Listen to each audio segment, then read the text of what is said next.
And then I said, "Where's the caveman?" I should have seen this coming. You really It wasn't me should've. this time. I was telling myself they're going to do something and I'm just going to stay silent. But no, I forgot about it. It's your Ryan. it's your narrator instincts. It really is. Next time you just need to swap the sugar in the cookies for cocaine, and it'll make it all better. Thanks, I guess. Wow. Wow, okay. Listen, last time we let you do things went horribly wrong. If we don't do this, we will die. It's for our own safety. No, you won't, probably. Probably. Listen, everyone's an atheist until they're having to roll die in TTRPGs, and then suddenly the dice gods are real and you don't want to anger them. That's actually We all so have our real. rituals. God damn it. That's so real. God. Anyways, hello everybody. Everyone is an atheist until the dice send them to see God. Thank you to those watching the stream live, or to those who might be here watching the VOD. Welcome in, welcome in. Why don't we get right into it? Who wants to do the recap? I can do the recap this time, I suppose. I'm kind of hungry. I could use a Benny to chew on. Okay. I'm scared. Hang on.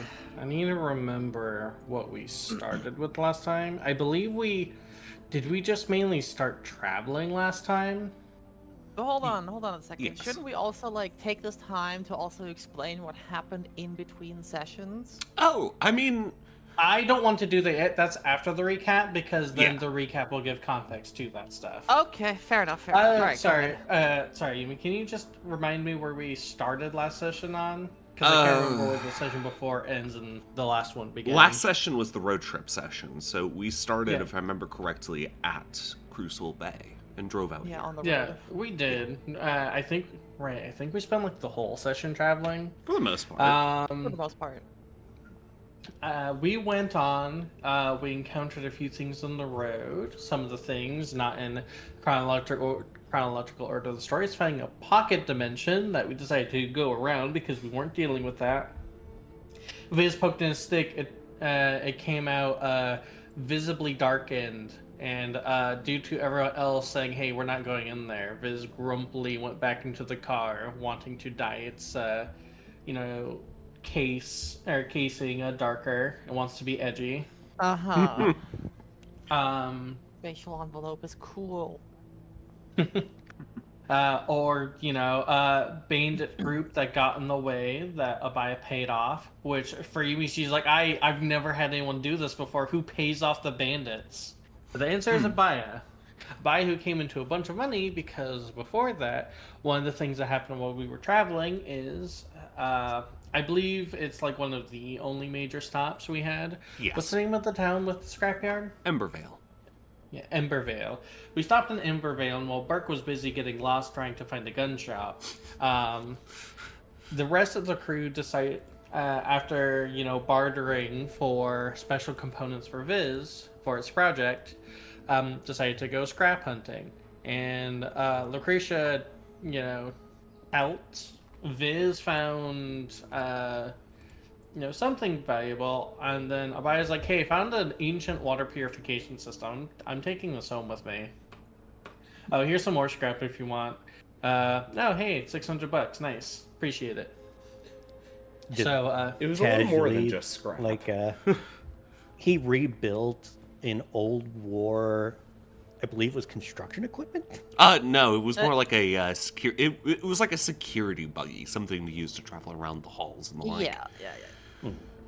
So it was a So little he vehicle. Very rebuilt the valuable. golf cart. Yeah. Yeah. You literally rolled it out of there. You were riding it. Vroom vroom. Yep. Yep. So Webb got money that he immediately started throwing around like he's a pimp. Yeah, for real. Pimp fish.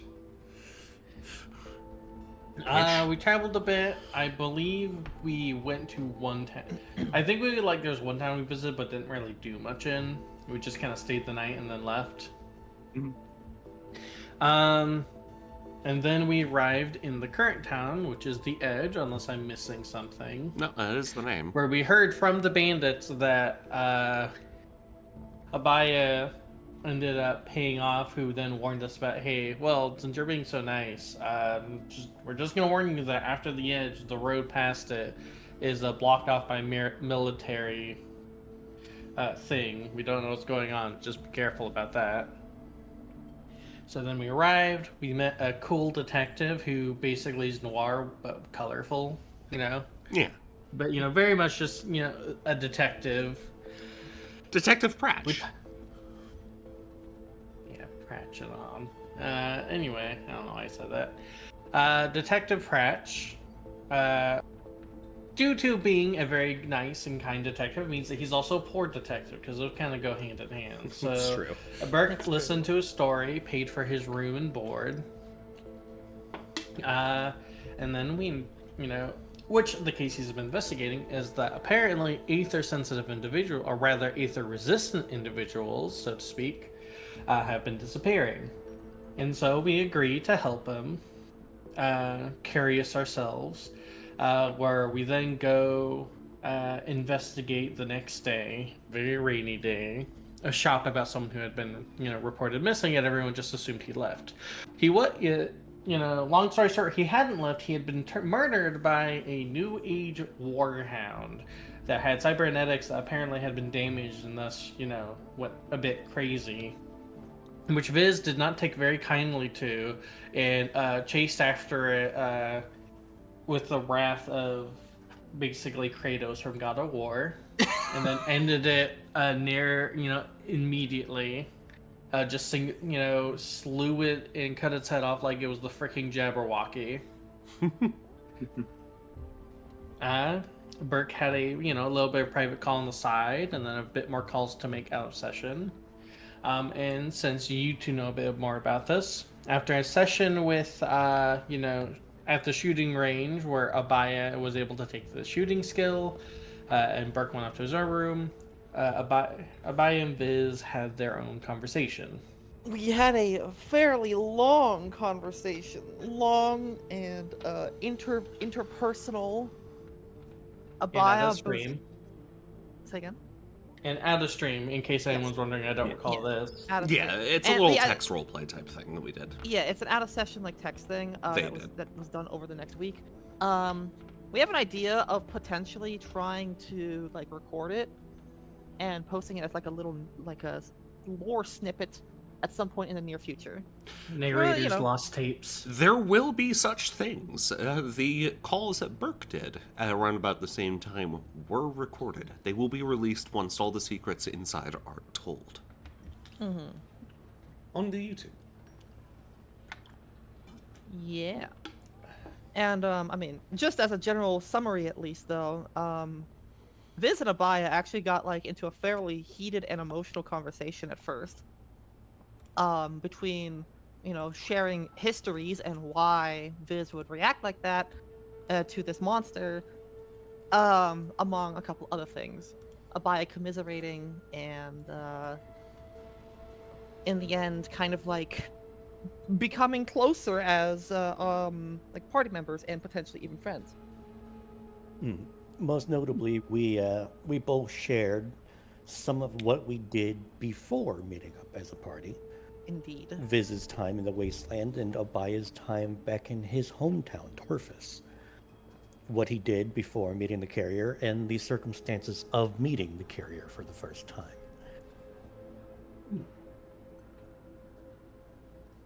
It's all cool stuff. But you'll have to wait and see on the YouTube. Yeah! Once we eventually get around to actually recording it, at least. Yeah, that one will be released once it's all set up, because we got to do a little bit of editing and stuff with that. It will be a project. Yeah. Either way, Burke, you can give yourself the extra Benny. Woohoo! I'm gonna Benny. Oh no! Oh my God! Can I have half a Benny? I chimed in at the end. I don't think that works. Oh yeah, no, it can work. Okay. So what happens is Raya's going to roll. If she uses her half Benny, she basically rolls, but she both A has to take the new roll and B it's cut in half.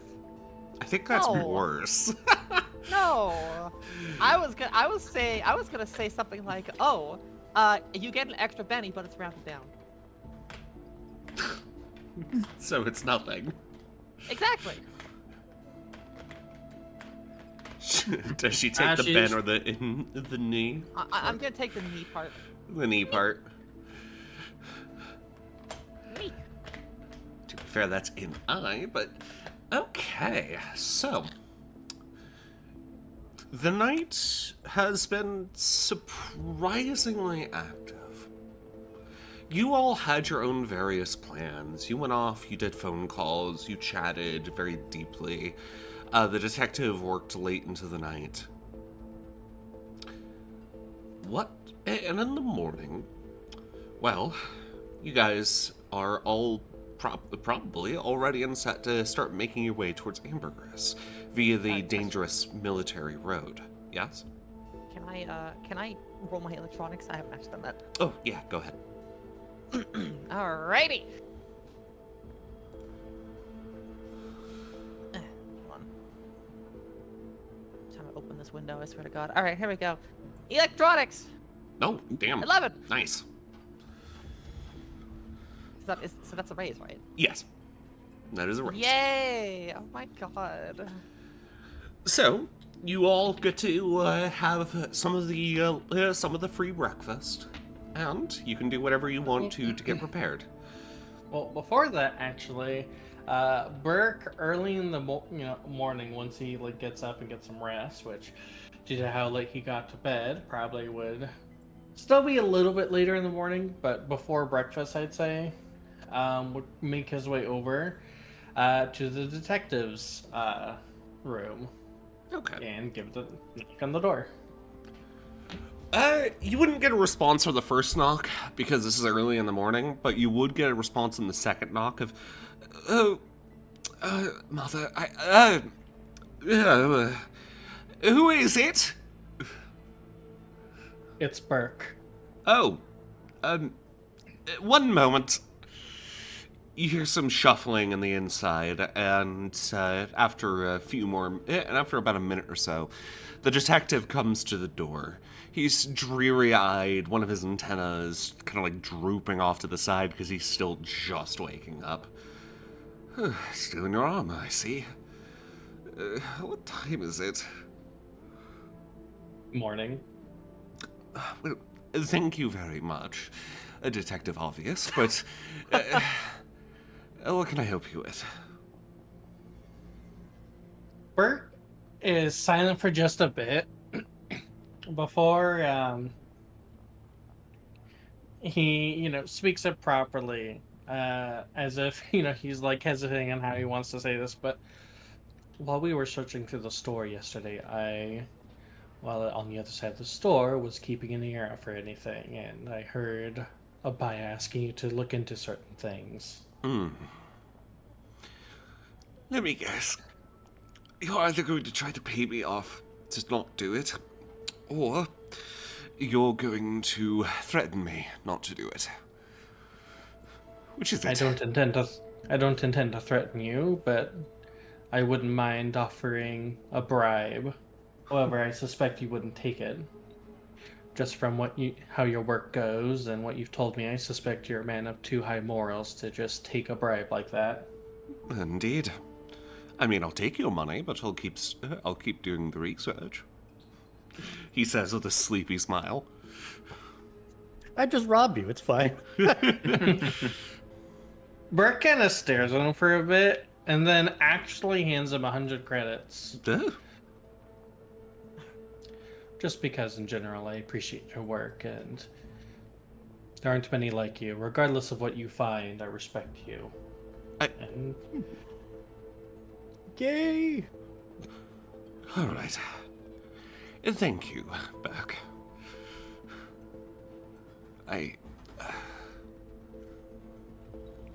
Every time I've worked with a group that's 3, 4, 5 individuals that seem to go on adventures like this, they always pay me weirdly extra.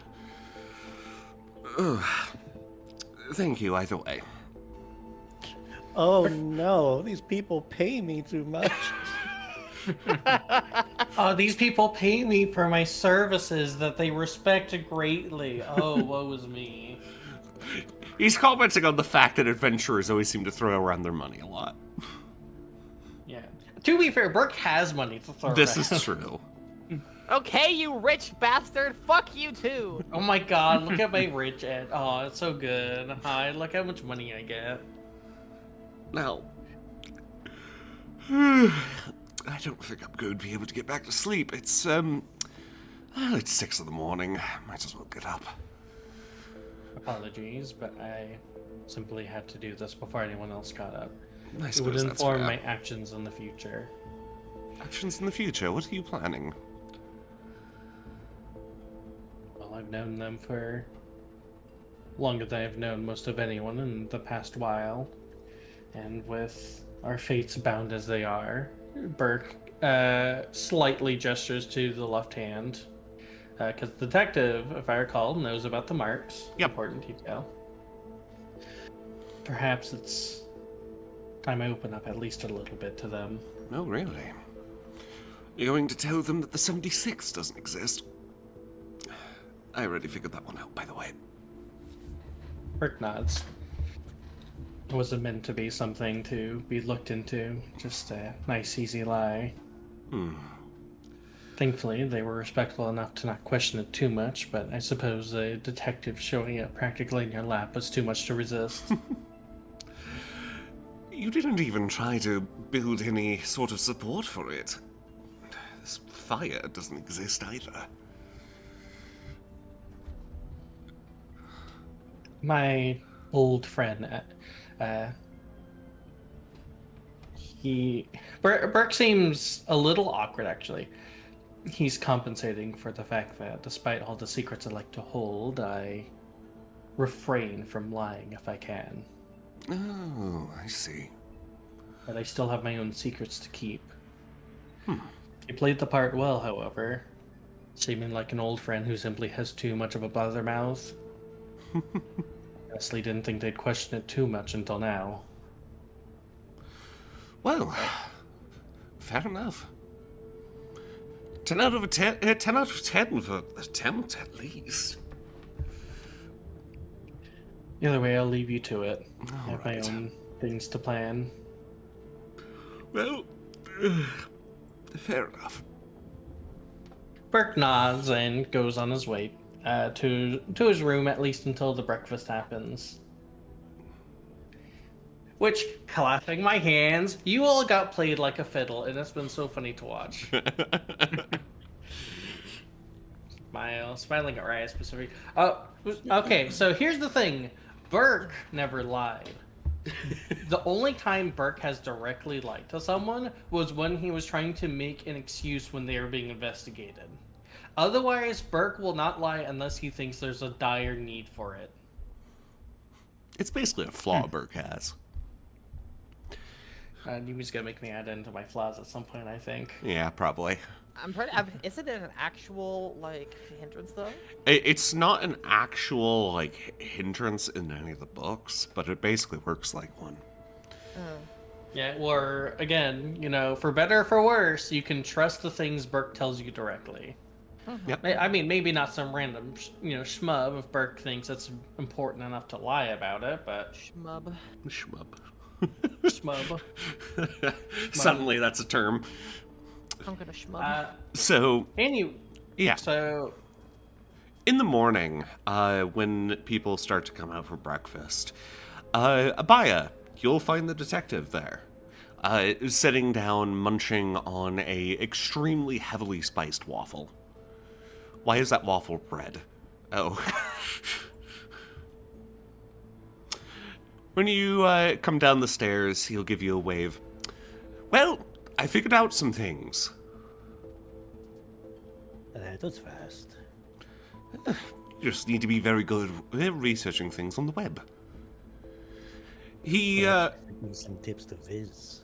They seem to get distracted by 4chan. oh no! That would be awful. Well, I'm surprised you haven't tried looking into it yourself. It does take a bit of deep diving if you looking into records, online records from various towns, but The 76th, you know, this mercenary group, they don't exist on any official records. They don't exist. Nor did the fire. There are records of various fires of that particular type of intensity, ranging all throughout the past year or two, but none of them incorporate an entire mercenary group. There's one that had a single mercenary in it, but that mercenary died. And also, that mercenary was a scrit. You know, a little short.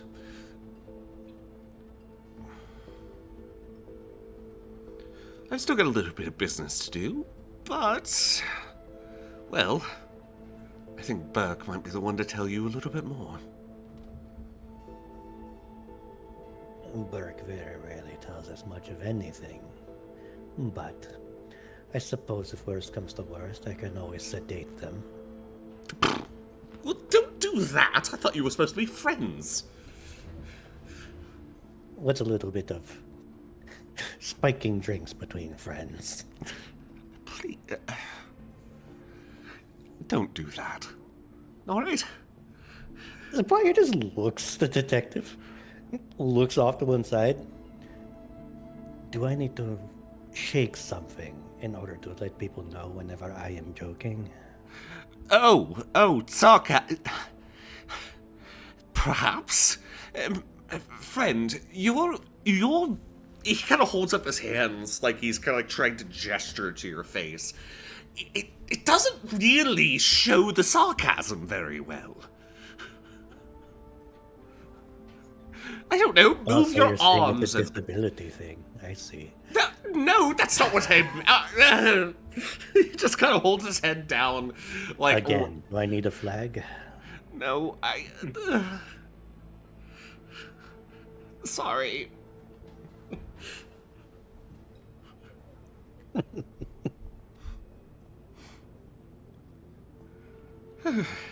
Honestly, the robot gets it better than some of you people.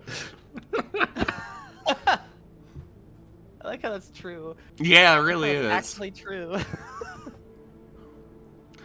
It doesn't help that the Mia have an entirely different definition of sarcasm. That's actually a very interesting idea. Is there such a thing as a joke book in Namir culture? Yeah, well, yes and no. It's not written. It's scratch and sniff. Exactly. Oh. Yes, voice from the stairs up above. It is mostly pheromone based, so it's less a joke book and more pheromonial comedians. Oh my god, joke send. Joke sense. Oh my god. Yes. See, you smell it and sniff just some nice gentle herbal tea. However, Nier smells it and starts laughing. Cackles at the best joke in the universe. Unfortunately, no one but Amir would get it. Okay, but does that mean that like occasionally, every so often, when someone is like, maybe it's like a scrit or something like that, right? Their body just exudes such a smell, such a sense, some sort of, like, I guess, natural pheromones, that every Namir around them just automatically starts laughing. That they might start giggling a bit, yes. Yes. Damn, what a cursed existence. Just, your passive stink just makes everyone laugh around you. Your musk is a joke! Oh dear God. True definition of uh-oh stinky. Holy shit! Either way, is there anything else that anybody wants to do at breakfast? Burke will quietly tell the group, basically, I would like to talk to you all in private, if you are all willing. After breakfast, Burke will basically invite them to talk in his room, which for secret telling is absolutely secured because Burke is a little bit paranoid and always has up like sound dampening stuff in his room. He has like sound dampening gear he sets up whenever he goes into a hotel. Are you kidding me? That Yep. must be so fucking annoying. He's paranoid. Trust me, like he has to like very carefully set up these, little tech things all throughout the room and like calibrate it to the room and everything. It's very expensive and he's very careful with it. Got to scan for bugs and like too. Yeah. He's very careful. Ooh, this should be good.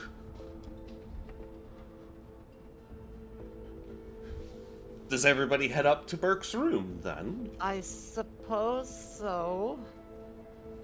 Yeah, I don't see why not. Burke, would you like to describe the interior of the room? How it looks with all the I various suppose the things? one question is, would it have like a very big walk-in closet or second room due to Burke probably paying for like the best quality? Yes, probably. Yeah. So the room has like the bedroom off on the side. It has a sort of living room area with like a TV. Probably even like a very small kitchenette. Yeah. Like it looks more of an apartment. Like this was definitely designed when the thing first came out for sort of long-term stay that probably hasn't seen much use to people just not staying that long. However, Burke's kind of set up. If you go inside and look at the walls, you'll see, again, these little bits of technology that, I don't know if you'd notice, but maybe if you pay attention, you can tell that the sound kind of changes when you pass through, because they're kind of one-way sound blockers. So they let outside noise in, but, are calibrated to block out inside noise. Very interesting. Probably has a little bit of, furniture to sit around. Again, I don't really have a mental image, but it's a worn down fancy room. Yeah. Where Burke is waiting for everyone. He has it on the kitchenette table. He has some of his gear, which has been, there's cleaning supplies. It's obvious that he's been taking care of his equipment. Indeed. So, Appreciate just kind of leans up against a wall and like crosses their arms to listen whatever Burke has to say. Prach ends up hopping up onto the bed, and despite being this rather serious detective, he actually sits cross-legged, leaning forward to listen. He's got his full attire on and everything.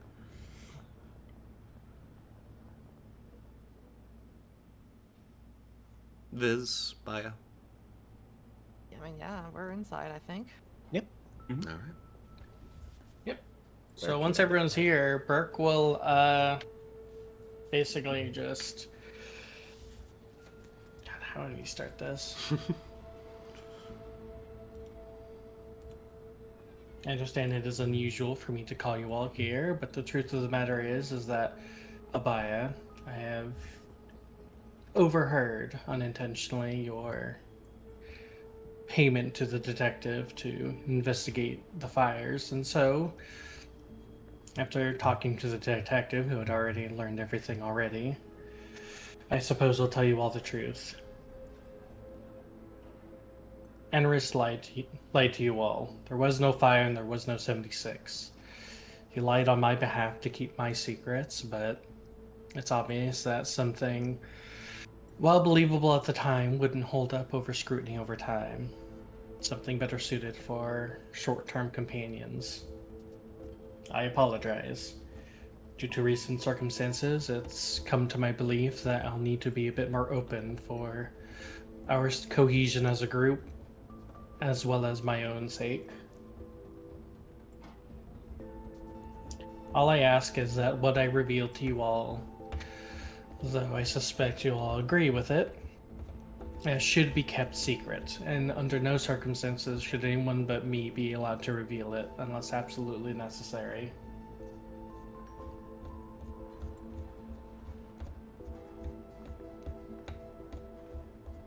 You just get kind of a shrug and like, all right, fine, from Lucretia. Yep, Abaya is just looking on expectantly.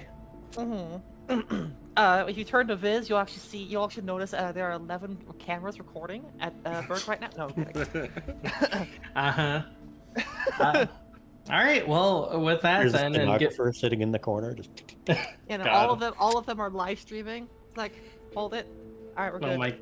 Oh my God. 3, 2, 1, we're live. Oh my God, suplexing Raya. Anyway, with that, Burke will actually excuse himself and is like, go into the other room and just say, allow me to be a bit less armored for this, I suppose. Oh shit! Oh shit!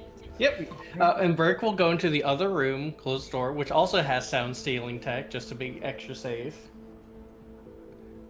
Although it's not as thorough.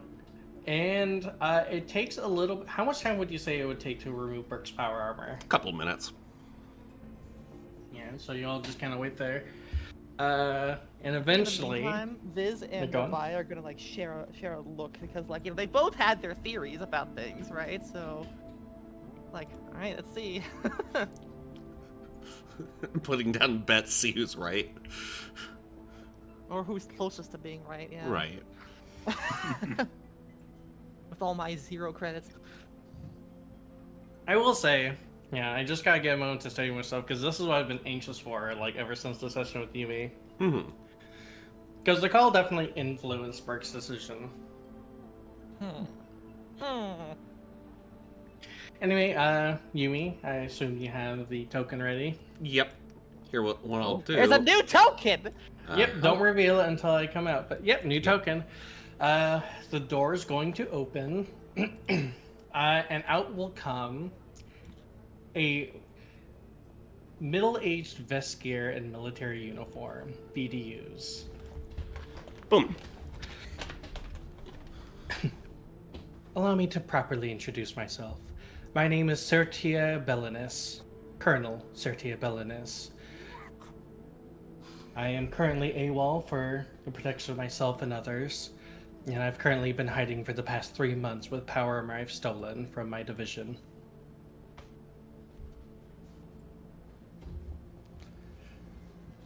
Surprise.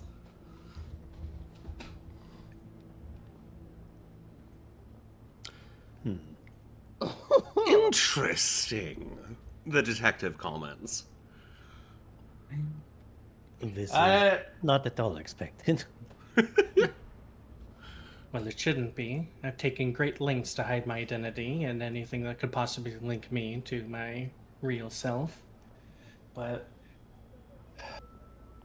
being Burke is tiring. A mask is still a mask, and I've been away from everything I've known for quite a while.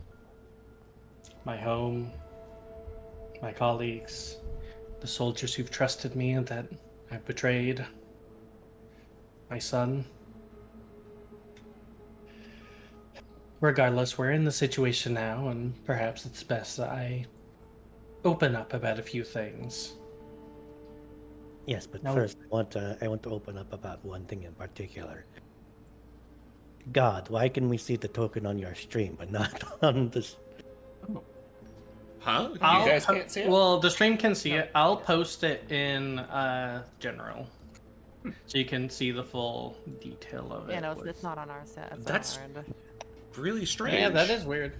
Well, stream can see it, and everyone in the party, you can see it in general. Is it still on the GM layer or something? No, it's on the token layer. Yeah, and as far as we know, it should be something everyone should see. I don't know why, because yeah, I can't see it either. What? That's weird. Let me try flipping it back to the GM I don't layer. think it's as important because again, I posted it in the Discord for everyone to see. Yeah. Oh, there it is. That's so fucking weird. I sent it to the GM layer and then back to the token layer, and that did it. Yep, Apparently. that's real odd. Yeah. Oh, the background as well. Nice touch there. Yeah, I don't know why that changed. What? No, the The background whole- of the Oh. token. Yeah, You the very faint AWOL. Yep. And the joke I had lined up for Lucretia to say now can't work because I was expecting Burke to stay in their armor longer. But I'll just say it. And the setup I was gonna do. Like, the next time we sat down for, like, dinner, and, Burke was gonna do the thing to, like, wander off and eat in their room, Lucretia was just gonna, like, kind of, like, vaguely point at them and is like, so is the reason you don't ever take off your armor is because you look like a fucking baked potato under there? Uh-huh. Yeah, unfortunately, that doesn't work anymore. Yeah. It looks like a tired potato, honestly. Yeah, one thing that's very obvious is that for people who watch our Fallout New Vegas streams, we based her shape off of Anastasia. Smile.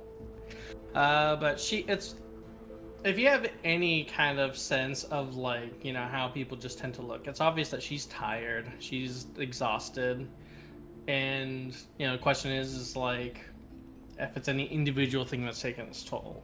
But I also want to point out that, correct me if I'm wrong, but I believe her eye color is unusual. Yes. It's a very vibrant red. Which is something you don't usually see.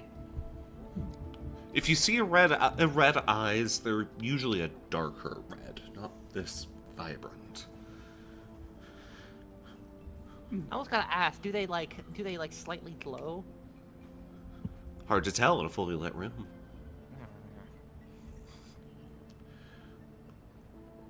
I suppose we were going. right about at least a couple of assumptions, though. One, that she was cramming something massive into that armor. And Yeah. second, that it was a queen under there. Go figure. Huh. But yeah. So, yeah, Sortia is currently standing basically a kind of parade rest, relying on her military bearing to kind of hold her steady here, because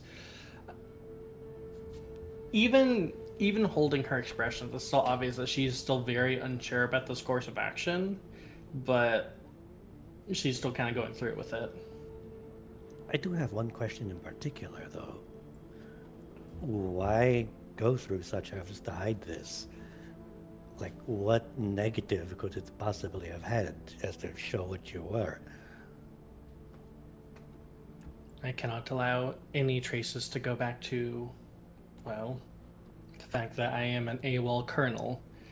And not just that, but despite the rank deficiency and disparity between us, politically I'm also General Malazar's biggest political opponent. Or at least I was. Oh, okay.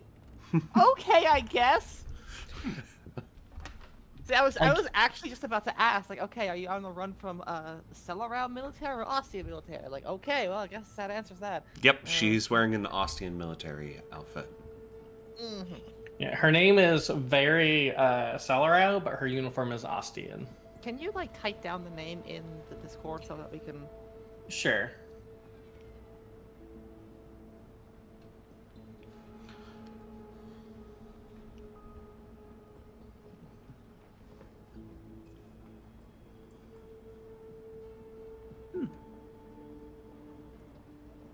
Huh. Certia Bellinus. Yeah. Yep.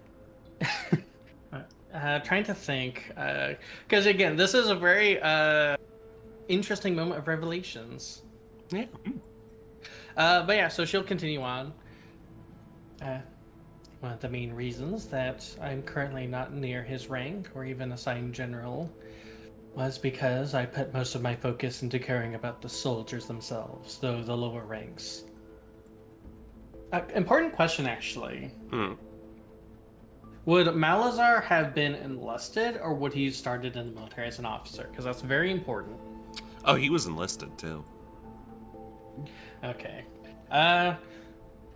Malazar and I both started off as enlisted soldiers, although he had been in for a bit longer than myself, but we became well known due to differing politics.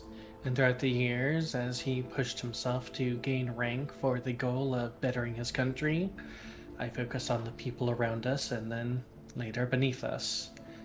But playing for the people doesn't get you promotion. And so I began to stagnate over time as more and more political struggles came my way, and I continue to maintain the well-being of my people underneath me overall.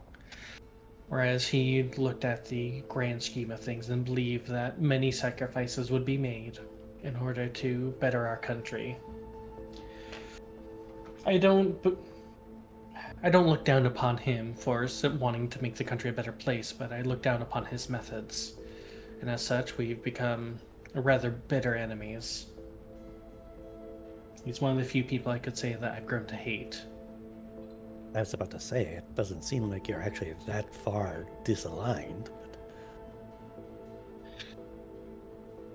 There's also the fact, as we know, and as I said before, this is all I know, is that he's been working with corporations to investigate old world technology. Due to it being out of my sector, I can't say what exactly. The only reason I was able to gain power armor is simply because I was in charge of a unit of experimental tech. Uniquely aether-resistant armor, which was important due to my condition. I believe I've told you my encounter with a Fae. Well, you haven't told it to me, at least. The detective pipes up. She had said that to nodding to at Abaya. You have, although the circumstances of that aren't something you have explained. Well, it's in everyone's best interest I explain now. The circumstances are, in exchange for dampening my sense of taste and smell and emotions, the Fae would put a seal on me. She seems to hesitate a bit as she tries to find a word to call it before saying, I have a unique gift. One of the benefits is that it grants me total immunity to Aether's negative effects.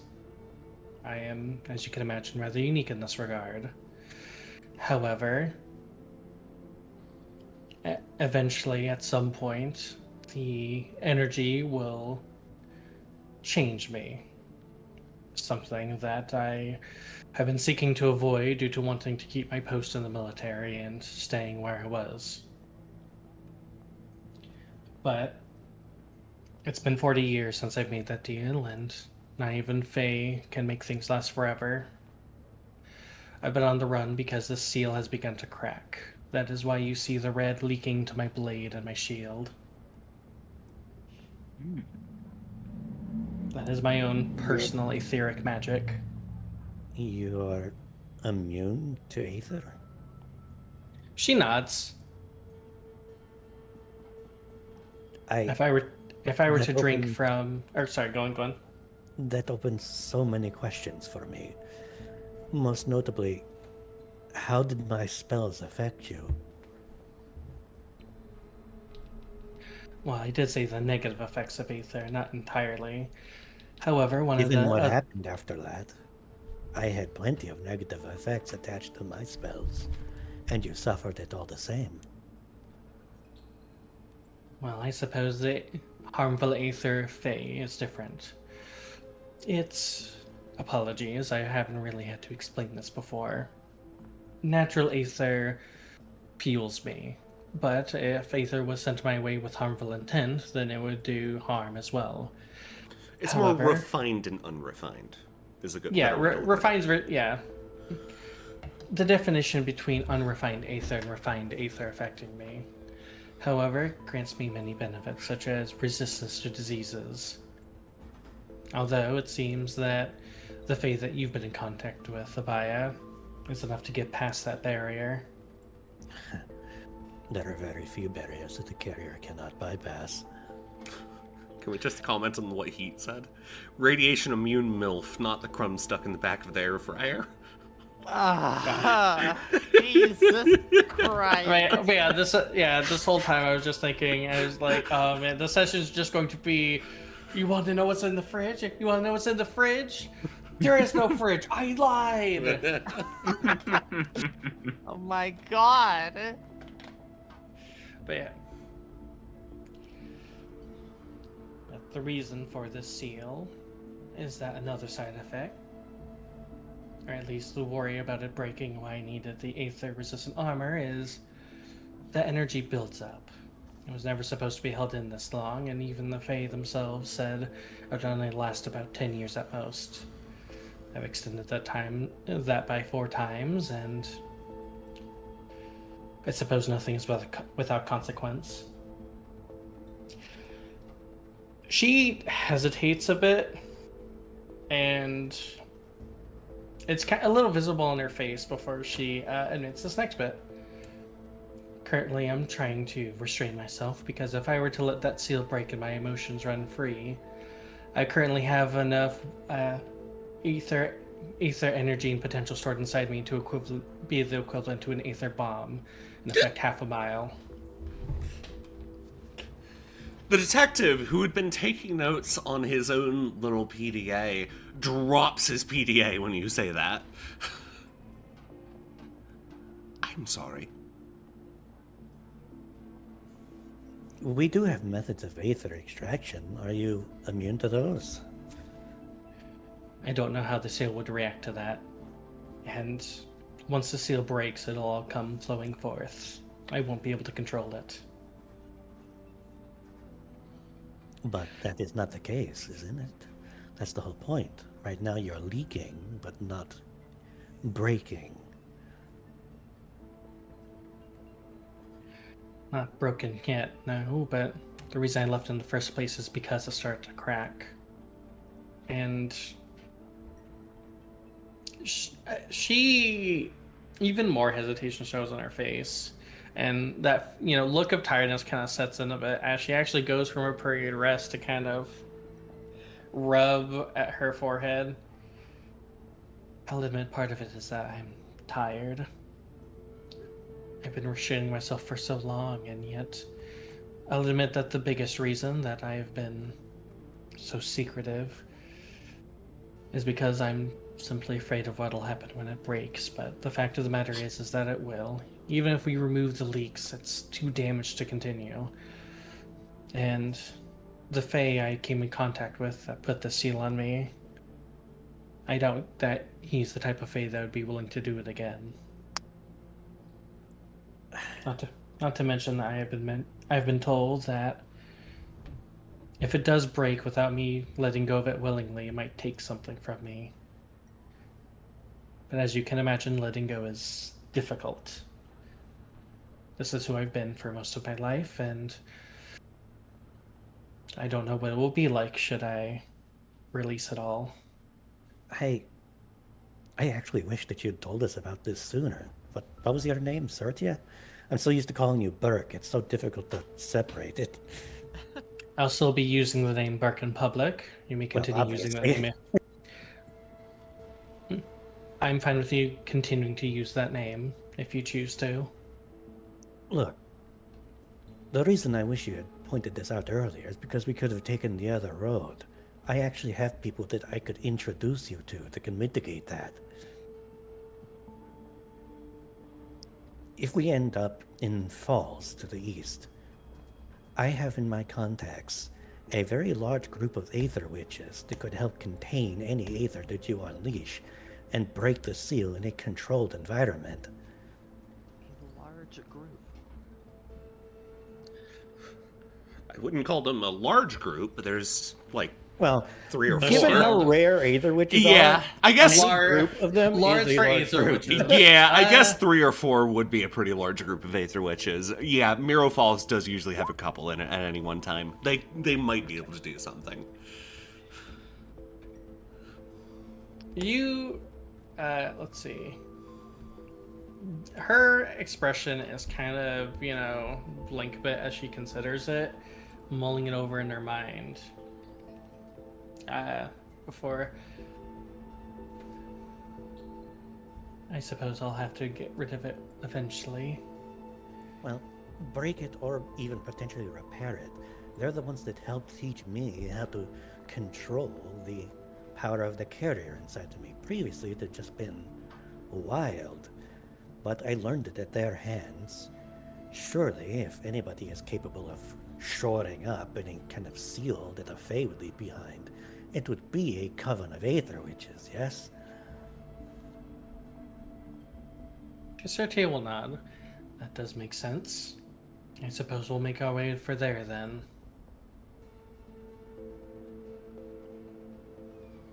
I don't suppose there are any other questions then? This seal that you have,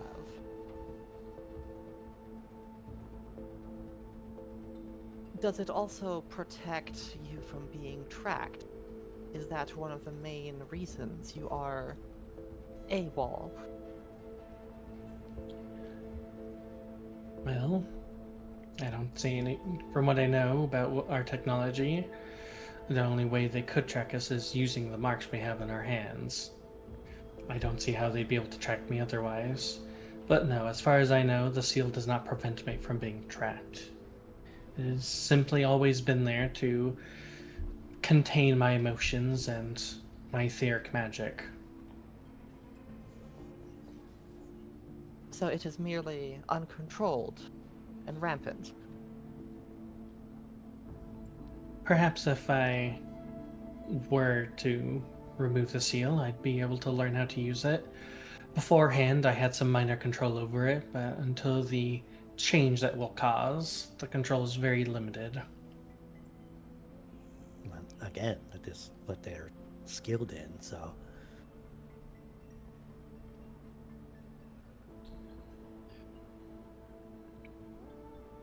As much as I'd like to put it off, it's for the safety of everyone that I get the seal seen to as soon as possible.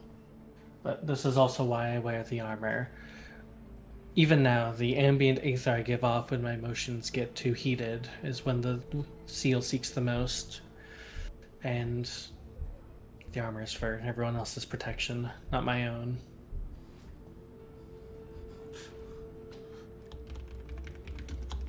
In combat situations especially is when it tends to leak some of the worst.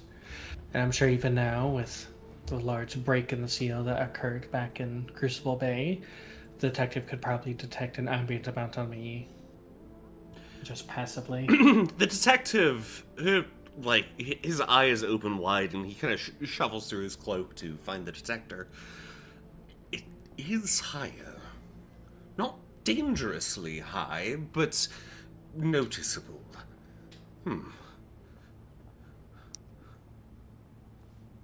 This is concerning.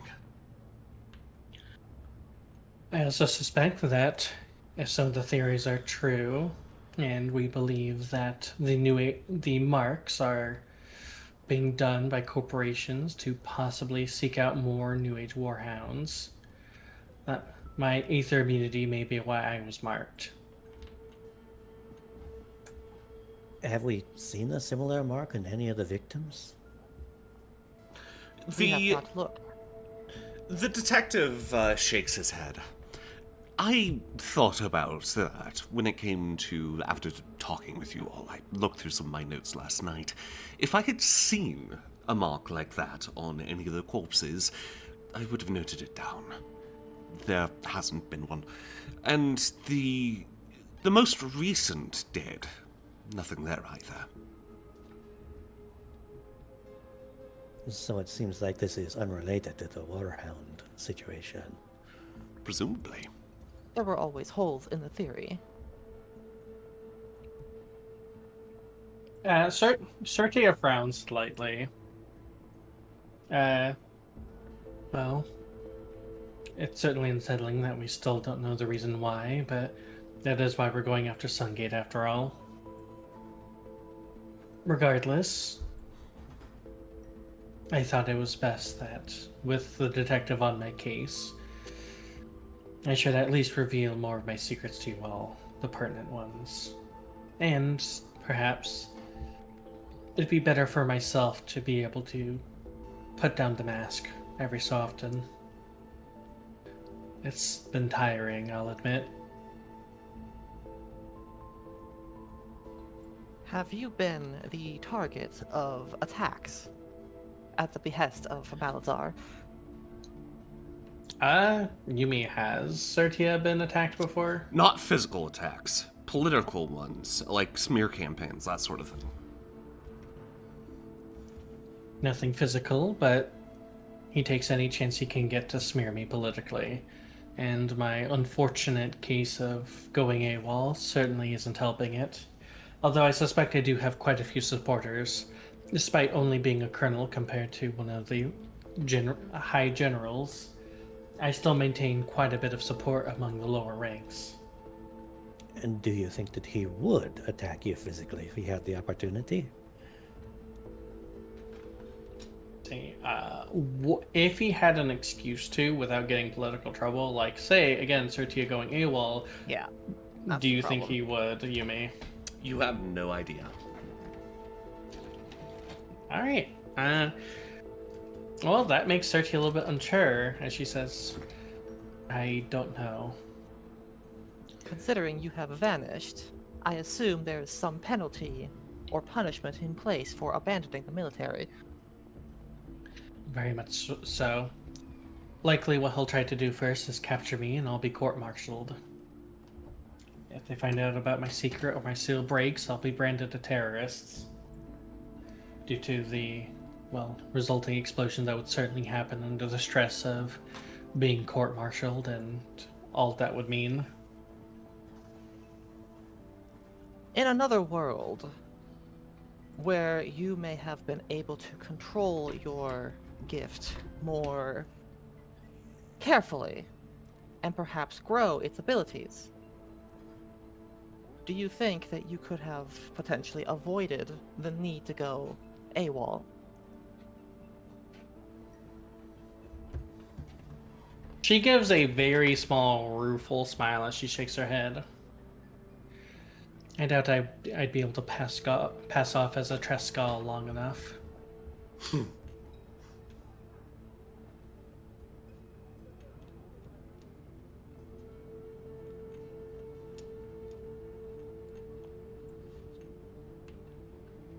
I'm trying to think about like the circumstances that led her to go AWOL. I was kind of like, I mean, the reason she went AWOL, as she's been saying, is that she's had the seal for 40 years, and eventually, for one reason or another, it began to crack. Which, from what you know, it's probably reasonable to assume that she was under a lot of stress due to, again, political attacks, Malazar, worrying about her soldiers, and then maybe some other. No, I mean, I get that, but like, I can't imagine that just because you have an etheric ability, that makes you suddenly a pariah in the military. Does Remember, there's something more to it. I've just hinted at what might happen. I mean, It's a little more complex.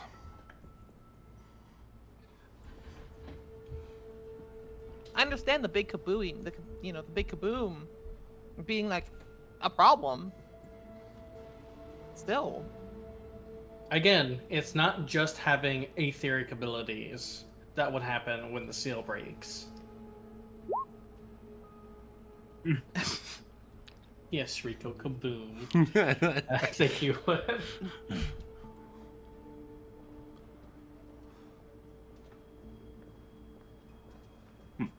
What does that mean for our journey up to Ambergris? Nothing. It's interesting to behold, but our immediate goal has not changed. It might change it in the future, in particular if this little uprising actually gets some teeth. It might behoove you to take off the helmet. If you would cause a portion of the military to defect, or to outright pull away from Sungate and start clamoring for our side, it defangs the general by quite a bit. If he does prove to be an actual enemy, I'm still not entirely sure if he is or not at this point. I suppose we'll have to see. Regardless, I personally have, as I mentioned before, grudges against the general. However, I'd like to refrain from trying to use my face to insider right inside the military. If it goes wrong, they'll be in deep trouble and ruin the rest of their lives, and it's a last resort, if anything. That's why I'm saying if we end up directly against the military, right now, it would just be at a risk to you.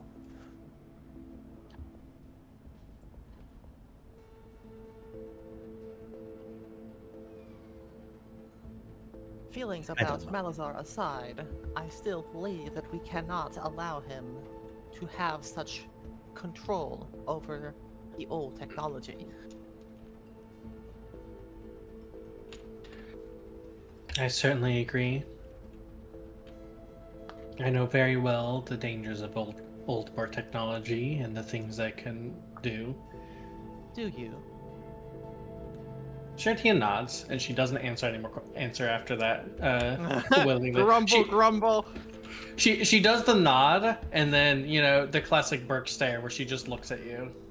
Turns out she wasn't just relying on the armor. She just does that. Mm-hmm. You may know of its dangers, but you also know of its benefits. There are several towns out in the wilderness that would not exist without the shelter that the old world structures and the infrastructure left behind has provided. Well, Ambergris is certainly one. You know what? I would like, if anyone wants to, notice check. Absolutely.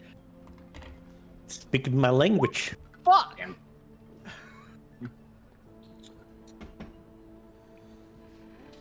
All threes. Oh. Well, there's a I got a 5. 5. I gotta be right back. Turns out there was a -2 attached. No. This is a -4. Oh. In that case, I'm gonna Benny. Oh my god. Okay.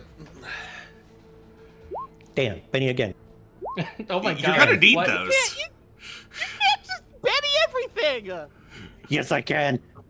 All right, fine. I will Benny once. Okay. How about that?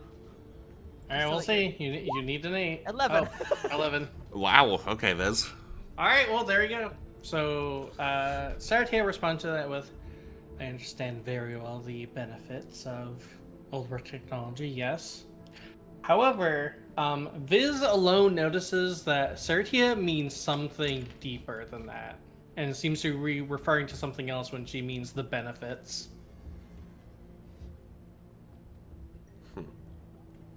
Sergio has a vibrator installed in the armor. I'm going to kill God. Remember, this is Twitch. This is Twitch. you. This is kind of like, the eyes on its visor kind of narrow a bit. Benefits. Just as Abaya just said.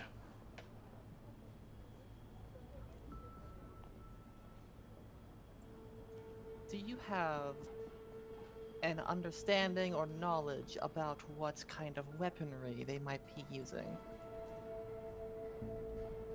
Sartia shakes her head. No, that was not my department.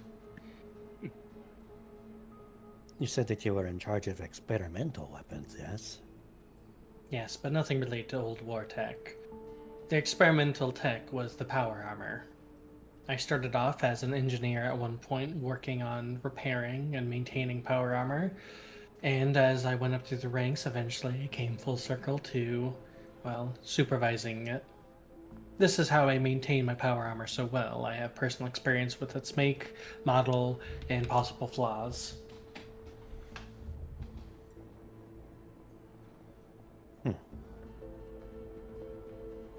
They ever fix that weld underneath the chest plate? This is a refined model. I know what you're referencing too. I certainly hope so. I know what Yeah. you're referencing as well. Yeah, I'm trying to think of how to best to reference it as well. I suppose you've heard about the unfortunate incident about someone in some of the older designed power armor getting gored through it due to that one specific weakness, and it has since been compensated for. the amount of trauma that poor Mirrodin went through. God.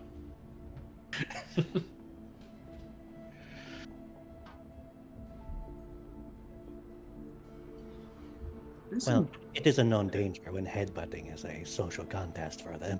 Oh no! Oh no! Oh god! Oh, I didn't even no. think of that. Oh, Headbutting man. and power armor. Oh god, that's gonna end up badly for both of them, probably. Well, apparently it ended up worse for the guy in the power armor. He thought he was protected. This entire time, Lucretia's just been kind of glaring at Sertia. But you can actually get a tiny glimpse of what almost might be like respect, but it's very faint. But otherwise, she's just been silent. Yeah, I bet it's because she hates the military, even potential defectors. She works in a criminal organization. She's not going to trust anyone near the government. Yeah, I mean that's fair. I And suppose. just the moment I was like Colonel Sertia, and it's just like renown goes down with Lucretia. Lucretia will remember this. Nice. I mean, yeah. But yeah, the hint of respect is just, at least you're telling the fucking truth now. I suppose you still have a myriad of secrets left to your name that you are not telling us. She nods. And despite going AWOL, I cannot reveal all of the government's secrets unless it's absolutely necessary. I am still, despite my condition, loyal to the military in this country. I just would like to prevent a war and needless loss of life. Does that include civil war, then? If it's avoidable, then I would prefer it, yes. Bio looks down at Viz. Is that what we're doing now? Civil war? It was an avenue we could take. Hopefully not. You have to understand, I agree. it's not for the best. Regardless of the circumstances, if this country were to devolve into civil war, Celara would certainly take advantage of that.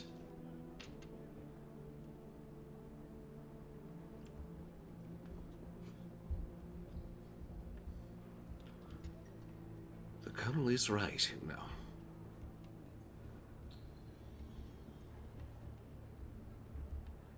I hate how the people that are the least trustworthy always end up in the most powerful position. Well, that is part of leadership. You cannot truly be completely honest with the people underneath you. I've also heard it described this way. When governments and militaries and all that is first built, it's built out of gleaming silver.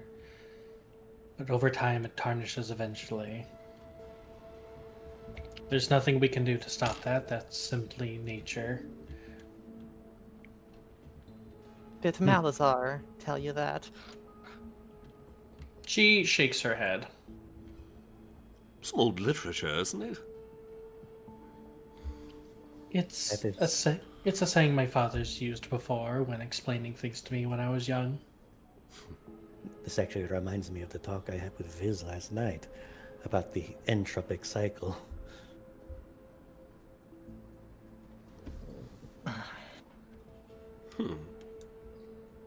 Well, this has certainly made the start today interesting, and we haven't even left town yet. That it is. Oh boy. And, of course, I hope that you'll keep this information to yourself, Detective. Oh, don't worry. I keep plenty of secrets. These notes are my own personal ones. Are there any other immediate concerns aside from you turning into a suicide bomber?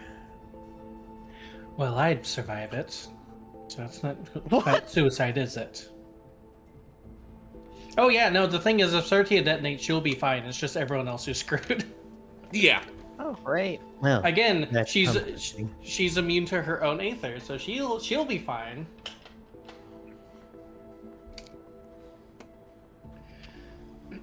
As far as I know, there's no immediate concerns, and if there are, I'll let you know. I simply wanted to reveal the truth about myself so that I may ease some of the emotional strain off of my seal, and of course warn you about the dangerous seal. Aside from that, I don't think there's anything else important that I can tell you about our situation or events ahead. Even my military knowledge may not be the most accurate, depending on recent events. I can't tell you orders or movements or anything that would affect us in particular, and I certainly cannot tell you why there's a gathering on the way north. But I hope this also explains why I'm rather hesitant to be investigated too thoroughly by the military. If someone finds out, they might be willing to let me go, but if they're a supporter of Malazar, then they'll be eager to arrest me on the spot. So that is your reasoning. What did I say? So it's a gamble. It is a gamble. Yep, because now not only it's not just the marks, but Certi has had her own reasoning for being a bit nervous around the military this whole time, which is she is a very important member of an opposing political ideology to Malazar, who's currently, like, I think the most influential general, who has gone AWOL. And if she were to get captured and court-martialed, it would... Because her going AWOL actually hasn't been made public knowledge yet. Oh. Or at least not on the news. It's something that if you look into it and you have context, you'll learn about, but it's not something that's been broadcasted like you'd think Malazar would. So he's probably waiting for it to pop back up to court-martial if possible. If he does that, that will solidify his power base. Because, again, she's his biggest political opponent. Is that recon soldier your son? She shakes her head. Ambergris? Well, I just remember him mentioning quote-unquote father, and now that you're mentioning that you have a child, it seemed potentially connected. It is a father to Sertia kind of frowns. He's an old family friend. But yes. Although I'd personally say, to me, he was more like an uncle. If we were to define the relationship roles. But so what very happens capable to your uncle. parents then? My father is still alive and well.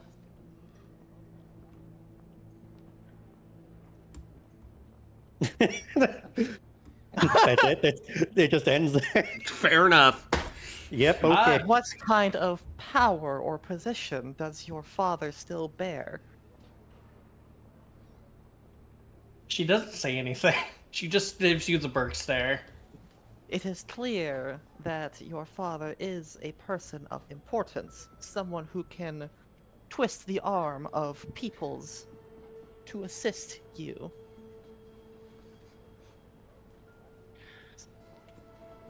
I've Someone only who asked for potentially assistance. has a lot of knowledge. I've I'm only asked for curious. assistance. Sorry, go on.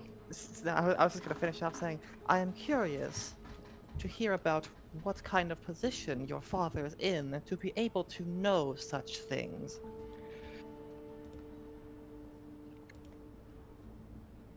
My father is influential, yes, but it's not an influence I've used until recently to get an old friend to help. Alright. If you want, you can do another notice check. Yeah, That in let's no go! way address the question. 5. 12! I still got it. I'd say this was probably only kind of a minus. I would say that, like, Lucretia and Abaya kind of tell, you know, it's very obvious, as you can imagine, that she's dodging the question, but Viz notices that she's very eagerly trying to dodge the question here. She does not want to answer that at all. And there's even subtle twitches that she makes, which, if you've been paying attention to Burke, you'd recognize even when she was in the power armor at the time as uncomfortable ticks. Stress level going up. Very slight shifting. stuff like that. You can. What's your angle actually to Sertia? My angle? Like how I'm trying to phrase the questions? No, where are you? So if Sertia is in the room, like, are you facing Sertia directly, or are you on like one of the sides? I'm certainly off to the side, probably beside Abaya, but probably like I If you're imagine off to- something like farthest Okay. most like to the right or something, but still looking directly at her. With 12, I would say you also notice that her, the take that comes out when she's the most stressed, you know, her finger tapping, in Parade Rest, she's tapping her forefinger against her thumb. Regardless, that's not a question I think is important now. It can be, at the very least, between us. You say with the detective sitting right over there. Between you and me specifically. The bio looks down at Viz.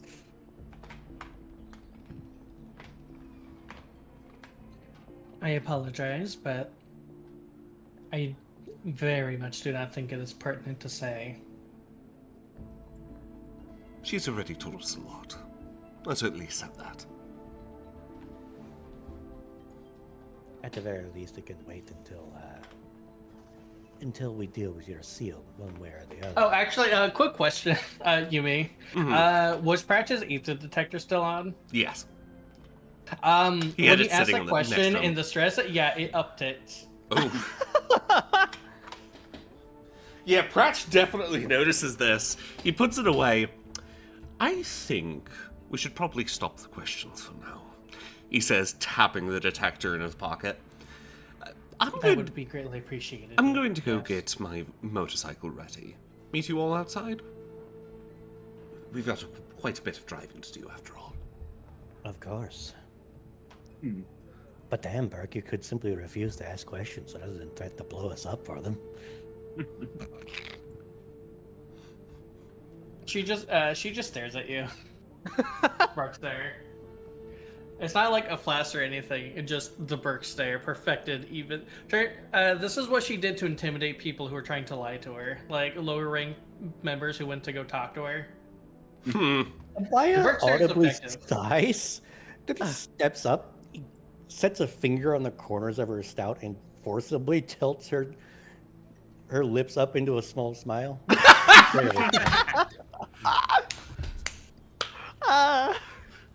The detective was about to step out, but then he notices this, chuckles quietly, and closes the door.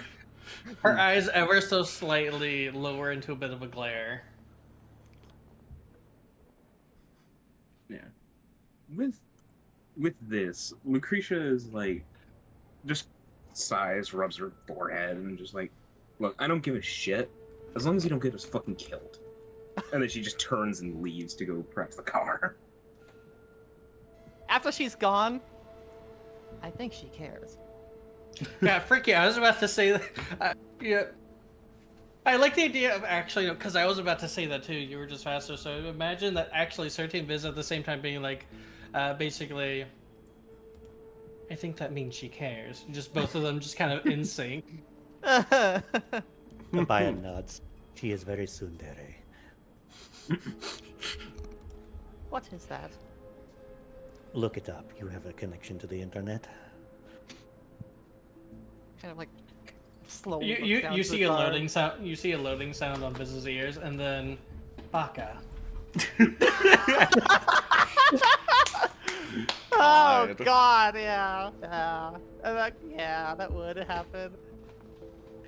But yeah, with that, Sertia will go into her room. She won't close the door now because she doesn't need to, and she'll just start putting the power armor back on. Which you can see is a little bit, obviously, like a little bit more difficult considering she's, it's usually a two-person job, and she's been trained to do it with just herself. As ever, taking it off is easier than putting it on. True that. Yep. My brain immediately went to this. Enjoy. Wait, let me see. It's so Oh my real. god. You know, Oh, I knew. I knew this was gonna happen eventually. Listen, she fits in her power armor. Frick you. She does. It's I mean, listen, you know, she's a slightly large Viscere, but that's not important. Uh-huh. It is actually, by the way, I will say this. Part of it is actually due to not being able to taste things and due to increasing stress, that it's just her subconsciously trying to just enjoy things in life. She genuinely doesn't have any hobbies because she's afraid of having too many emotions and breaking the seal. So as you can imagine, she's actually miserable. And it's Yeah. just the fact that the emotions are stunted means that she doesn't even feel how miserable she is. Fully. But it comes out in small ways. Which is how she ended up big. Anyway, also, her power armor is the reason why her pace is as it is, because otherwise she'd be slower. Yeah, I thought so. And now I can change it to Sertia on the character sheet. Yep. Oh my god. All right. So, I will say before we continue, like, Uh-huh. I wasn't planning on giving up the secret for a while yet, but I also, like, it's crazy how fast things have been moving, and yet I feel they've been pretty natural. yeah. I really hope that that theme continued in this scene for everyone, feeling that it was a natural evolution of how things were going. Because I've been nervous about this. Oh, We have put ourselves in the situations to accelerate our own true. timelines considerably. Yeah. Either way. When you come out, the detective has shared another cigarette with Lucretia. And the detective has a kind of like old-style looking motorcycle helmet with goggles on. And he's put his hat in one of the back containers in his, on his rather large cross-country motorcycle. Look what he fucking said. One trip redeemed and there goes the city. Oh no. She's not See, that big. I should have known better. I should have known better than to think that once I revealed the birds didn't exist, that we would just stop the jokes. No, they just turned into fat jokes now. Yeah, they did. To be fair, at least I can deal with those. Yeah. It's my fault. Damn, where did all the Burke jokes go? It's because of the fire. Well, yeah, we gotta True. come up with new ones. The other ones have been burnt out. Oh True. my Oh my god. I god. have. God. I was Okay. hoping I would at least have like another week to get off my joke. Nope. Yeah, unfortunately Lubrication. not. Careful. I think you're hissing her off. Oh, no. Yeah, those will be in there at some Okay, we point. gotta- This We does gotta mean work at some on that. Please. Yeah. At some point, this does mean that Abaya could give Sertia an actual checkup instead of Sertia being weird about the armor. Yeah. Yeah, now I know what race you are, so I can actually gear things towards your physiology. Does that mean that you are elderly or? She is 60 years old by Viscere standards, which means she's basically like middle-aged. I'm mostly just asking, like, do you have the elderly hindrance or what? No, because she's still Okay. like So it's the other decent one. enough that she's not elderly. Yeah. Right. So it's the other one. What's the other one? Obese. Oh, yeah. Yeah. See, I wanted to be a little bit more tactful, but you know. Listen, poor it's thing. me. That's Look- okay. She's nothing. She's not guilty. Oh my god. True. True. By the way, we still have to make, like, I'll give it a bit, but she will have to make a call to her son eventually. Yep. Because, so, we took too much time on the phone call, the one phone call she had last night. She planned to call her son. However, perhaps in classic fashion of not really thinking things through, it was late, and he was definitely asleep. So instead of waking him up, she just sends this text to her son that's just like, "Hey, I'm okay. I'm safe. I'll talk to you later. Yep. I love you." And again, he hasn't heard about his mom for 3 weeks, or not 3 months. She's been gone. That's fucking scary. That's gotta be. How? I guess we never asked how old the son was, but Child abuse. Right. I was going to explain one of the things she was going to answer about the son was that he actually is because we got sidetracked by Anres. The son works in another experimental division, but not underneath her due to conflicts. Nepotism. Nepotism. Second, she got anti-nepotism. She kept getting held back. Too much of a people person. Just look at her winning smile. The win, and then we just cut to a Baya like forcing the smile. This should totally be a commission at some point. God, true. By his hands, forcibly making her smile. Like Yeah, but this is also, in fact, why I have the command edges. Yeah, okay. I Actual did think military about commander. that. Yeah, I did think about that, but also at the same time, like it could have worked either way. Although I do like this as well. Interesting, man. This was not on the docket, literally in the slightest. Okay. I was so pigeonholed into the mercenary angle that I didn't even think about it being a complete lie. Yep. I mean, I've been telling you, I still think she's in the mirror queen wearing a mask. True! True!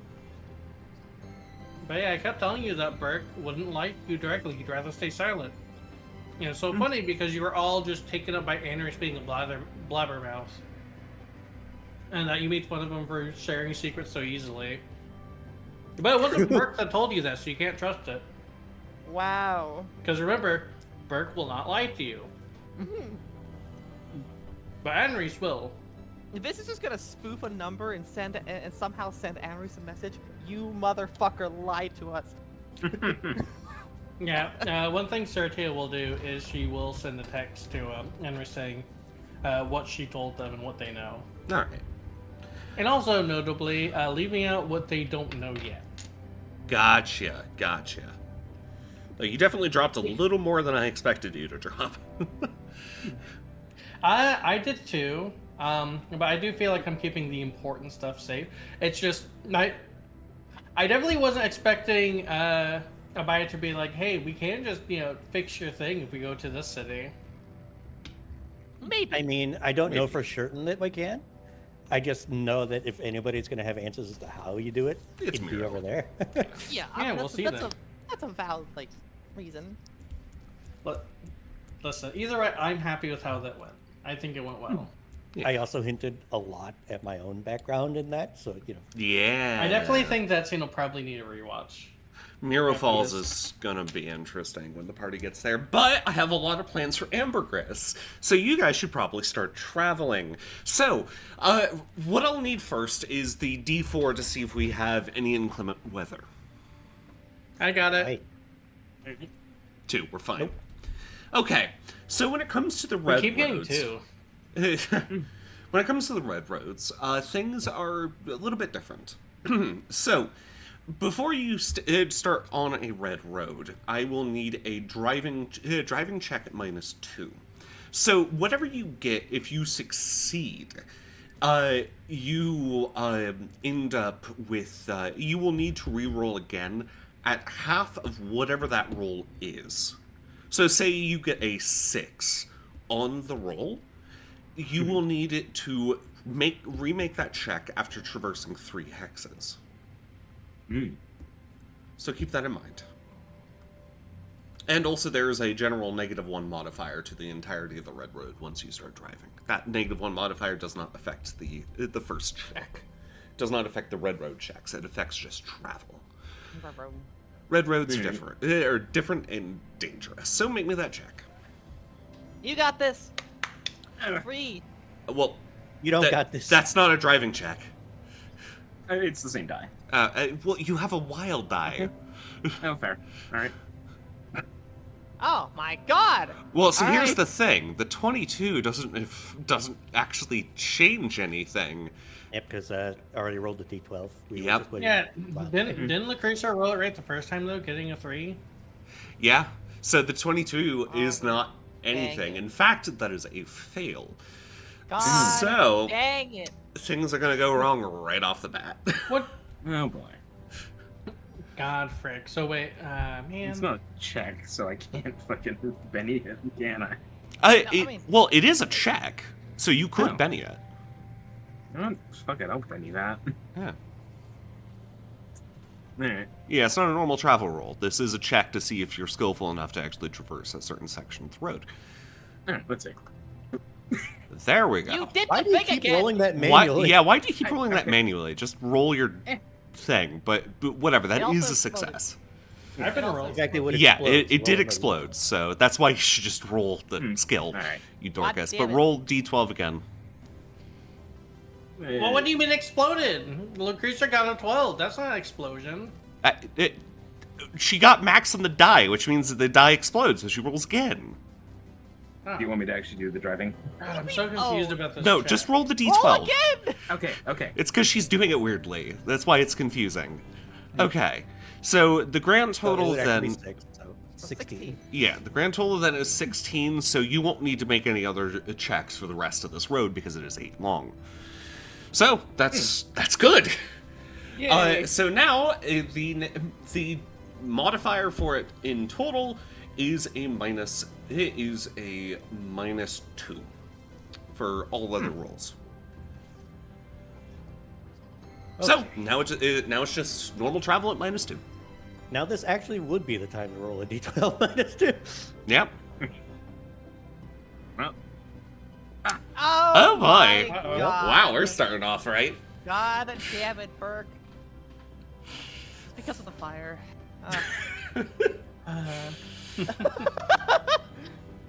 Okay. Exasperation coming from her friend. So you all start off following the rather cracked and crumbling roads that lead out of the northern end of the edge. Originally, these roads led to the superstructure. There's a main entrance to the superstructure the edge is built on, this large hangar that would lead further and further down. As you start to approach it, you notice there's a rather large military emplacement out in the front of it. They're doing something, at least at the entrance of the structure, if not inside of it. What is the problem is the fact that there are multiple vehicles driving down the road alongside you, or at least on the opposite direction, heading towards the edge itself. Now, normally, this wouldn't be too bad of an issue. While this road is in a rough state, it is technically a public road. What is noticeable is, after they pass over, you watch one of the trucks swerve around on the road, and they yell, "Stop in the name of the law!" You realize, Violating the law. Burke, Sertia, you realize they recognize the armor through the window. What? Oh no, that's not good. Yeah, she's the one that rolled it. Look, the only thing you can see is the helmet. They recognized it. Somehow. Or they want you for some reason. What do you do? Do you want to try to escape? Yeah, I'm assuming that Serta kind of recognizes the division Yes. and might be one that, has an eye out. So she'll probably just immediately say, and, for caution, she has the voice modulator on the helmet back on with, I suspect they recognize the armor. great. At a passing glance, are you sure? It's the only reason I can imagine we're being stopped, and I'll admit the helmet design is unique, but it shouldn't be unique enough to be recognized that quickly. How many people are even in that truck? How many people would normally be on a patrol like this? So it's not a normal patrol. This is more of a truck that it looks like it was carrying troops to the superstructure and is now leaving without as many. So most of the back of the truck is empty. There's only 2 people inside of the truck, the driver and 1 passenger. The passenger was the one that spotted you. It's a rather big, bulky truck. One of those ones with like canvas top in the back. I As mean, far as I- someone says floor it, Lucretia will. No, we should probably just. We might be see able to what they talk our want. way out of it. Yeah. So yeah, Sertu will suggest, we stop and mention, there's only 2 people in there, so worst case scenario, we might be able to knock them out. Bio leans over to Viz. What do you think the odds are that you can interface with that radio? That depends on a lot of things.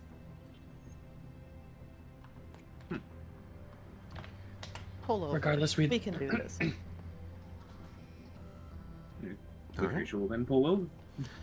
You pull over along part of the road that overlooks a rather large drop-off into some of the forest below, and the 2 military guys approach. One is a Mirrodin, one is, in fact, one is a, we'll say a Veskier. The Mirrodin, who was the passenger, approaches, and he taps on the glass face on the passenger side front. So Viz. Fizz will roll down the window. Does Lucretia have actual power windows, or does Viz have to do the awkward little crank? Oh, that's a good question. I mean, if anyone can do it For- smoothly, it'd be Viz. Yeah. I think the For crank. yeah, for weight, Lucretia would actually have it be crank windows. It probably came standard with power windows, but she got that stripped out to lighten the car. That's fine. Damn. Alright, then yeah, Viz will just like smoothly crank it with like, very, very smoothly. It's like, Viz makes a sound to make it seem automatic. I'm just silently staring up at the guy. The soldier looks at you, to the driver, then to the others behind. State your business on this road. His attention does often turn towards Burke, specifically the armor. He's studying it over. You realize that while he seems to have stopped you because of the armor, he's not sure. We are seeking passage to Ambergris. Down this road? I know it's a shortcut, but it's a dangerous shortcut. There's official military business here. We were That not should aware. not. Regardless, that should not restrict us from traveling on a public road. Let me roll something.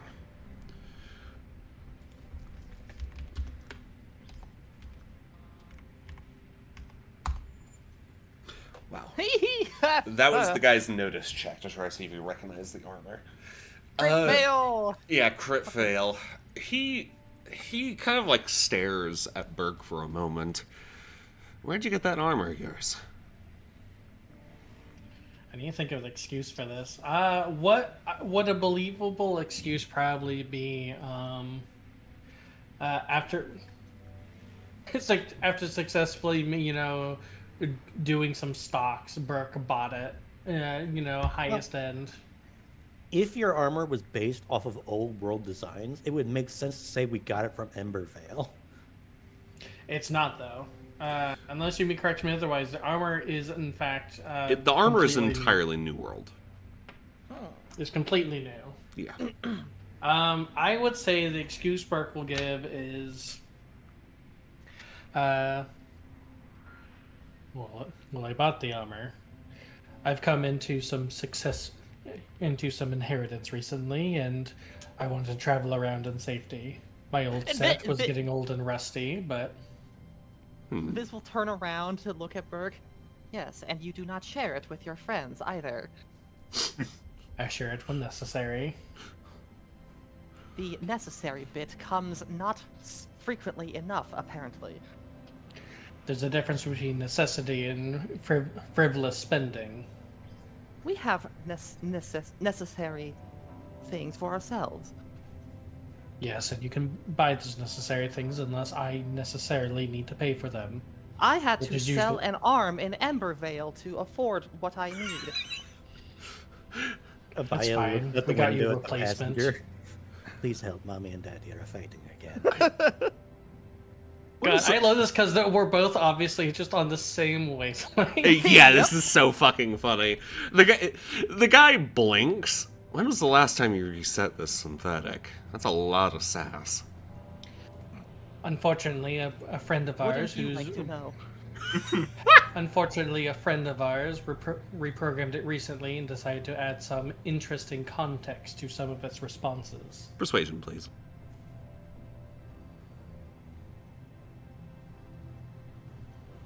You see, while Sertia doesn't like to lie, Sertia also does, in fact, come successful in bullshitting because in the military, that's what you do to sound good. That is true. 9. Jesus. Ooh. He. Holy shit! A D10 in persuasion? Oh, yeah, no. She's a Again, military officer. Wow. She's an officer okay. and leader of the people. The guy nods. Huh. Well, I don't know why people do that sometimes. Well, sorry for bothering you. I thought that you looked like somebody that we were looking for. There's a particular officer that's run off with some specialized armor. Kinda similar to yours, but not quite. Color and some of the designs are all off. Rick nods. It's unfortunate that they're so similar. I don't suppose you can radio ahead to let us know so that we do not keep getting stopped. We're following a detective and Detective Prach, if you know him. We're hoping not to be too delayed behind him. No, actually I don't. Prach, by the way, he's only stopped a little bit of ways ahead and he's already approaching. Oh yeah. Here, sir. Here, my friend. Wrong voice. Here. And he holds up his official identification. Oh. Well, sorry for bothering you. I'll radio up. Appreciate it. He pats on the side of the door and heads back to the truck. He's only gonna radio up because you got a raise. Oh, thank goodness. Yep. A raise and his crit fail, I assume. Yes, that too. Pratch watches as he goes. He looks over and mouths, "That was close." Burke just nods. And he'll head back to his motorcycle so that you guys can continue onwards. The window gets rolled back up. Kind of look back to Abaya. I am sorry that I could not have interfaced with a radio. It was not conducive to our current situation. I understand. All right. Well, we can continue rolling. D20 Oh, minus boy. 2. I got this. -2. D12 minus 2, 7. pardon. Yep. Yes. So that's fine.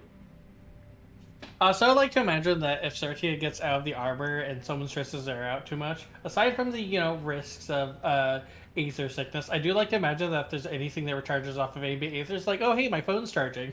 Oh yeah, 100%. Quick, Sertia, think about not having enough for your taxes. Theoretically, charge me. Think about tax days coming up. Oh god, I need to do my taxes. Oh, the Fuck. car's fully charged. Thanks. Ooh, A very good encounter. Very nice. Oh, ooh, very fun. What do I want this good encounter to be? We accidentally drive into a spatial pocket that teleports us forward 1 square. No. Dang. You know what? This could be kind of fun. You start as you're driving up the road. This particular portion heads up the side of a mountain. That's why it's got such a sharp curve to it. So you're kind of following these like really sharp turns. I forget the exact term for those like mountain turns. Switchbacks. Switchbacks. Okay. You're following along a series of various switchbacks, and you damn near end up hitting something coming around the corner of one, because up at the top, the detective is pulled up. There's been a landslide that has blocked part of the road. However, you see that there is a couple of military personnel working on it and looking like they're about to get ready to detonate the damn thing. What do you do? The detective's already talking to them. I guess the best thing to do is to just park and wait. I don't see any reason why we need to go talk to him. All right. After about 10 minutes of this, the detective finally comes back over. So, what they're telling me is that recently, this particular landslide happened. It's because they've been doing something underground here. Although, Biz twitches. apparently they've been mining some precious metals. I'm wondering if we might be able to get something out of it. Anyhow, might want to pull the car back. Lucretia will reverse the car a bit, probably finding a siding near one of the switchbacks. Yep. You'll do that, and the detective will pull his motorbike up next to you. And you see some of the the three military personnel come running down the switchback right before there's a loud boom, and chunks of debris and rocks start falling. And once you start to come up near the top, the road itself is pretty roughly damaged, but you should be able to drive over it. What you notice is that they've cracked open the entrance to a mine shaft. Ooh. And, well, there's some particularly nice bits of metal lying around, notably gold ore. If you can either drive by and not deal with having to try to sneakily grab some while the military guys are trying to fucking tidy up everything and push it back into the mine. Because as far as you could tell, there was a kind of a station at the entryway with a few bits of like equipment and the like, and something broke, something exploded. And the stuff that was being ready to get carried out got covered. But now, because of the secondary explosion, there's chunks of a minecart scattered across the road, too. Oh. So there would probably be chunks of ore. Yes. So, if you want to get out there and deal with the military guys trying to stop you from doing so, you can, or you could just drive away. Absolutely. I mean, Lucretia's plan was just like pop open the driver's side door, lean out, and scoop a piece off the ground as Definitely we could drive do by that. slowly. Do you want look as if we're taking it easy, not to damage the car, but she just leans out, grabs a chunk. roll me a stealth, sleight of hand, anything like that. 6, good enough. As you're rolling by, you do spot a relatively large hunk of gold ore that you kind of just creak the door open and swing down and yoink. As you roll by, you do manage to grab yourselves a rather large chunk of ore. This chunk, when properly refined, should be able to get you about 300 credits worth of gold. Oh my. Oh my. You'll have to refine it, though. That's a very dense, pure, like, chunk of ore. It's there. about the size of her fist. Yeah. Burke's running a little low. Maybe I can have it. No, this is my fucking gas money. True. Yeah. All right. Burke's so poor. You guys never pay for anything at Burke's. The military personnel, one of them kind of waves you by to let you get through, not noticing that you'd managed to snatch a piece of ore. So, very good. Continue to roll. Fuck you. Mm-hmm. Yeah. She just tucks it in the door pocket of the car. Very nice. For the time being. It glimmers very nicely as you're driving. Kobold instincts. I want to take a bite out of it. Actually, roll me 1d4. If it's a 1, it's fool's gold. Oh, What? A 4, you're fine. It's a 4. It turns out it's actually gold that somehow covered a diamond. Or some other precious gem. No, not quite. Or there's some platinum in there. Yeah, Maybe. platinum. Platinum would be the good one. Listen, explained why if it's you're so making much. us roll, if you're rolling a 1d4, and if we roll 1, it's useless. Then rolling a 4 means that we should get a reward for it. If you're making us gamble. Not always. Either way, continue rolling. D12 minus 2. Burke is up next.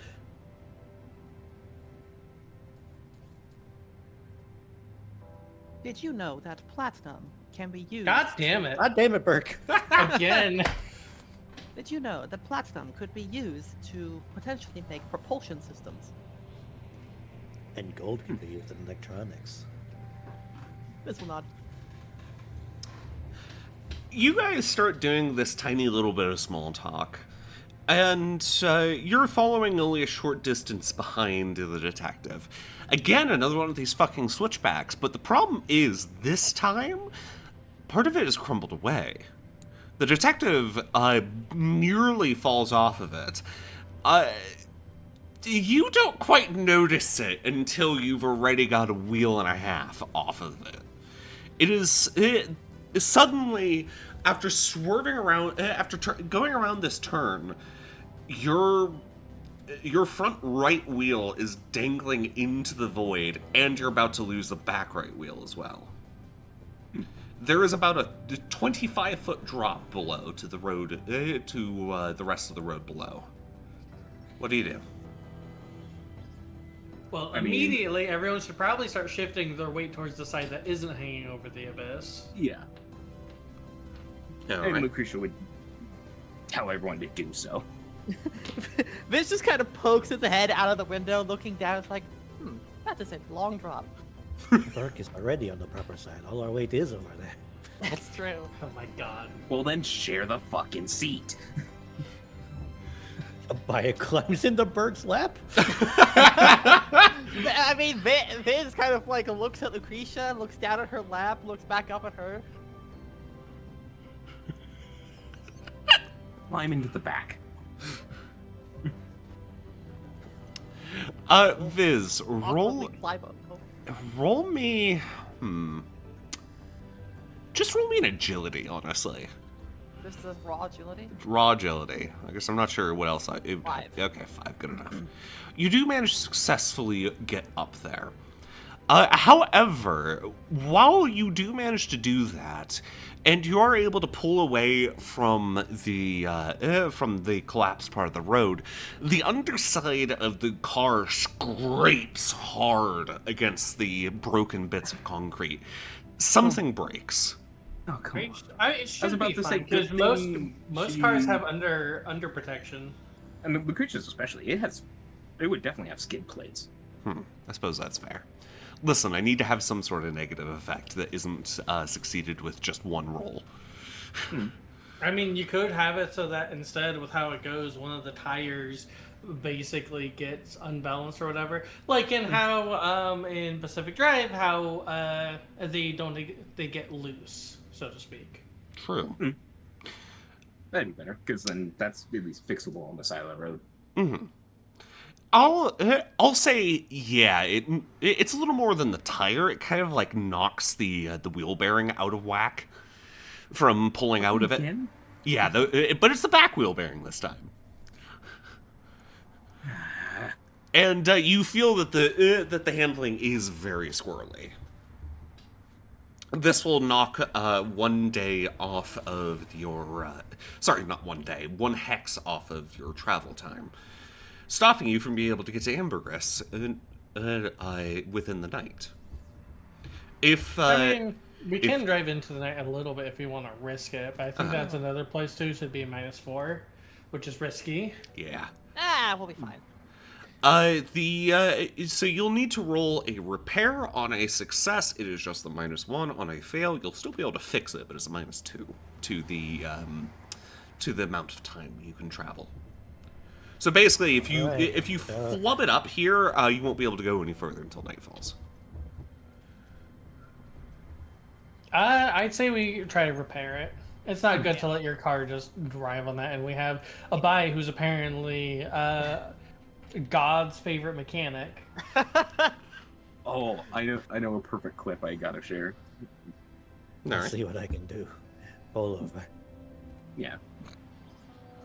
Lucretia will definitely get out and like... I told you! I freaking told you! Why? 22! 22! What's happening? Again, I not only that, but like we gain efficiency, and now Lucretia actually saves on gas because Abaya found something that Mercy messed up. on the last checkup. Abaya, what the fuck? 22. Don't look at Oh, me. God's favorite mechanic. I told you. Why is this doctor the best mechanic in the world? Why does this keep Look, happening? I studied on cybernetics, but apparently it translates to a car. I don't know how. I've just figured it out. Well, you still have that -1 because it does take time to repair. But you repair it very nicely. Well done. Do you want to describe how it goes? Somehow Abaya also fixes like all the car treads. So the cars also like the tires actually are going to last about an extra 3 months. So here's actually what I'm going to do. Sure. Because I rolled so well, I'm going to take some of those car parts that we earned just before meeting Crossroads, and I am going to use that to reinforce the car's axle and wheel bearings, so that the next time we encounter something like this, we get to bypass it without damage. I will allow that. Just remind me next time that comes up. Because, 22 is a little bit obscene. Abaya's You like, can I've had actually enough put of that this shit. into your inventory, something like Alright. that. As I I can do know. that. Abaya's like, I've had enough of this happening. Fucking wheels are the worst part of the car. I'm gonna fucking do something about it myself. Okay. Well, you can make one more hex. Actually, toss that. I'll just toss it in my inventory. Whose roll is it? I believe it is yours. That's 2. Another good encounter. Good encounter for the last hex. Damn. These rolls are pretty damn good. Damn, this We're is going just bad, all good, bad, good. all these rolls are basically just double or nothing. They really are. You know what? You roll campsite and roll it twice. Pick which one you want. Ooh. Oh, okay. So what, roadside? Yes. Yep, roadside. So roll 2d12, and if they're the same result, I'll allow you to re-roll one. 9 and a 3. So you have a choice of either a small hamlet or a calm camping spot. Supposedly. You know what? I mean, like, we could do a small hamlet. Okay. I think that would be interesting. I can't find the clip I was looking for, but it's Piccolo from Porco Rosso, where he's like, "I'm the god of engine work." Okay. Yeah, I'll do that. As you're driving up these twisted, busted-out roads, you notice a small sign on a T intersection. Saying... Oh, what's a good name for a little hamlet? You guys got a suggestion? Amber Crossing, because it's next to Ambergris. Yeah, but what would the crossing be? Well, you're crossing into it. The person who named it, just thought it was neat, obviously. It doesn't have to be well named. Not enough people live here for it to matter. Maybe not Amber Crossing, because Ambergris is not named because it has anything to do with the actual amber. It's an entirely different thing, but, As if they know that, obviously. Could be, God, frick. I mean, what would they be doing out here would be the biggest question. As They to do what mining, they would, most likely. mining, hunting, Logging. logging. Probably, I mean, hell, probably isn't even named. Probably just a small hamlet that answers to Ambergris. That is Like possible. small mining town. Yeah. We'll just say that you see a sign on the side of the road that just points, saying, "in." Just I-N-N. It is a kind of rusted, battered sign that sits at an awkward angle, pointing down a side road. I assume you go down it. I guess Yeah, so. Yeah. We should kind of like look to the little AI in it. It's like they're in the car. It's like residents, I'm guessing. They'd probably nod, and then she'll turn down that road. Yep. It's not like we have anywhere else to go. The road, this road is even more rough than the road you've been taking. It's a simple dirt road, only about 1 lane wide.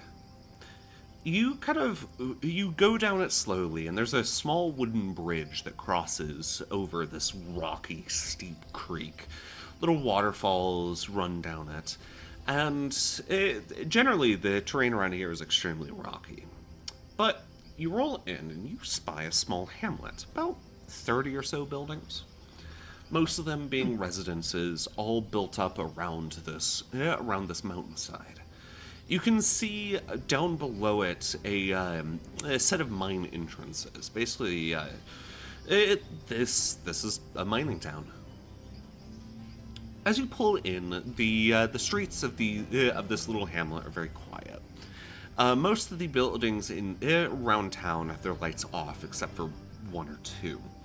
And the inn, just known as the Rockfall Inn, has its lights on. It's a small modular building with with just sheet metal walls and whatnot. But its lights are on, its door is open and welcoming. And there's even a small sign under the neon sign that says Rockfall Inn that says vacancy.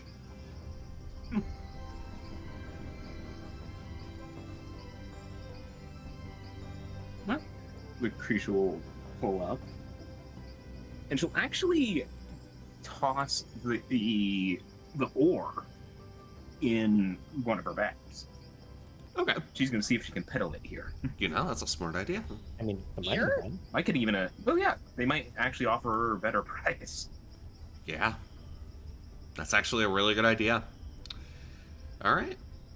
You pull the car up and step outside. The air here is rather humid.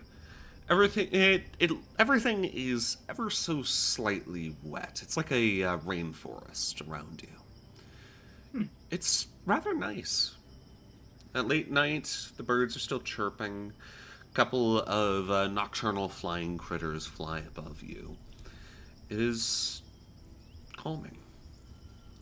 The Rockfall Inn, on the other hand, is a little bit different. The bottom half is a small bar. There is a couple of tables set around. There's the bar, and there's stairs off to the side that leads up to the room. Inside, there's 2 guys, a couple of rough and tough miners who are playing some cards in one corner. On the other side is hang on, there's just a very large bug crawling at my window. Give me 1 moment. I don't know how that bug got in here. Yeah, maybe, though that is no friend. That was like some sort of... I don't even know what the fuck that was. I don't want it fucking with my plants, though. Anyways, the barkeep is the barkeep is this rather grizzled-looking Mirrodin.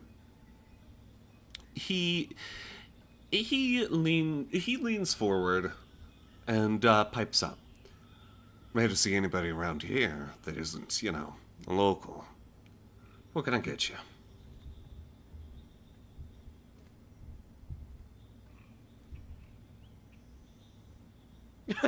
Everybody silent? Well, I was thinking of what to say. Lucretia will step up a couple rooms. Yeah. We got 3 rooms available. Well, only 3 rooms in the building. 10 credits a pop. Excellent. Lucretia will hand over her 10 credits. And then start to walk up towards, the stairs to go put down her crap.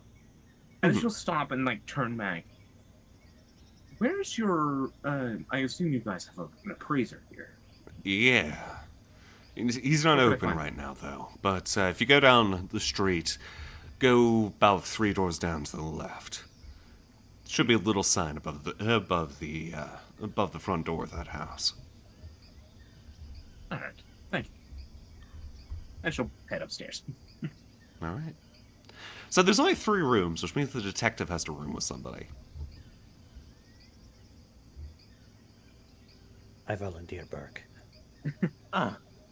Burke doesn't sleep in armor unless we were out camping, and even then, with the secret out, that also means that Sartia can actually take off the damn armor. So, like, sure, the detective knows, but also, I guess it's like, what is the detective comfortable sleeping next to someone he knows that, depending on how things go, just kind of is irradiated all the time?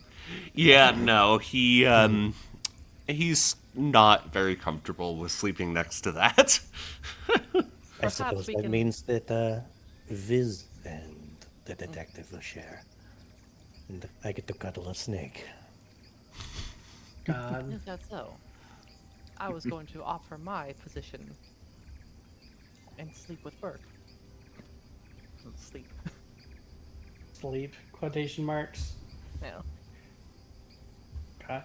I don't think a lead-weighted blanket's a good idea either, Heatslocker. Well, here's the thing, Viz. While that may work in theory, I am also dangerous to be around. Are you guys just discussing this in the main body of the Rockville Inn? I mean, I yeah, like what to- the fuck is this guy No. gonna tell? I mean, I would expect I- us to be like at the foot of like the upstairs. Yeah, we're we're upstairs and we're like talking about Standing on about like a things. little crappy balcony thing that Yeah, goes we No, got I all was the like rooms. at the actual door of the rooms. Yeah, there's we just got this all the rooms. really tight hallway that leads to 3 doors. One's at the very end of the hall and 2 is to the sides. There's also a 4th door, but you realize this is just a broom closet. I mean, like, if we all, if the detective has to room with someone, like, I do think it's probably, like, Lucretia would be the best, if not for the fact that Lucretia also probably just wouldn't sleep. So Lucretia needs their own room, so it's really, with the last 2 rooms, detective, it's probably safest, for Viz to be with the detective. Okay. Yeah, Lucretia would be the best choice, but would Lucretia let anybody in the room while she's sleeping? Probably not. Fair enough. The rooms... I'd be more worried about the detective getting stabbed in the night. Yeah. Well, I guess we have that sorted.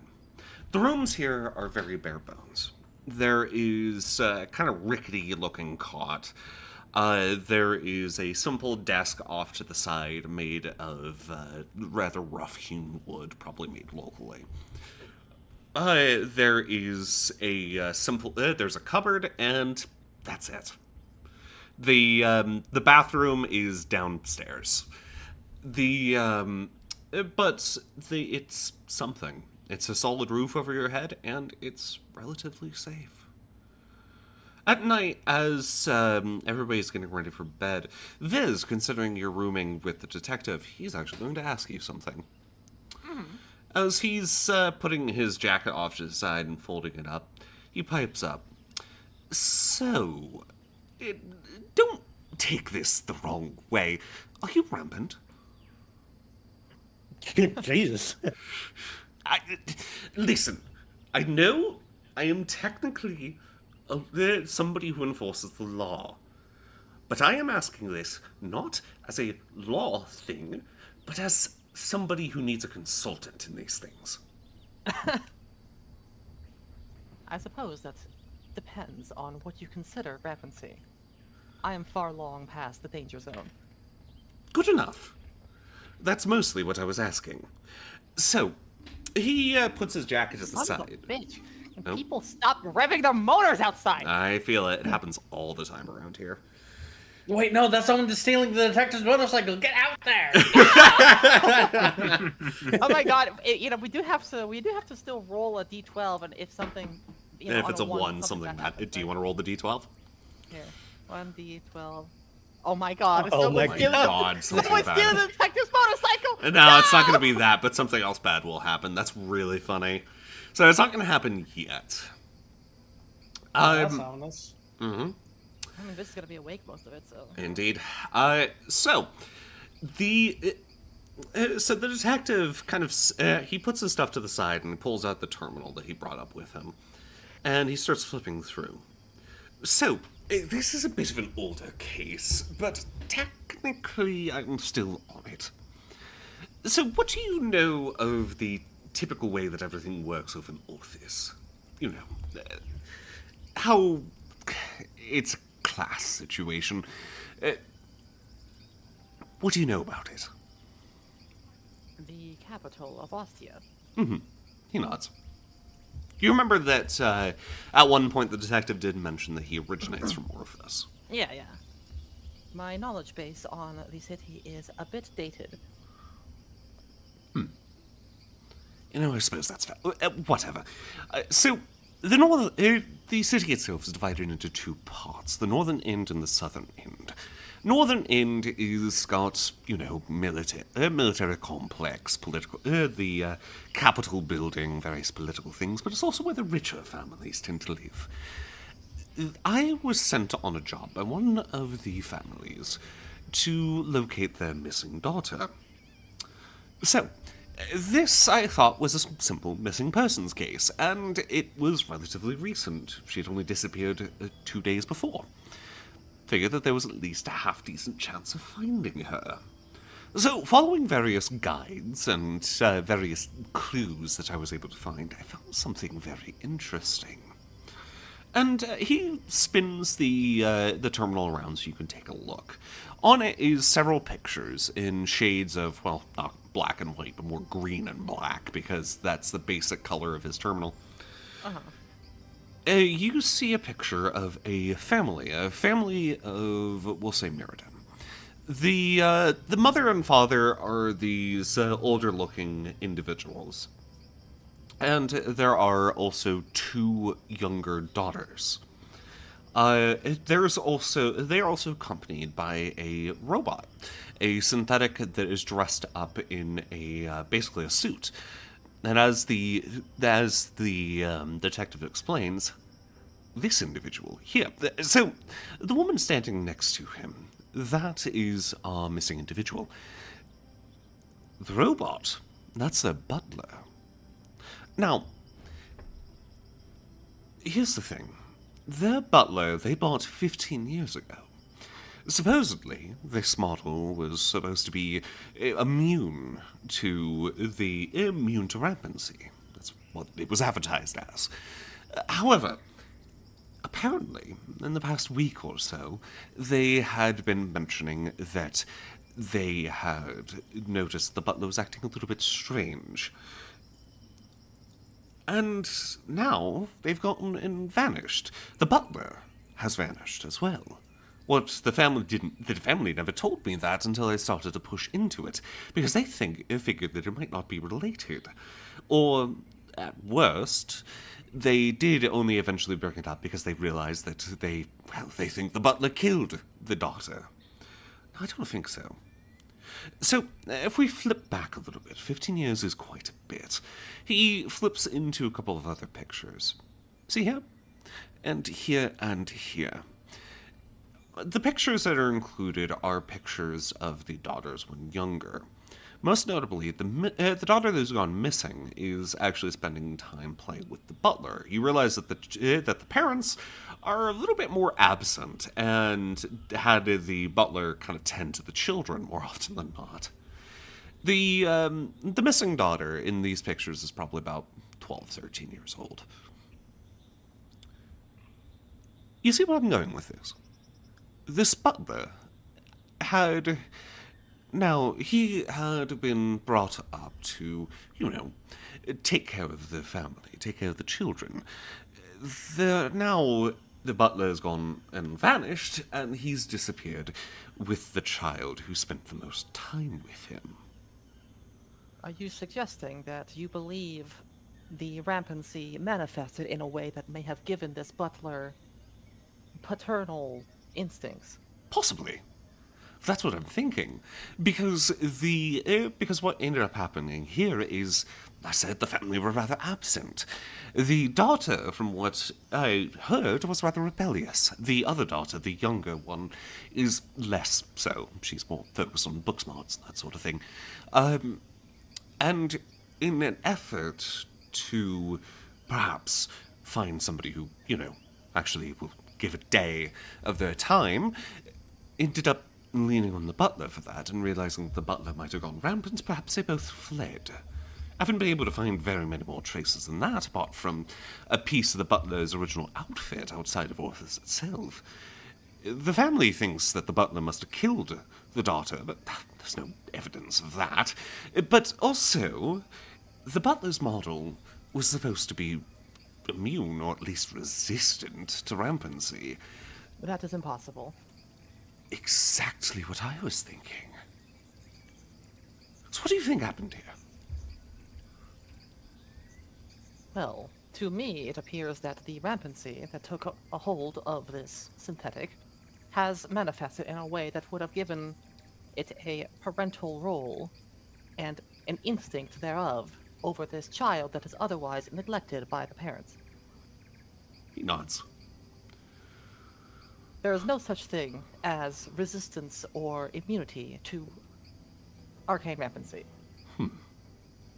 Any synthetic that utilizes any trace amounts of aether waves, even minuscule, will eventually succumb to it. He nods. All right. So that definitely verifies a couple of my theories. All right. Now I just got to find her.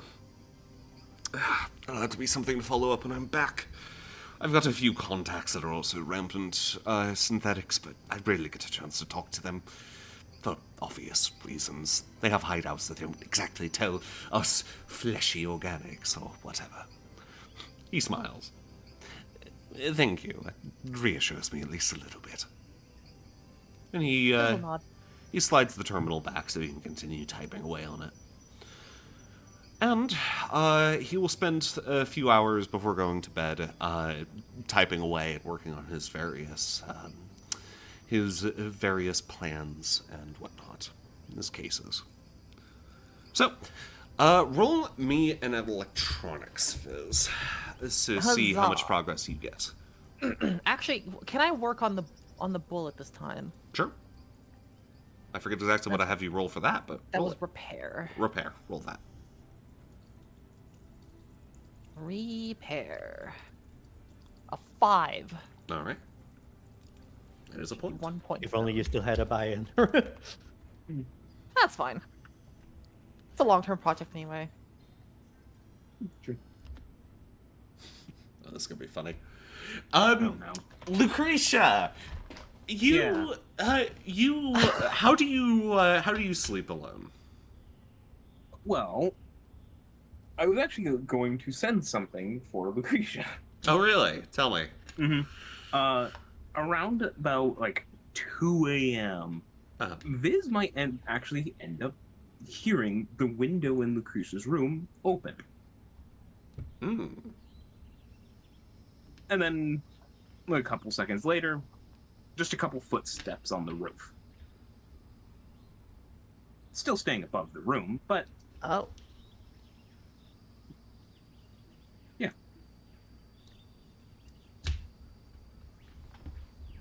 Interesting.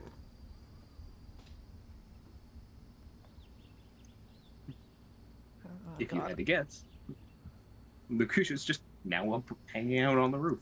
That's probably fine. I mean, it's interesting to note. However, I don't want to interrupt anything. And Oh, no.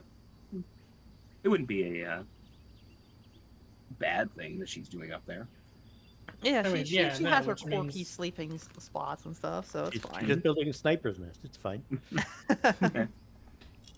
I mean, I Yes, do want she's to. kind of going up there for smoke. Odd it's on the roof, but There's a lot of things on about Lucretia. Right.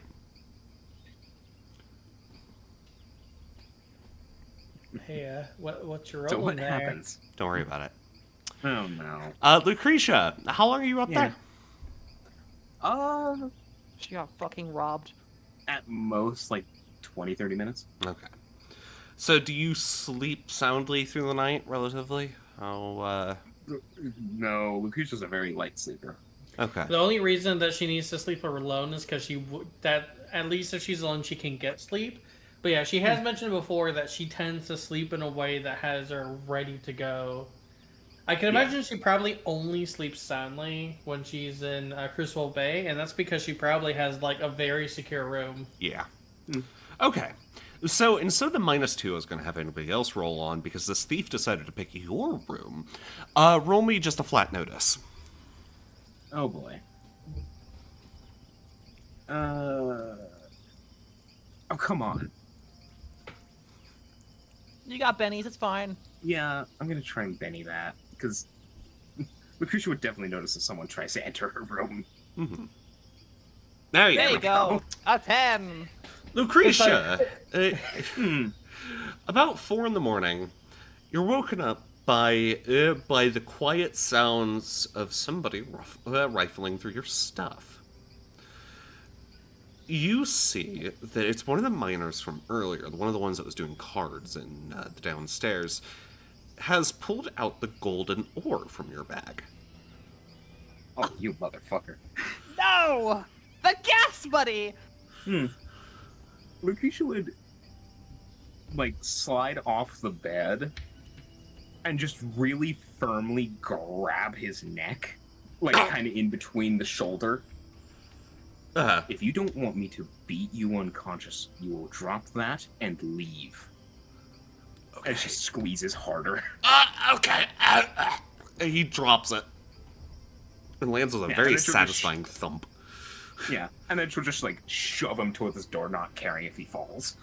Oh, he smacks his face into the door. he kind of he scampers out. Well, you successfully dodged the thief.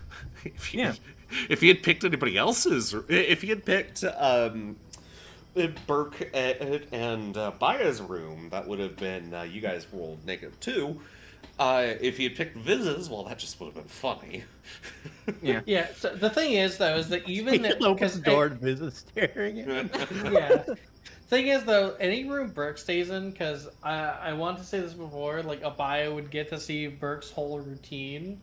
Because, like, you know, in hotels or anywhere where we're not, like, you know, we get a chance, it's shown that, you know, part of the reason that Seratia takes off the armor, or is so careful, is because she takes off the armor and she doesn't want to get caught off guard while still getting rest. So she, like, has a bunch of, like, she sets up the sound dampening stuff. And when she, like, we're, you know, both of them are exiting for bed, she takes out a funny little mechanism that latches specifically onto doorknobs and basically sets a bar across the thing. Oh. It's not like anything super crazy, but it would require, like, a bit more brute force, I guess, to get across. Okay, so that definitely would... So that would have stopped the thief, because Lucretia, while you were given keys to lock the doors, this guy was able to unlock it somehow. I'm actually more surprised that she pushed him towards the door and didn't throw him out the window. That would have been really funny. She's pulled out of it. She was just tired and kind of done with it. Mm-hmm. Didn't really want to cause property damage. Fair. Because it would have definitely shattered the window if she threw him out there. Yeah, then she'd have to pay out her gas deposit. And, you know, that would cause problems for her car. Car comes above all else. But okay. You have dodged the thief. More like the thief dodged Lucretia. True. Oh, yeah. If he tried anything, she was going to beat him within an inch of his life. Again, posting that Shadow Step video again of the thief. Basically, yeah, what's he gonna do over there? Oh, good heavens. And then just ragdolled. Mm-hmm. But okay. Apart from that, you all have a decent time in the morning. You wake up just fine. No free breakfast, though. All right. Well, before we go, I guess Lucretia sells the ore and then we head off. Yeah, she'll take the large chunk over to the appraiser's office. All right. You head over to the appraiser's office, and the appraiser himself is this rather small-looking scrit with this very oversized pair of glasses. He's apparently working for a mining company that's centered in Ambergris. He kind of looks over at the chunk.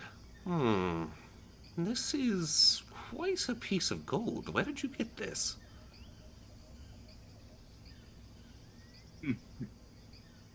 Sometimes I like to explore old mines. Sometimes things are just left. Well, if this was from an old mine, the original owners were idiots. Leaving something like this around, my goodness. It's a little buried. I suppose that's fair. You have a good, well, okay, maybe not nose for it, unless there's some special sensor in that, he says, Just kind of gesturing at your layers a little snout. bit. Either way, do you want to try to upsell it? Yeah. Roll persuasion, and tell me how you upsell it. Let's see. How would she try and upsell it? I mean, you can I think also it get just- Burke, who has the persuasion score, if you want to get Burke to try and upsell it. I mean, Up to you, though. would Burke have tagged along?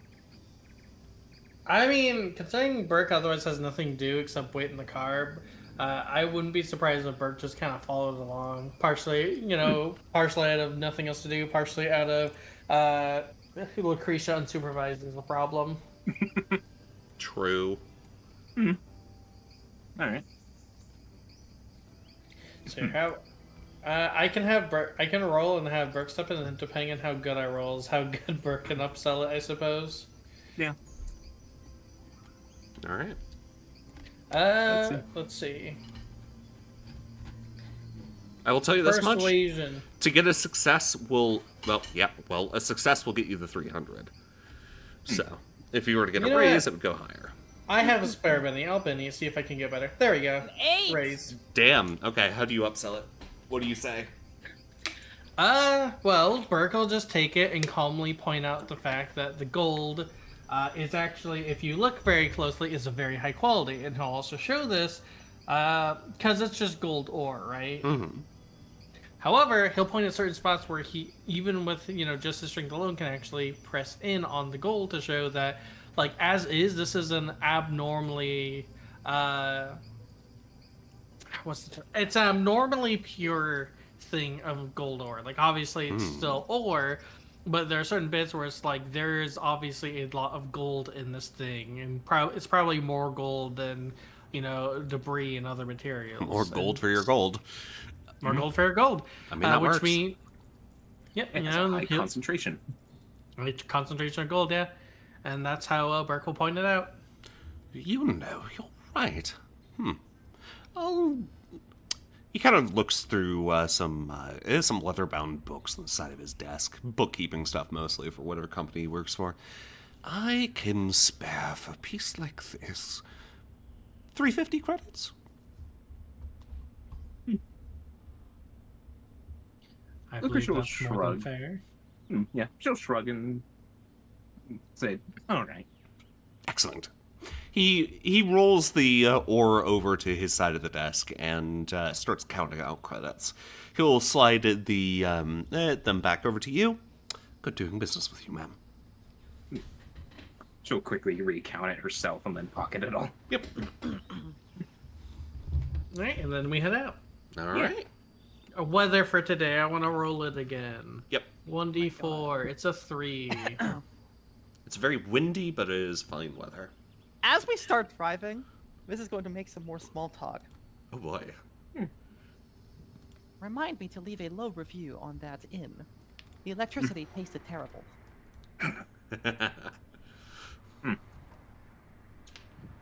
Do you say this Hey, as you- everybody's getting ready? Well, Yes. I did not notice any power station, anything like that out there. It was probably being run from a generator. If anything, we should be grateful it was running. Lucretia, do you mention the fact that somebody tried to rob you earlier? Would I? Would you? It's up to you. I don't It's know. up to you. I don't think she would, but maybe Viz could ask. Like, I heard. I Some mean, I don't noises. I mean, considering everything, I don't think Viz really cared too much. I do think, like, if you don't think Lucretia would say it, then it's funny to just keep it as a secret of just, Lucretia just beats up thieves and doesn't mention it to people. True. Even so, if Yumi did say it was around 4 a.m. Mm-hmm. 4 a.m. is about the time that Viz actually goes in for a recharge. Oh, Okay. fair enough. It's like actually like the time. About 4 to 5 a.m. is when it happens. So, Lucretia, I guess you didn't make this connection, but as far as you could tell, because this guy had a key, apparently, he was able to unlock the door. This inn probably runs a grift where they steal shit from people that stay there. Yeah, that checks out. Yep. I mean, considering the fact that one of the If that people came was- in power armor, probably not the smartest idea. Yeah. On the other hand, because you walked in power armor, that means you have valuable shit. Exactly. I mean, yeah, but it does. But unfortunately High for risk, high them, reward. Mhm. listen. If they come across, Sergio without the armor, the level of stress that would give her would probably just kill them from ether poisoning on the spot. The Halo would just be gone. They'd be like, Fucking Ash babied. just give me your money. And then just no more rubber. And then just like in the morning, like a bio wakes up, it's like, hey, why is there this person-shaped shadow on the wall? Why Guys, am I laying on the ground? Where did my suit go? Why am I covered in tumors? Oh god. I mean, the God. tumors wouldn't be anything new to it. Yeah, that's fair. Extra tumors, then. Bonus tumors. I am especially cancerous today. What did you do? Apologies, you must have slipped some extra turmeric into your food last night. Oh my god. Oh my god. Jesus. Okay, let's just... Is that why he's feeling yeah. so yellow today? Exactly. Yeah. Poor you, Lucretia she's like, would- okay. no, come on. Yeah. Lucretia would mention, like, as we're setting off, they're probably grifters anyway. Fair enough. And that's it. That's all she says. Terribly tasty Double roll. electricity. And grifters. Definitely leaving a low review. Then Viz taps away on its PDD on its arm. Oh, I have been seasoned. Puts a bay leaf in the poultice. Just one, because apparently that's enough for a full fucking pot of shit. Apparently, it's potent if you let it boil. Alright, 1d12 minus 2. 3! Alright. You make it to Ambergris without anything crazy. Oh my god, what's going on in Ambergris? Ambergris is a somewhat moderate-sized town. Let's swap back over to that one, I think. Actually, well, yeah, no, it's fine. Ambergris is a relatively moderately sized town. The tallest building in Ambergris is maybe 4 stories tall, and it sits in a small valley in between several of the mountains. It's from the outside, it looks normal, but as you start to drive in and through the town, you notice differences. A variety of things that you wouldn't expect. Like, there is quite literally an area of signs that point to... I'm going to switch over the audio to this one, I think. There is quite literally several signs that point to the whaling market, which is strange considering that, this is an inland town. You see several buildings. You see several buildings that are renovated old war buildings. They are, they're actually the tallest ones in town. And the locals are decently lively. They all kind of watch the car as it rolls by, not sure if it's local or not, because it's maybe 15,000, 20,000 people. All in all, it's a relatively normal town. Wow.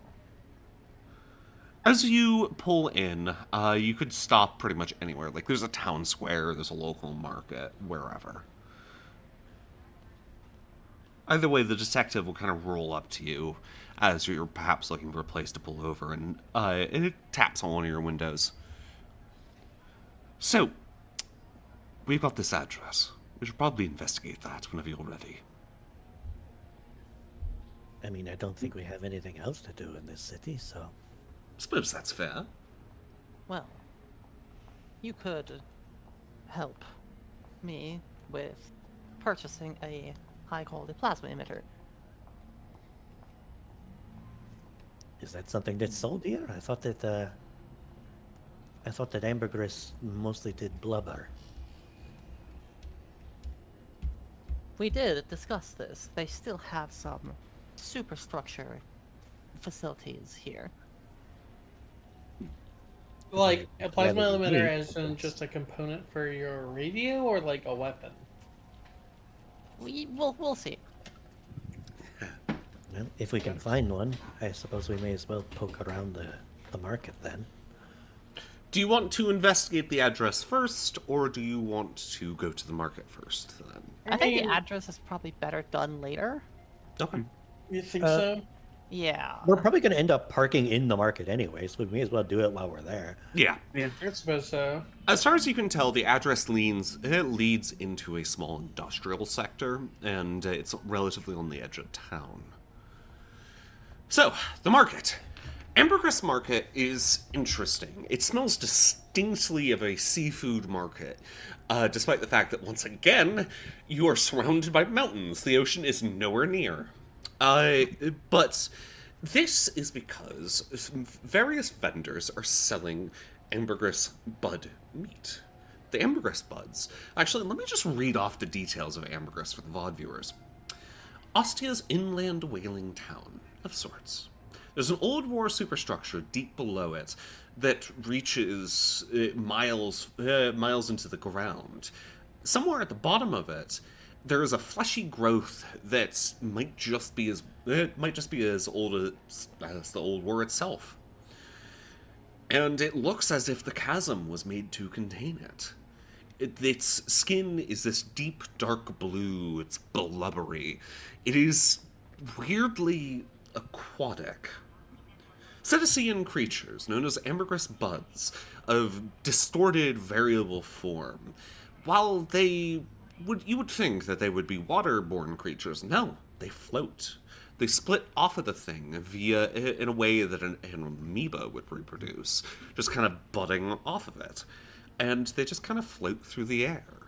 Some of them can be rather dangerous. And this is known, this entire town is built around the ambergris, which is the original name of the growth. The town is named after it. Because the ambergris buds, they have very useful parts. Their bones are sturdy. The blubber has all sorts of uses, both in cooking and industrial use, you name it. And so the entire town has just created a entire economy around this strange inland whaling. And you see signs of it all across the ambergris marketplace. Over there is a ambergris hunter peddling his wares. There's a large bud, this kind of distorted creature that looks somewhat aquatic, although it has two dorsal fins, a head that is only that has a second face only half formed, 3 fins on one side and 2 on the other, with this pale blue tone. It is gutted, with the insides open. The blubber inside is very crisp. The meat, fresh. That's what he's selling it for, after all. On the other side, you find somebody who's created a variety of candles, utilizing the blubber. Another person created various types of lubricant using it, for, like, industrial uses. Get your head out of the gutter. Apart from the ambergris, there is also a variety of other various stalls, ranging from your typical food stalls. There's a couple of farmers around the outskirts of town. From salvagers, there's even a weapon vendor. This weapon vendor tends to peddle towards the ambergris hunters, though, carrying a variety of unusual weapons that are made to hunt down the buds, this being things like harpoon guns. But it is relatively bustling. And once you step in, you get all these various scents and smells. There's even a baker nearby, baking some very good pastries. There's the typical fruit ones, but then there's also ones that are meat pies using ambergris meat. Ever wanted a whale pastry? Now's your chance. What do you want to do? It is a little known fact that the Ambergris flesh was actually an off-world meteorite that crash landed here. Concerning. Lucretia actually would want to make a purchase. Okay. The detective just kind of looks at Viz concerned for a moment, but Yeah, I mean, it's not sure. Is it a joke or is it a conspiracy theory that I found online that it's just peddling? Like facts? yeah, like what? What? No. What do you mean by that? The detective's going to ask while Lucretia's making a purchase. Lucretia, what are you getting? She is going to buy a decent-sized can of this oil, Okay. or the oil from it. Olive cocktail, I see. A sizable canister of ambergris oil will put you back, we'll say 30 credits. Oh, okay. Yeah. Perfect. Yep. Because, fun fact, whale oil is one of, if not the best lubricants for mechanical things. Mm-hmm. In She fact, has another thing she wants to get to add to it before she starts using it in her car. yeah. It is. There's a reason why it's sold for industrial purposes, because it's also used. It's just extremely good for it, and it's a relatively large company that does it mostly here. But a lot of hunters also produce the industrial grade stuff, so you'd be able to get that probably from one of the local hunters, even. Yeah. So Abaya is also going to buy a can of the oil, Okay. and on top of that, he's also going to buy several large portions of ambergris meat as well. Okay. Like how large of a portion are we talking? Enough to last him about 2-3 weeks. Jesus. Okay. You're going to be talking He's going to be turning it into more rations to carry with him Okay. because his you diet is can- very restricted. You can get ambergris jerky if you want to skip the conversion process, though it will cost you more. He'll buy some of it fresh so that he can just eat it like straight out. Yeah. But he will buy some jerky as well. Yes. Okay. So how much fresh? How much jerky? How fast does ambergris spoil? It spoils slower than typical meat, but you don't exactly have any way to refrigerate it. So I'll give you like a week. All right. So he will buy 5 days worth of fresh, and then the rest will be in jerky. Okay. So 5 days fresh, maybe another 9-10 of jerky. Okay. When it comes to the fresh stuff, that is probably going to run you maybe like for a decent meal. I'll say we'll save If it's low enough, again, I do think this could be potential, especially because it's mainly just for rationings and thus flavor. It can probably be wrapped into the general funding rule, because I don't think anyone has the poor feet, so we shouldn't need to have to scrounge up cash. I think for rations, that's fair. unless it's like particular. True. Yeah, that's fair. I'm just kind of saying that because this is definitely unique. This is the only spot you can really get ambergris meat. Sometimes you can find the jerky in other towns that are nearby, but that's usually about it. But yeah, no, you'll be able to find it. You're able to get the fresh meat in one large flank, complete with a fin still attached. And the jerky you'll get in several nice tins that are carved, that are made in the shape of a whale. That's adorable. They advertise it as selling it in collectible tins. Of course. Of course. They like their tins. It doesn't cost anything extra either, so. Brings more business. Yeah. The detective, as you come by, the detective, by the way, is munching on one of those ambergris meat pies. He looks impressed. That is a rather large piece of meat. When are we going to cook that? Abaya is already slicing off the fin and folding it into his little capsule, and he looks confused. Cook it. Never mind. Fair enough. I also realized that I've just been... somebody called Throbbin' Cowboy just followed me 11 minutes ago. That's a name. Let's go. Thank you, I suppose. Either way. You should see a doctor. It's like if it's been like a persistent pain this long that you named your account after it, I don't know. You might want to see a doctor. No. No. Either way. You know, your leg won't be the same if you don't get it looked at. What do you think I was talking about?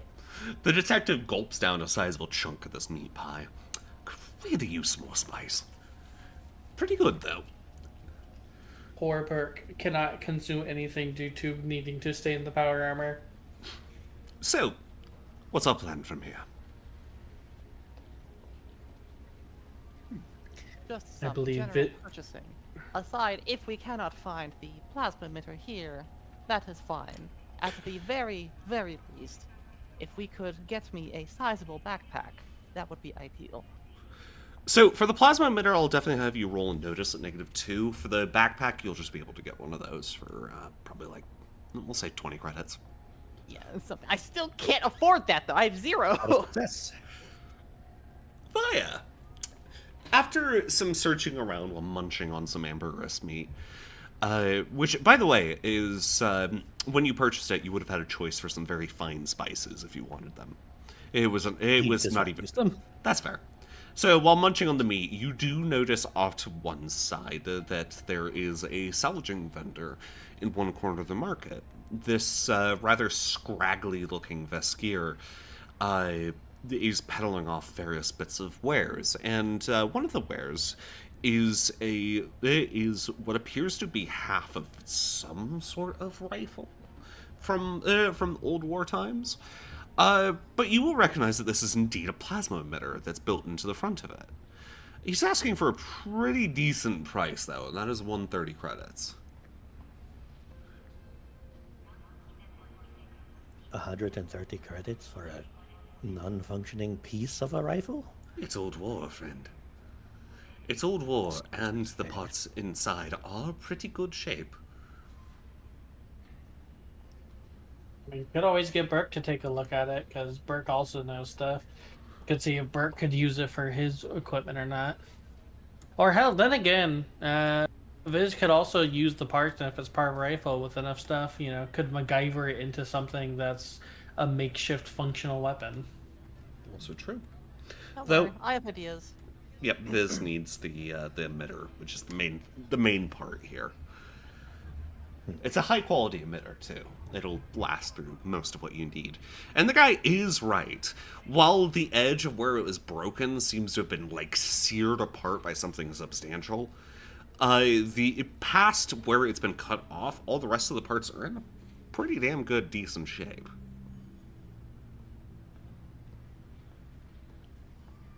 Well, I won't do you the disservice of pretending it's any less valuable than it is, so I do agree. 130 credits, you said. Indeed. By a nuts, shells out 130. Excellent. Thank you, my friend.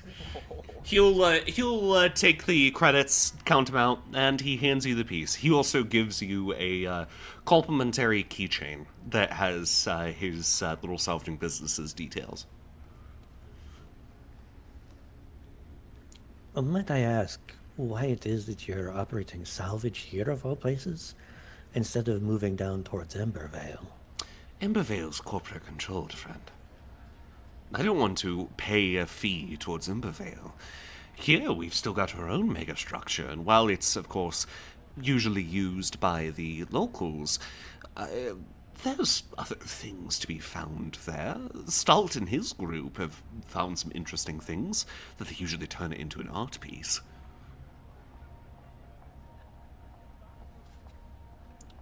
I suppose. And you've never thought about heading up towards the Twin Spires, anything like that? Not really.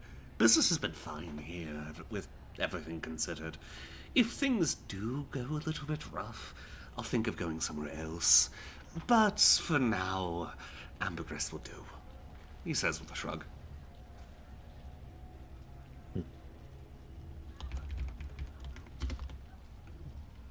Well, either way, thank you for this. We have been searching for it for some time. Ah, well, I'm glad to help. Where I found it was Interesting. Signs of a fight, believe it or not. I did try to find the back end of the rifle. Would have sold it to you for cheap if I was able to find it, but had no luck there. Signs of a fight, you say? He nods. Whereabouts would this have been located? Oh, about tier 2 or so. There was a relatively long but smaller chamber. Looked to be some sort of conveyor chamber of some sort. Inside there was scorch marks, slashes through the walls. All sorts of indications of somebody fighting with some sort of energy blade. Or perhaps something explosive? Either way, they were fighting something synthetic. He says, patting towards a couple of other various bits and bobs, like there's a chunk of what appears to be some sort of sensor and a hand off to one side. Whatever happened, there wasn't much left. I tried finding it again the second time I went down, but wasn't able to find it again, I'm afraid. You know how the superstructures are. Sometimes they don't want you to find something, they just won't.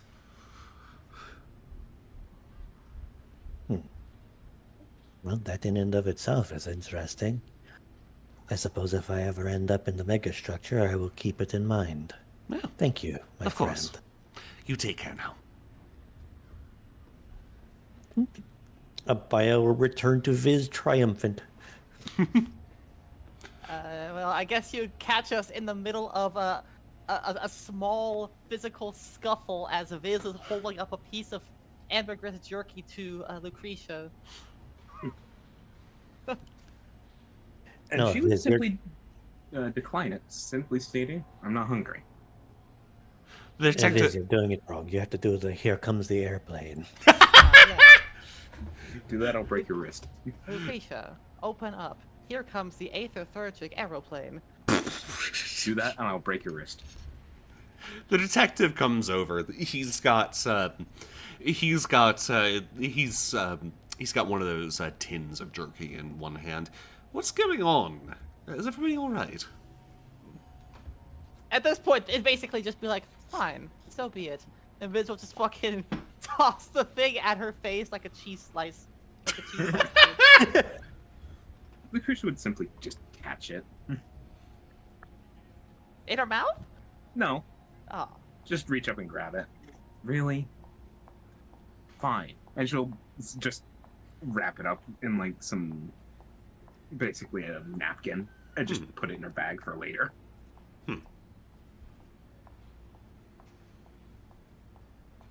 Everything all right? I hope. Lucretia has not been eating insofar as I am aware. Anorexia is a serious problem. It's nothing to do with that. Has to keep her girlish figure. Ha ha. Your muscle may break down if you do not consume the required amount of nutrients. You do not want to lose strength, do you? I eat whenever I'm hungry, and I'm telling you, I'm not hungry.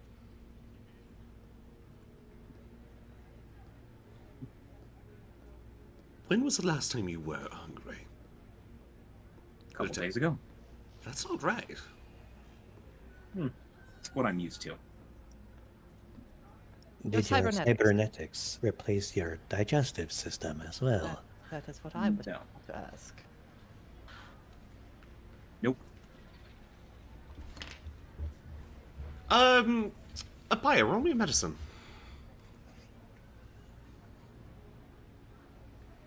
I'm just thinking here, like, should I even have, like, Sertio go in? Because I feel like that's just kind of opening it up for Sertio to just kind of get piled on.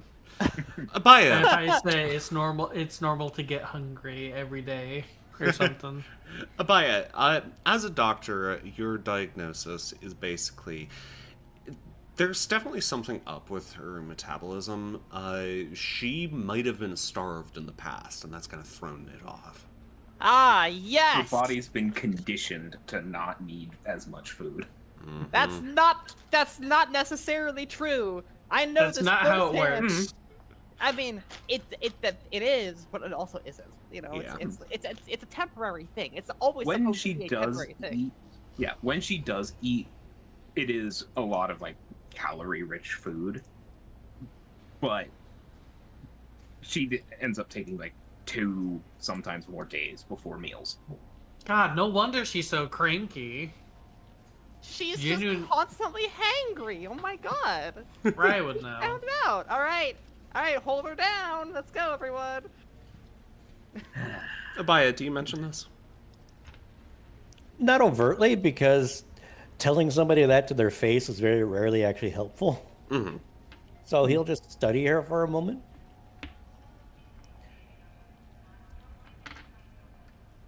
Eating in large groups like that can be dangerous to your health. Would you like me to make it easier for you to break up your meals into more concentrated methods?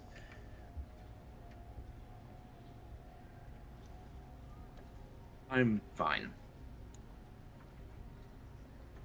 You may be used to operating in such a condition, but, well, without any kind of a schedule to your intake, you will eventually shut down.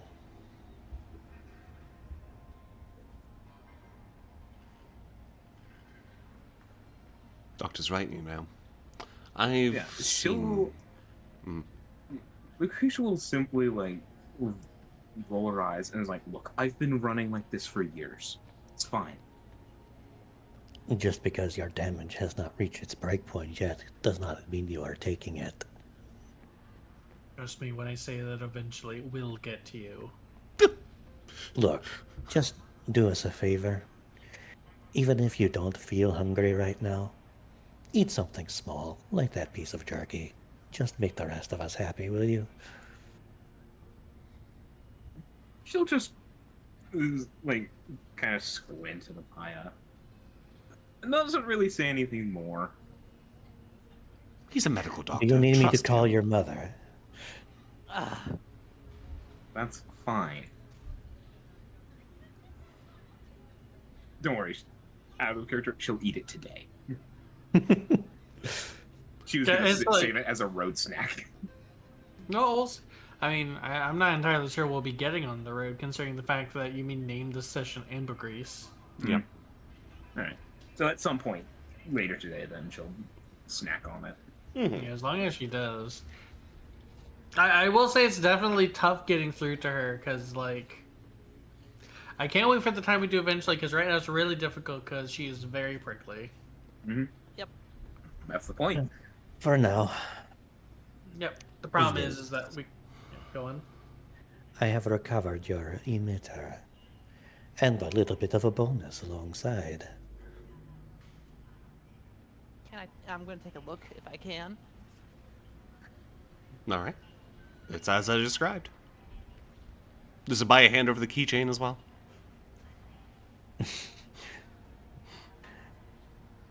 Yes, but not quite in the same way. You'll actually reach up and you'll hang it from one of Viz's little horns. It's this little plastic keychain with the guy's business name and a phone number. It's in the shape of a lug nut, so the text kind of wraps around the inside of it. It is a contact for future salvage if you wish to acquire it. Very well. Thank you.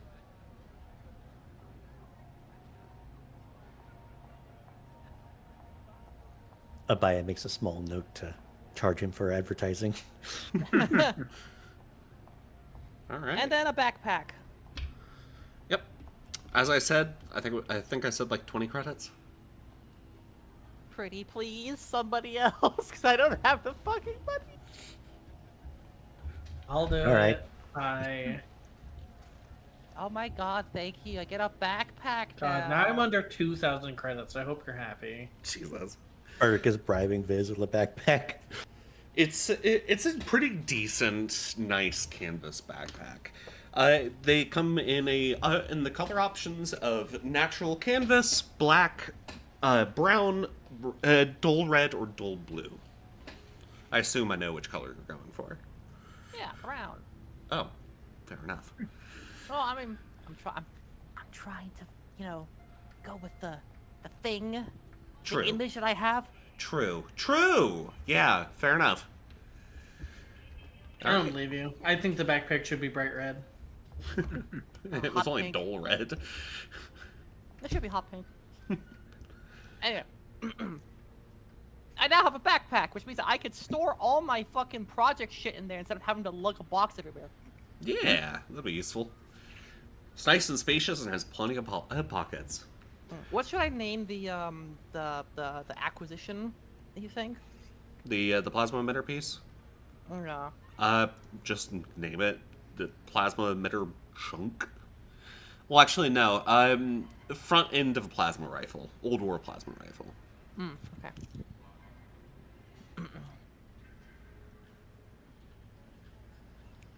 All right. Also, the backpack has a little whale symbol embroidered into one of the back flaps. They love using the whale symbol all throughout the town. It's their pride and joy, you know? So then after shuffling around my items and, filling my backpack and stuff like that, this will not. I'm also just imagining there's at least one person who's a bit too into it, who has their hair. It's a Reese whose hairstyle represents like a whale. It's very meticulously coiffed to be a whale shape. Oh my god, it's one of those fucking that giant pompadour. Yeah, exactly. Yeah, It's got whale pompadour. It's got a whale fin on the back. There are various differences between how people do it. Sometimes people do a normal shaped whale. Other times people will go a little bit silly with it and add a few extra fins so it looks more like one of the buds. They'll do various ways, but it's all generally whale-ish. Either way, anything anybody else wants to do in the market? No. All right. Well, we have I this think address that's to go to. And I also need to go to the bathroom, so time for a break, y'all. Break time. Yep. Oh my god, Raya, clapping hands together. How are your theories doing?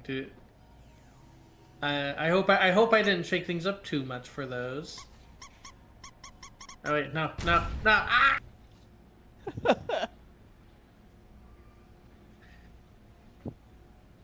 I can't believe this. The whole time. Whole time what? You're leading me the fuck on! What are you talking about? How What do dare mean? you? How was I leading you on? I don't know. It's not my fault that you came to false conclusions.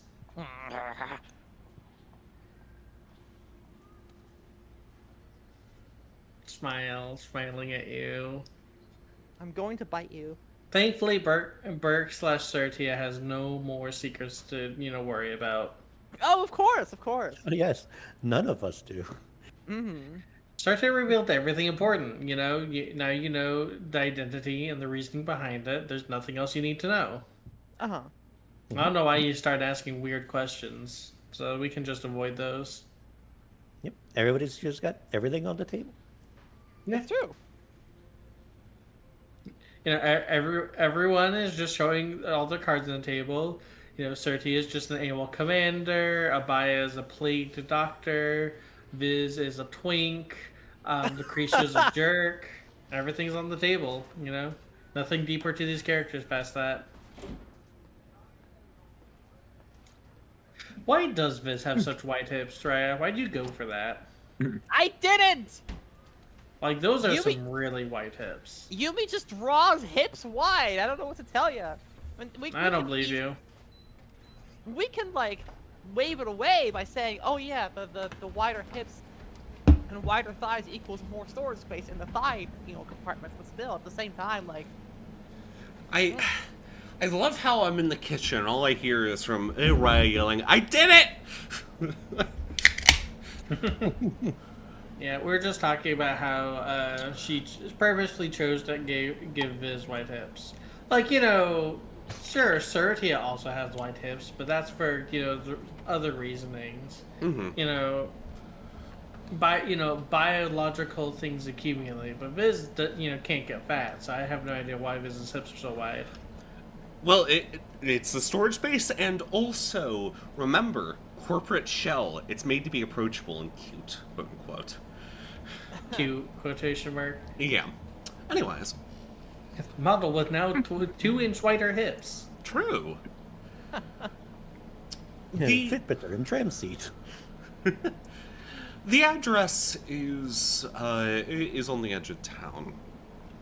This relatively smaller, worn-down warehouse. It always seems to be the warehouses, man.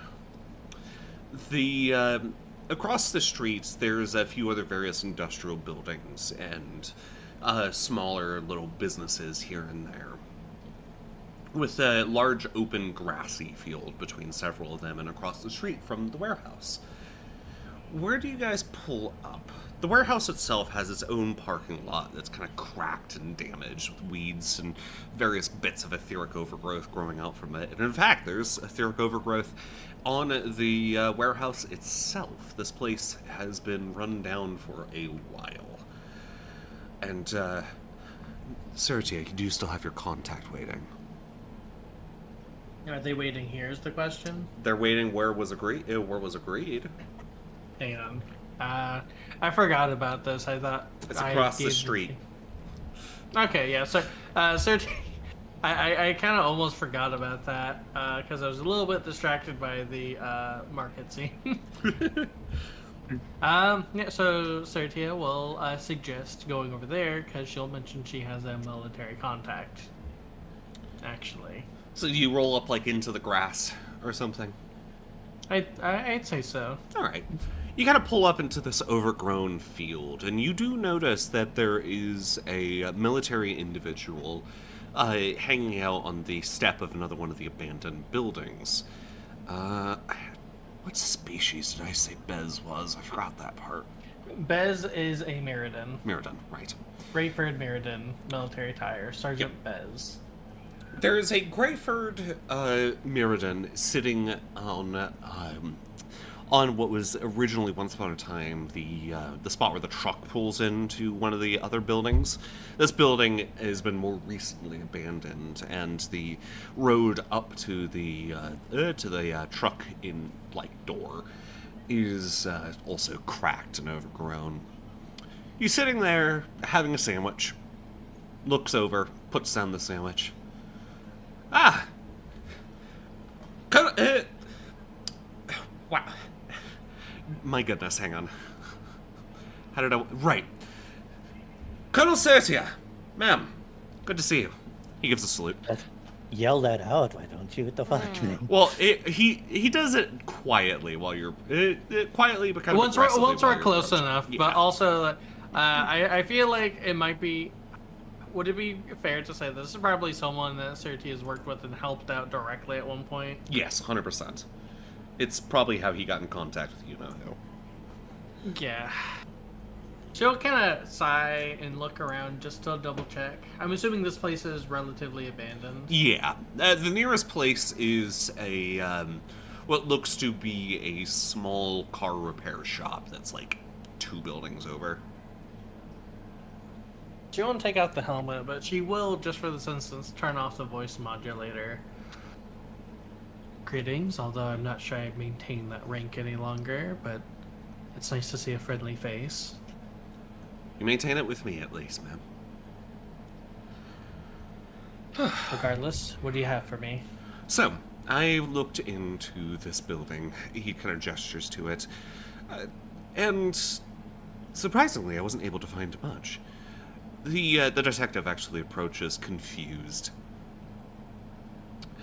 Inside, the building is mostly empty. There is a main storeroom area, as well as several side rooms, I assume once upon a time used for administration purposes. The main room itself, apart from a few crates of, well, nothing at this point, and a tree growing through the center of it, is empty. And several of the administration rooms are also empty. However, behind a rather ramshackle hidden wall, I did find a small signal booster. that seems to be sending a signal out from somewhere else. He holds up his PDA. I've been tracking it for a little while now.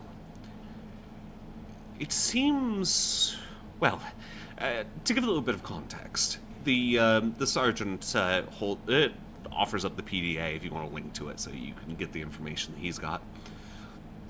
Sarty will actually offer for Viz to link to it and get the information. Oh. Okay. And do you do so? Yeah. The information he gives is a signal that he has tracked well below the city. So, Ambergris has 6 entrances to the superstructure below. 3 of them are publicly used, typically by these Ambergris hunters. However, 3 are less used. Might be used by, say, the local youth or something of that sort. One of them is just behind the warehouse.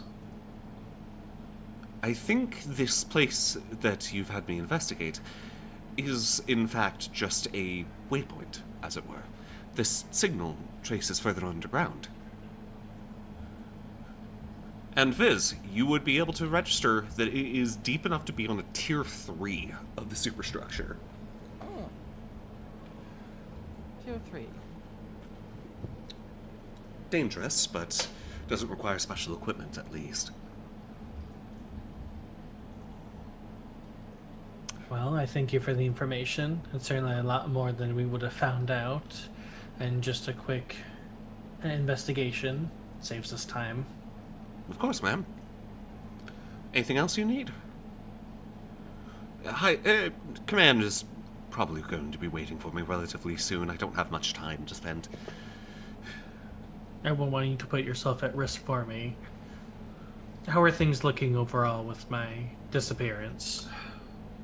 Some of the boys are still confused as to what might have happened. After all, you had a lot of people that considered you, something special. People looked up to you, and with the disappearance, there has been a lot of confusion. Nowadays, with you gone, people just don't know what to do. And with you missing, some of the other various commanders are telling people not to really question it. There's been stories that I think have been used to placate most of the people that are wondering, saying that you're on a secret mission, quote-unquote. That's not entirely inaccurate. I suppose so. The truth of the matter is, unfortunately, rather personal, but believe me when I say I didn't leave of personal choice. I fully understand, ma'am.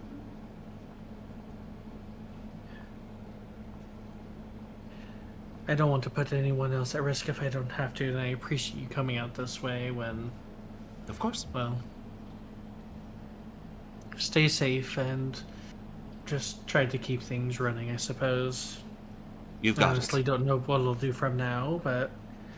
Whatever is going on, I don't trust what General Malazar has planned. I wouldn't trust him. Keep an eye on him for me. I trust him as far as I could throw him. Which, to be fair, is probably maybe 2 or 3 feet, but you know what I mean. The sergeant nods. If you can, as risklessly as possible, try to reassure people that whatever's going on, I have good reason for it. You've got it, ma'am. He stands up, gives you another salute, and she'll return, because protocol is that once you salute an officer, they need to salute you back and then drop the salute for you. So she'll kind of do the whole military protocol thing and dismiss them. Excellent. Have a good day, ma'am. And he'll grab his sandwich and leave, munching on it as he walks through the fields. You should have told me that you sent somebody ahead. Either way, I don't like that. I guess this means we're going to have to go down below. I suppose it does. Well, how's everybody's experience with delving? A little bit since I've done it. I made a career out of it. Perfect! We'll have to rely on you then, Apaya. And voice modulators back on to be safe. Well, we'll probably have to get ready for it. Get any supplies that we need. If it's on tier 3, we're going to be down there for at least 2 or 3 days. Well, I have enough rations for a week on me still, and Abaya just stocked up. The important thing is making sure equipment's steady. I will have to return to the vehicle at the very least to bring with us the water stocks. I don't anticipate there being many opportunities to refill it down there. Well, I guess we never know, do we? An important precaution. Let us know what you need us to do to prepare, but otherwise I'm ready to go whenever everyone else is. Honestly, there's very little that you need to do in advance of your delve. If you're prepared to travel in this world, you're prepared to delve, but... At least tiers 1 through 3.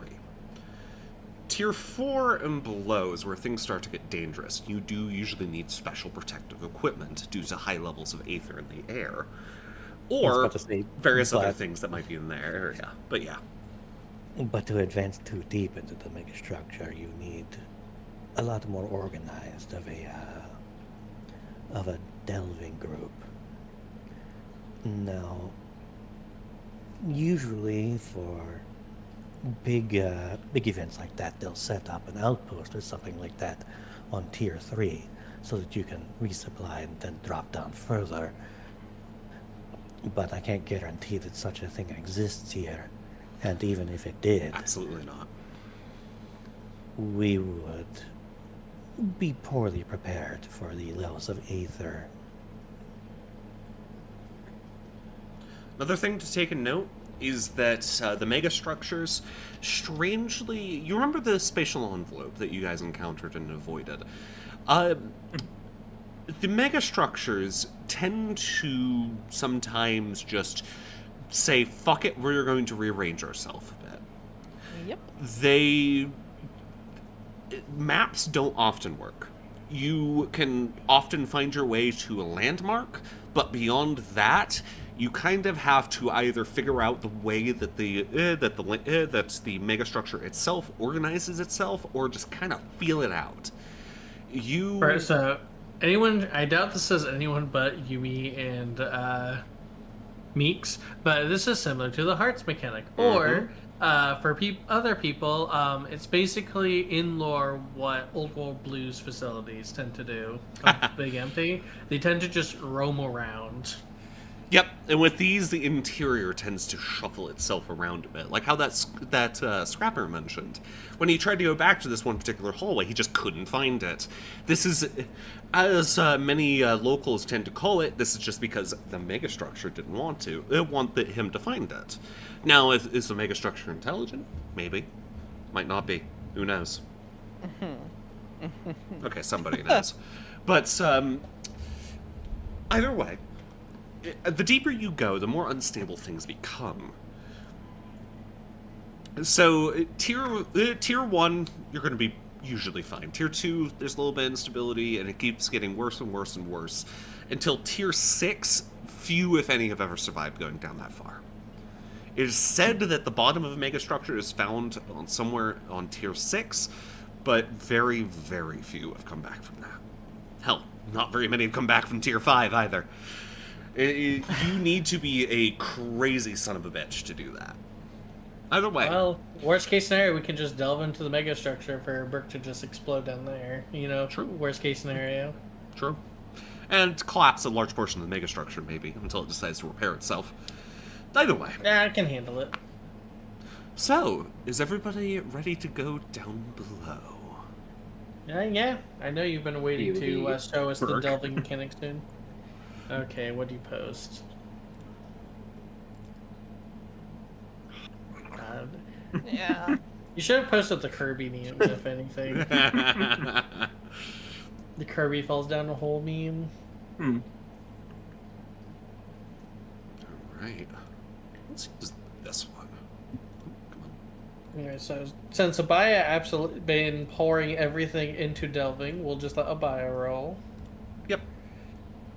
So, Literally every single level has been at least one in delving. Things Oh, are there it is. different here. Let me get the party token moved on to here. I really need to make it an actual token, so I have to copy and paste it from various spots. The lure. Interesting. Yeah, each one of these locations does have details. You can click them, read up. Yes, the lure has probably the most description I've ever seen. It's supposed to be extremely unusual. You guys are technically on the surface right now. Answers to the New Age hounds await. Oh. Indeed. Signal V4.14-7 is where you are heading. That is your goal. And you need to find your way through various other paths to get there. So, the way delving works is basically this is where the delving skill comes in, obviously. So first, you roll to see if you're actually successful. Let me check some of my notes on this because I revised a few things a couple hours before session.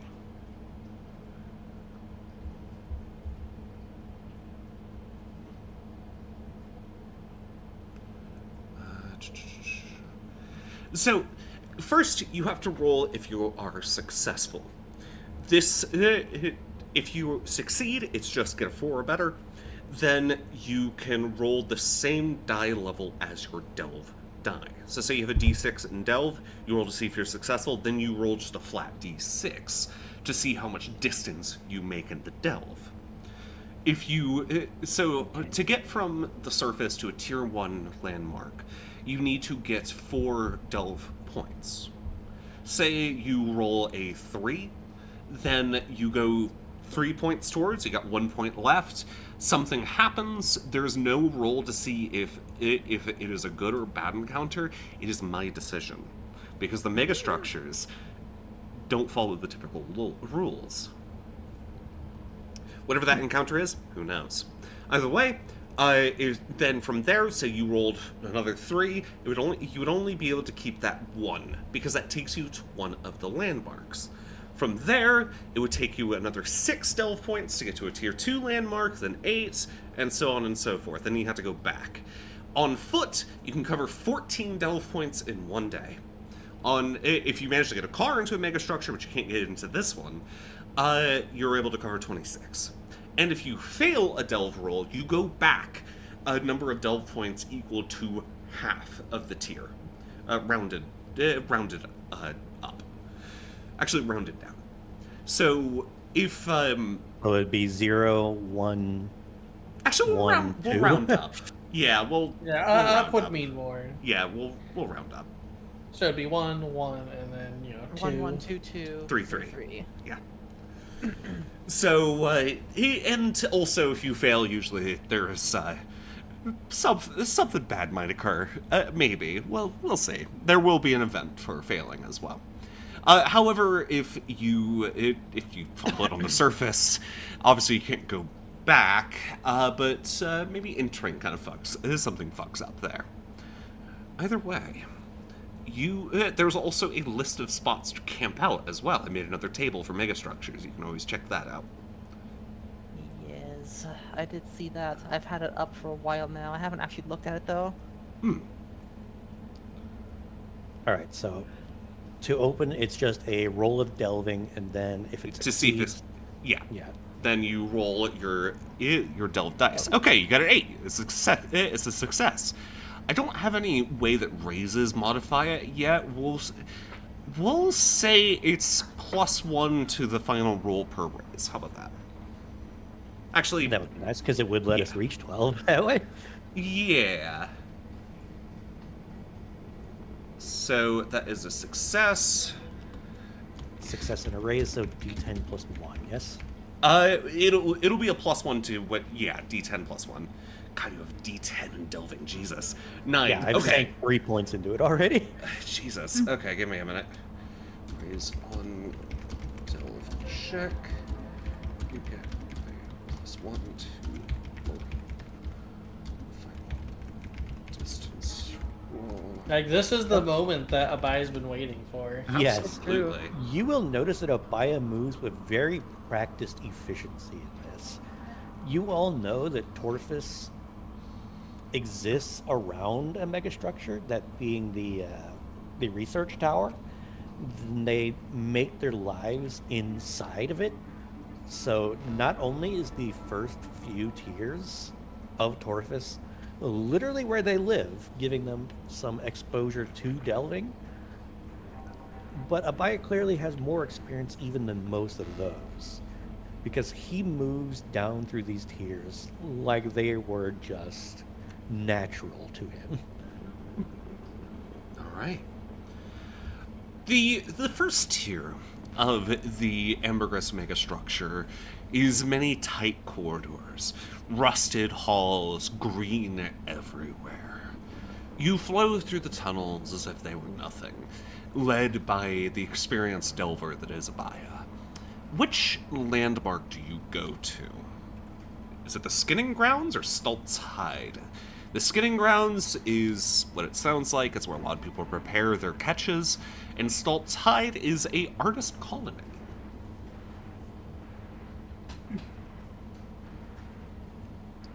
I'm actually don't have a strong preference for either, so I'm going to flip a coin. All right. Stult's Hide it is. All right.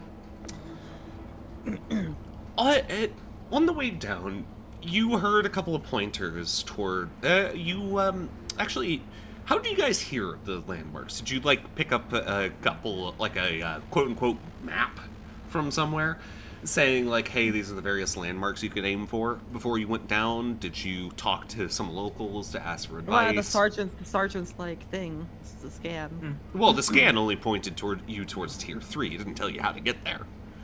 I mean, we probably, I can imagine that maybe on the way we can just kind of say that before we left, maybe the detective went off, grabbed a map for delving since we were probably going to need it. Sure.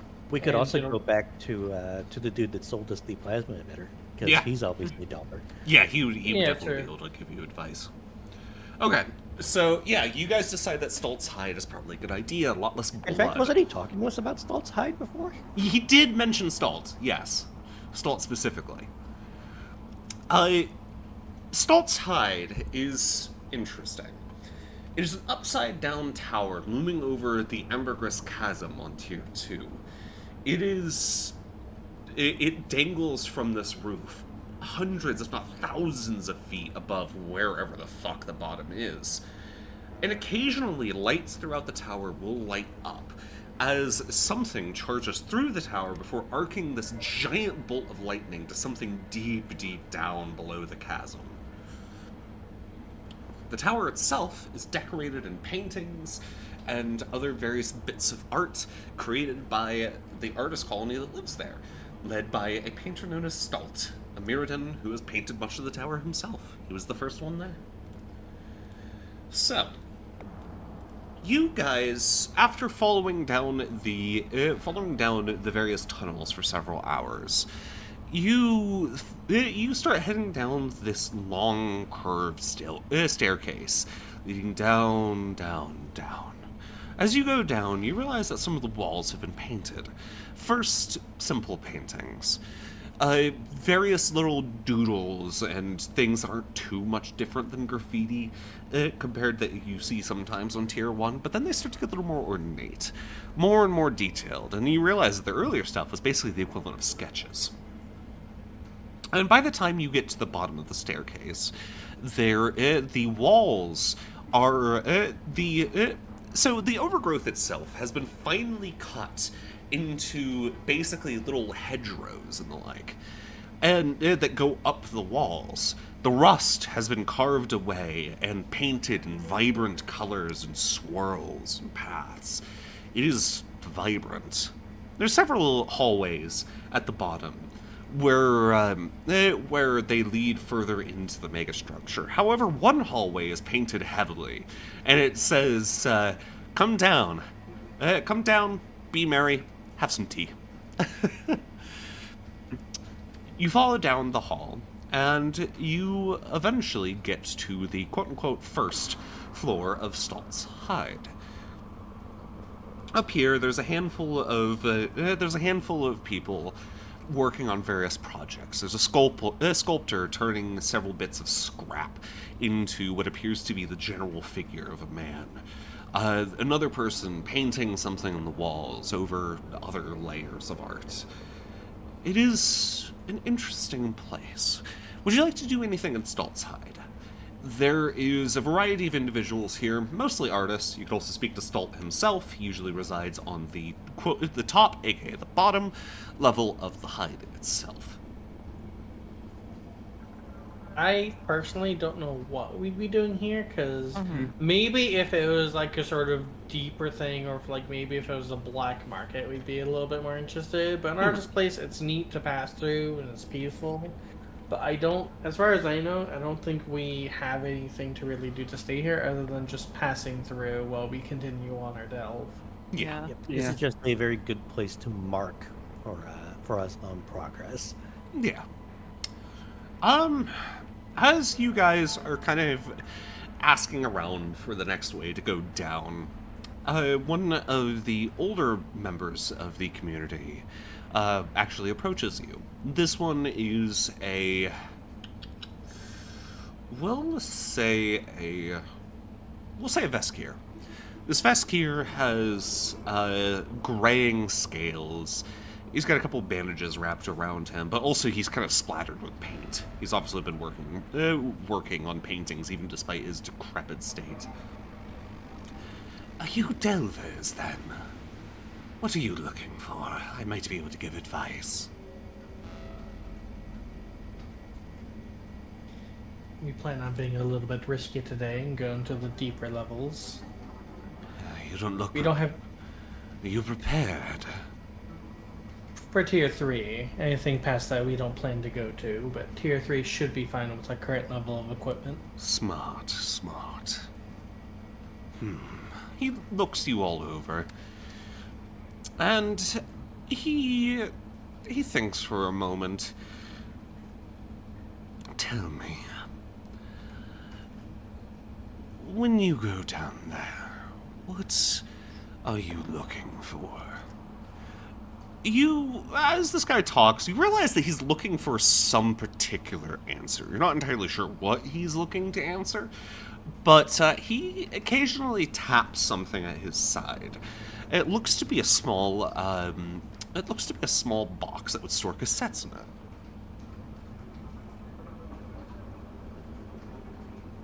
Well, if you're asking for a location in particular, we don't actually have one. No. Not a location. Knowledge.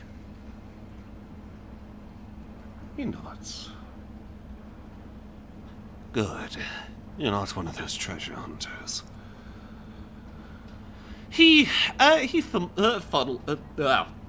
fumbles. Fuck. I fumble. With the little leather container on his side and pulls out a small cassette. He hands it over to you, Abaya. Use it well. It's one of those magical... I don't even have a VCR. Well, first off, it's a cassette. And secondly, one of you guys has the cassette player that is able to cast magic cassettes. I believe it's either Lucretia or Viz, actually, that has it. Uh-huh. I don't remember being told about this. I think you have I think it's just like Lucretia or Viz, because one of them has a phone that can also double as a casting player. Yeah, I remember. Yeah. No. Her phone has a slot for that. Yep. The cassette itself is covered in a variety of paint. Should still be able to run just fine. And it simply says, "To protect." You're not entirely sure what it'll do, but it's definitely a magical cassette. It'll cast something. Also, side note, because I'm feeling cheeky. Yumi, do you know what the C in VCR stands for? Oh, right, video cassette. Listen, it's not a video cassette. Video cassette. It is based on an audio cassette. So it's much smaller. Cassette. Yeah. Something you would stick in a Walkman. Yes, exactly. See, they do have spell cassettes.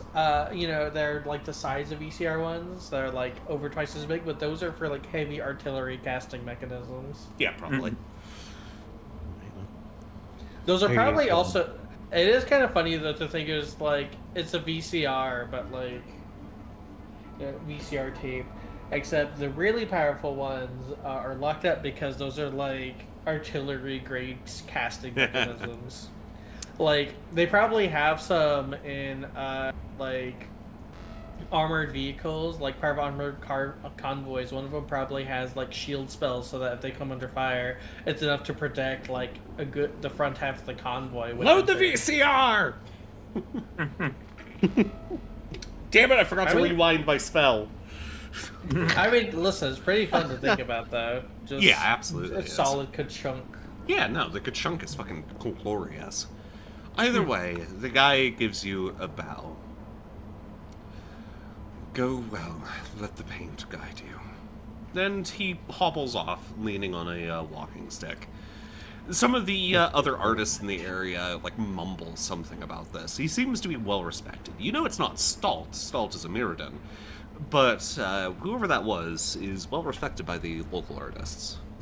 Well, looking... God, I'm trying to think. Because part of me is like... If I recall, Veskier can actually see, like, due to the infrared stuff, actually see things, like, in more colors. But I'm trying to think, because it's like... Because, like, Sertia can see infrared, but at the same time, I don't think Sertia would be able to appreciate the art because of her dulled senses. Yeah, exactly. You can't quite appreciate that. But you do notice that there are more Veskier than other species here. This is because they do tend to see in more and vibrant colors. So all these colors are already relatively vibrant. So this must be, like, practically fucking psychedelic for the local Veskier. Yeah, especially because some of them said before, certain patterns actually do basically get Veskier slightly high just looking at it. Because of your dulled senses, you aren't getting that result, Sertia, but you definitely know that some of these are that sort.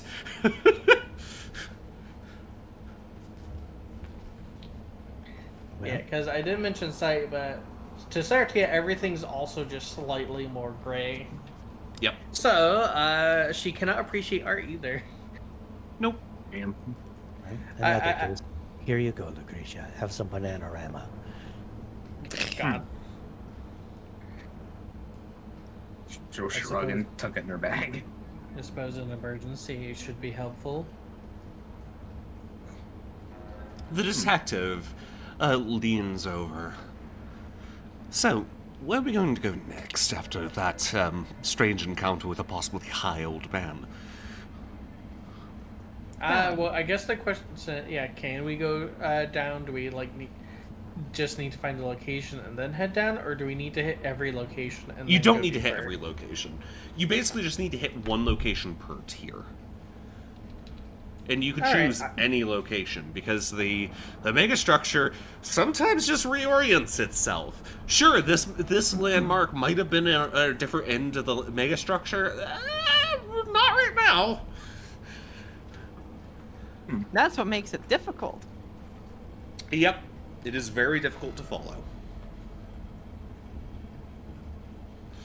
And having the mind to know how it might try to reshape itself, or having enough willpower to focus your mind into just being like, this is where I want to go, this is where I want to go, will make it happen. So. Well, if I had to pick anywhere on this next level, I would be aiming for the observatory. That's what I'm thinking too. We should probably head for there next. Alright. Heading away from the Ambergris chasm. So, Abaya, roll delving. See if you succeed. That is a success. Roll the D10. 6. Just enough to reach tier 2. God damn it, I have encounters ready for you guys. I spent so long on a map! Look, we're on a schedule here. We got There we are. You know what? You know fucking what? I'm gonna have this encounter anyways. Okay. Screw it. I am controlling the mega structure. I will make these things happen. No! No! Is that why the, megastructure is so pear-shaped, so to speak? Oh, shut the fuck up! Hitting you with my mega structure hips. Oh, they're really big. Oh god, they're like so massive. Stop it! Oh. Anyways, the route you take to the observatory ends up leading you over a portion of the chasm. It's a hallway that runs alongside it with various windows. Usually the glass is broken, but sometimes it's just very thick and dusty. Look out to this chasm that is so fucking deep. It is like looking into the Grand Canyon times 3. You can barely see the back end of it. The sloped bottom end of the chasm is covered in patches of forest and other gigantic growths. Plants grow all across the window. Several of them are blocked by vines. You can see clouds of aether just floating down there. Heading down further, it leads you onto a set of stairs that starts to lead out a bit of a ways from the wall. You're walking on catwalks hanging above the chasm. There's a drop of hundreds, if not thousands, of feet below.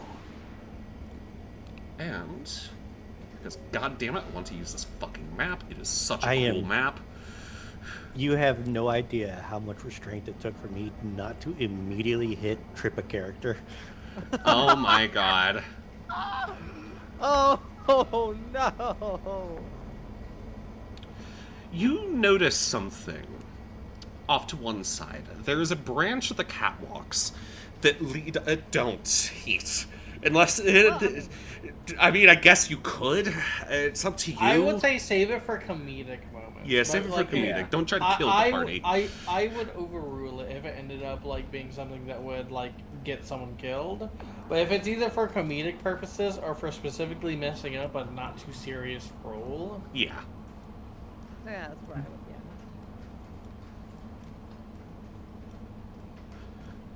Tell me your order on the catwalk. Are you, who's in front, behind there, behind there, behind there?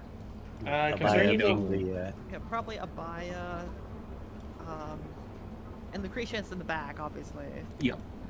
So, I mean, it just kind of depends on me and Burke.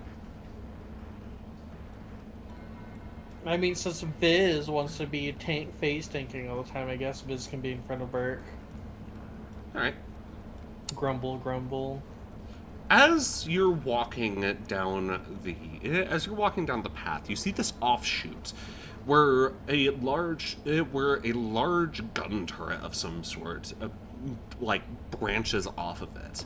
There's a control room, large tanks leading with pipes further down into the chasm, and then you hear the sound of a gunshot. As a bullet whizzes past Abaya's face, disappearing off into the darkness.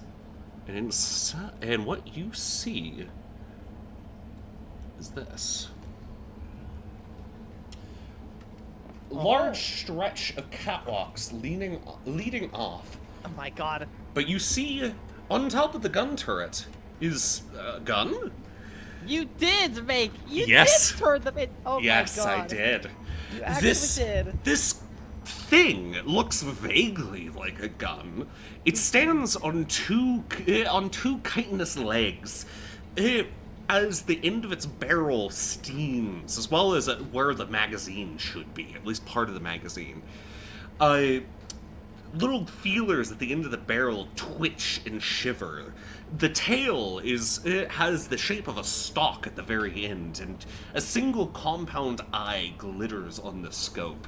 You realize that there's a group of these things all across this area, and they are trying to take you out. Oh boy. It's a fight.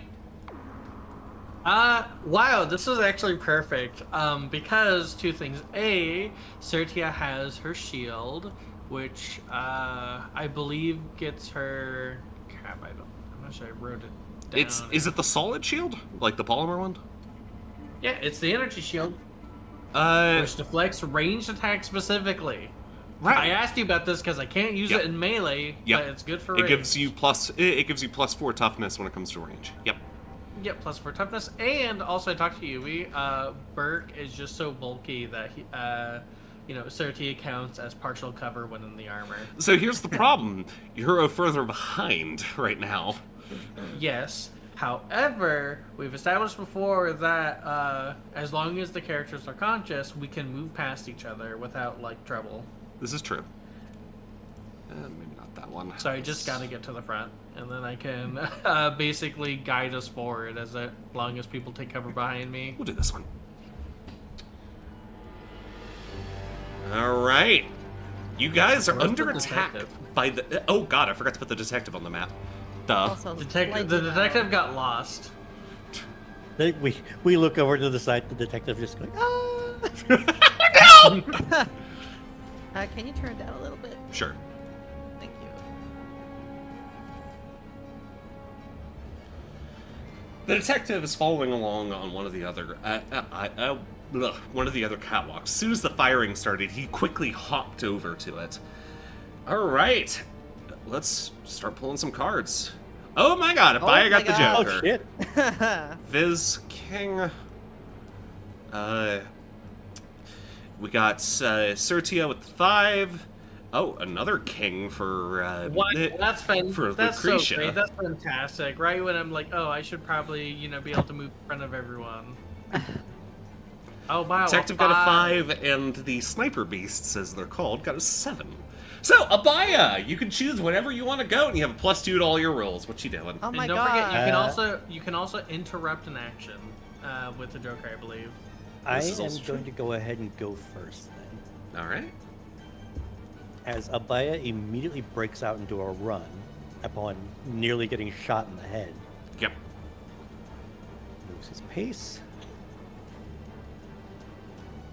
That's a quick question. Would you say that warning shot is enough for everyone to get any weapons ready?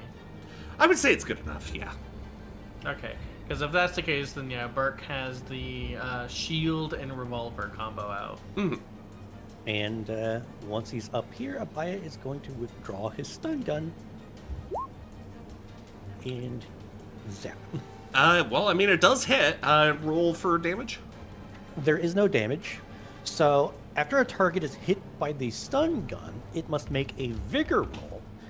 If it fails, then it will fall prone and be incapacitated. All right.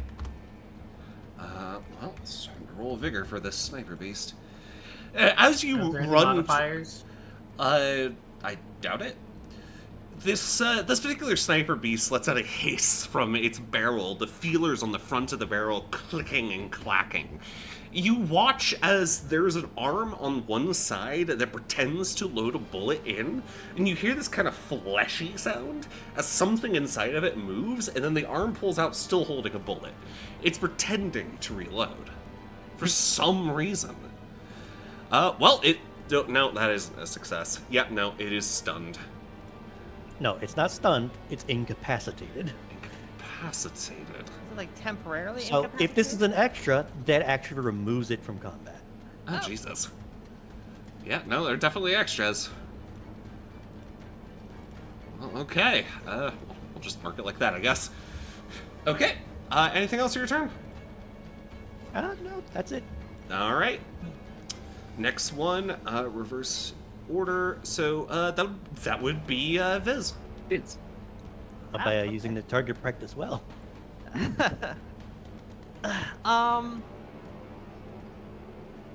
The Viz is probably.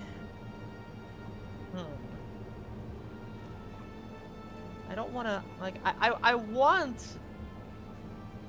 I want Sertia to be able to do her thing, but at the same time, you know, I also need to kind of like try and protect myself, if anything. Yeah.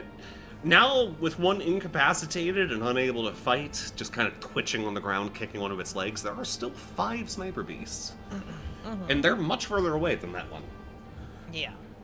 At the very, very least, getting some cover is better than none. So I think Viz might actually like hop over to here if possible. Okay. You kind of then... gracefully hop over some of the railings.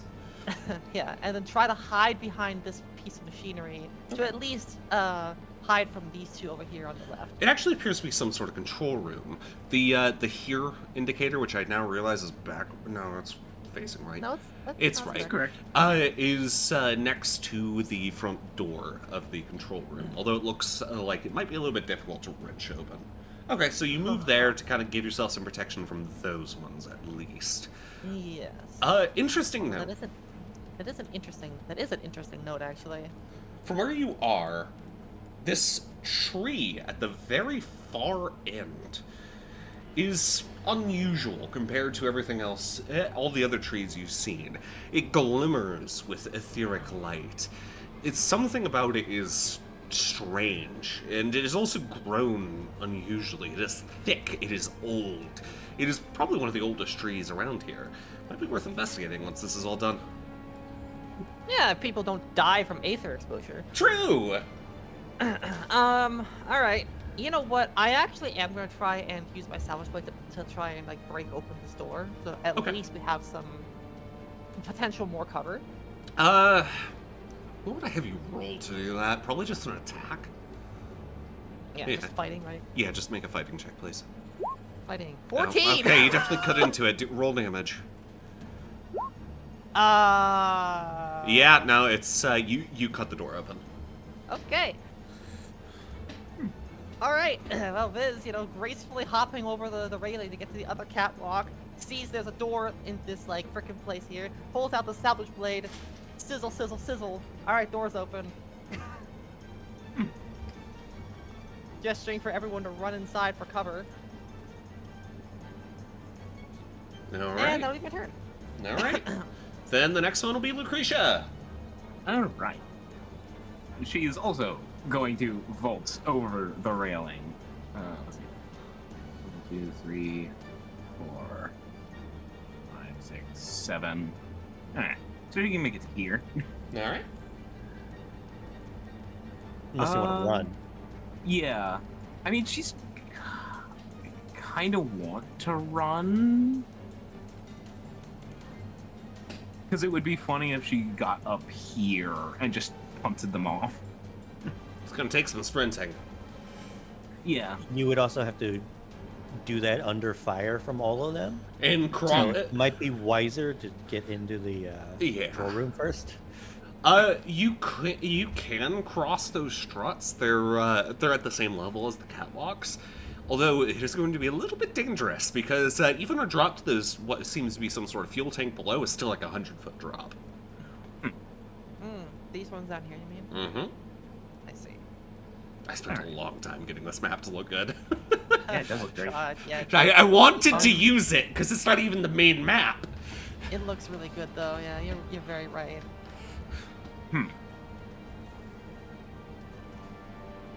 In that case, she might just keep running forward. Oh, Oh okay. God. Yeah. All right. So another 8. Yeah, Or do I need to roll the d8. 15. 7 Yeah, 7. on that. All Yeah, right. so roll another 7. 1, Well, 2, move another 3, 7. 4, 5, 6, 7. There we go. All right. Oh my God. She's just Lucretia's running in. fast. Yeah. Yeah. I mean, it's Lucretia. Lucretia Meanwhile, zooms. I'm going to take the front. I'm going to get my shield out. All right. Now it's the sniper beast's turn. Hey, to be fair, I was setting up for it. I was trying to get us some cover and stuff like that, and then you can, you know, it's fine. Sniper beast, Lucretia running full into view of 5 more sniper beasts. Yep. You hear the click, click, click, click, and then a volley of shots ring out. So, Oh boy. First, the two on the tank are going to fire at Lucretia, at least. So this one fires. That is definitely... Wait, no, I'm rolling damage. Hang on. Let me actually roll it shooting first. Shooting... Okay, it definitely misses. Then the second one... I'm actually going to put this on the GM roll, just because I hate how that's not the default. That is a hit. Time for damage. Wow. That's also still not on the GM layer. But, what's your toughness? 10. Okay, I forget which one wins on a, I believe you said meat to beat. Yeah, meat to beat. So, this shot actually bounces off of your snout. You see, they're not firing anything akin to a bullet. They are firing these spikes of chitin.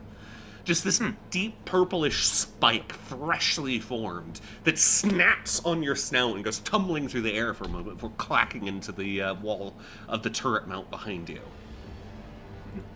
Now, for the other three. These guys, I need to check their distance because they are... If I'm not mistaken, that would shake her, however. Would it?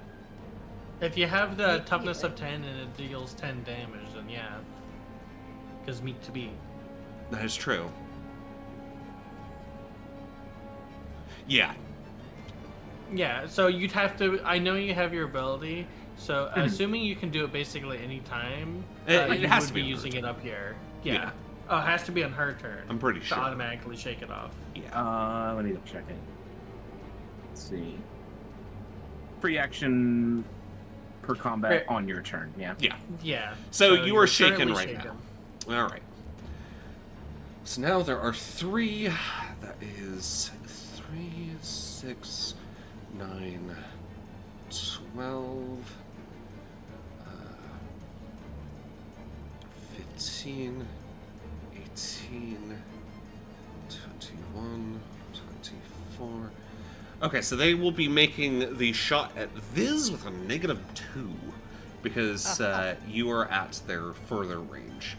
They don't actually have the range of a normal Does that sniper include rifle. the cover modifier? Because I believe Viz is in cover. Not from depends them. on- It's the from ones these to the guys top. here. Yeah. Yeah, Oh, they've the got perfect farthest line of ones sight. are Yeah, the ones that are at the angle were the ones that shot at Lucretia. The ones that are on the tank over there. Right. So it's these ones up here that are up near the tree that are making shots.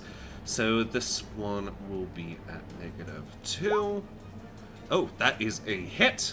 This one at that one misses. Okay, so one hits. What is Okay. your toughness? So these are like things of chitin. Yeah. That means it's physical, right? Yes, it is physical. Toughness is 12. Toughness 12. Gotcha. That is an 11. You just beat it out. How do you want to describe deflecting this? Well, I mean, like, you know, it all very obviously hits, right? Yes. Viz can't like deal with everything. That's what the fucking built-in shield is for. Mhm. And so just kind of like it hits it like struggles against the force of the blue aura around it, close to its chassis, and then just kind of falls off. Yep. The chitin spike shudders and floats in the air for a moment before just thunk. All right. Now the last one is also going to make a shot towards Lucretia because it only needs to do that at a -1. That is damage. Hang on, I keep rolling it wrong. Hey, that's a hit. Roll damage. That does not pierce your toughness. This shot, while it hits, it only just lightly skims you. So it is basically just a scratch, not actually a wound. Okay, so they weren't really able to do much except shake you. Don't forget to mark yourself as shaken. I marked it on my sheet. Oh. Which one do we use for shaken? Half phase. That. Alright. Now, reverse order, so that means it is the detective's turn.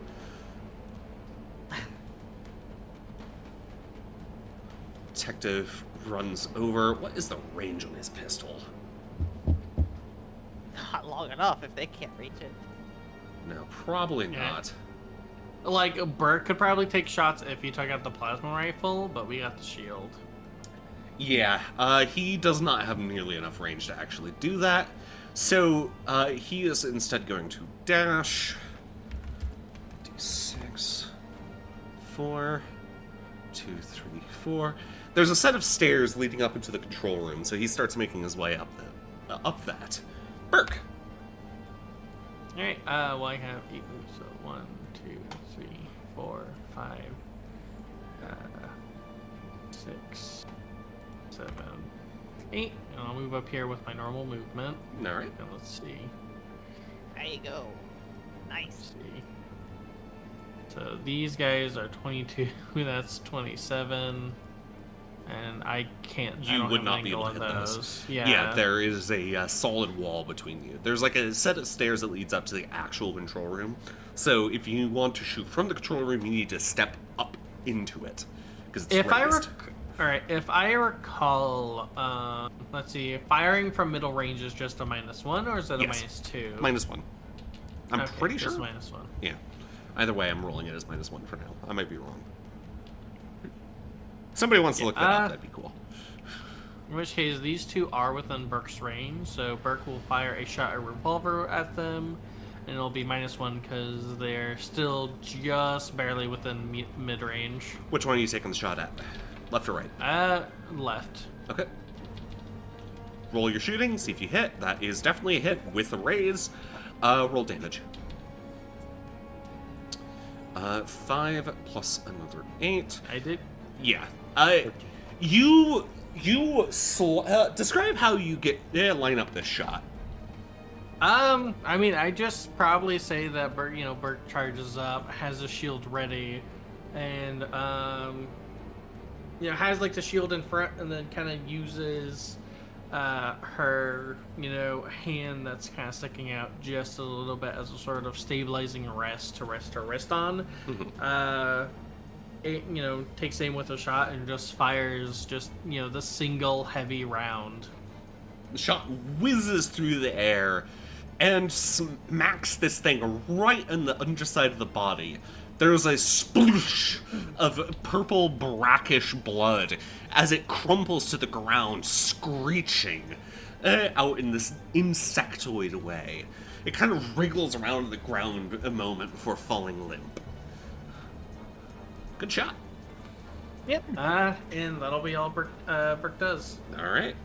Time for second initiative. Ooh, the detective got an ace. Bayek gets a 4.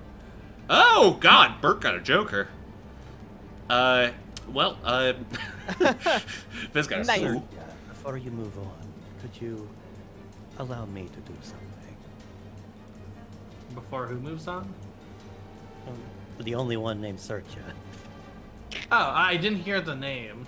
That's why I was asking. All right. Well, most of you guys have turns before the sniper beasts. Also, look how easy it is to kill things now that we know how to properly hit them. Yeah, I know, right? It's crazy. Wow.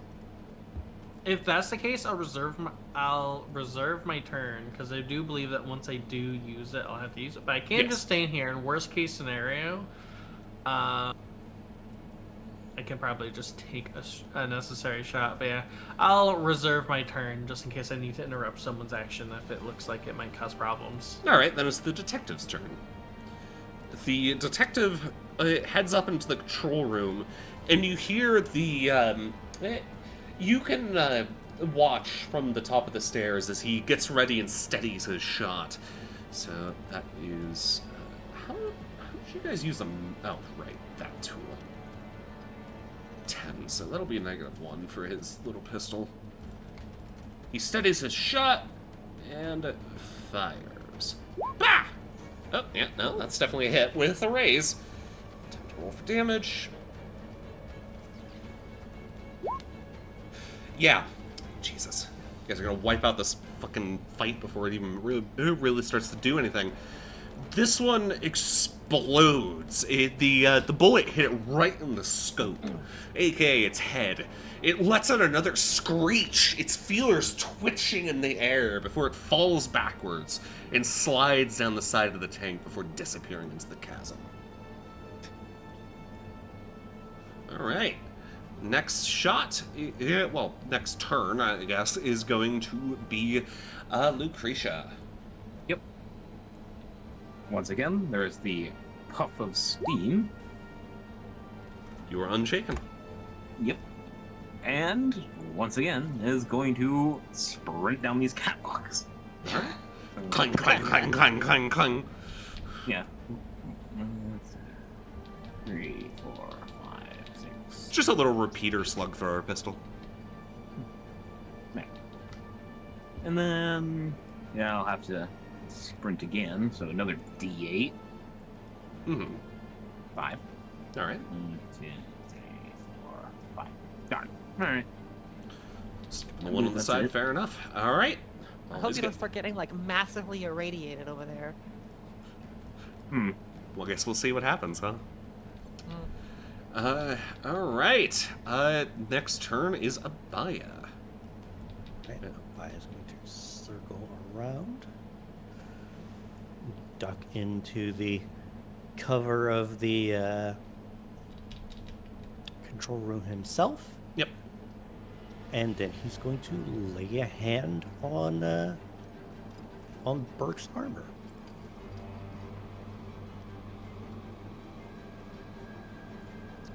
Speed! So your pace is now 16 because you had a base of 8, Nice.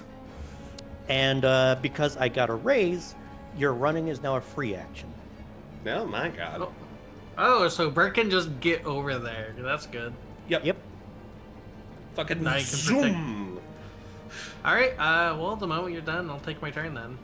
Assuming that's all you want to do, though. Yep, that's it. So All right. All right. Obark blurs and see 8, and then here 16.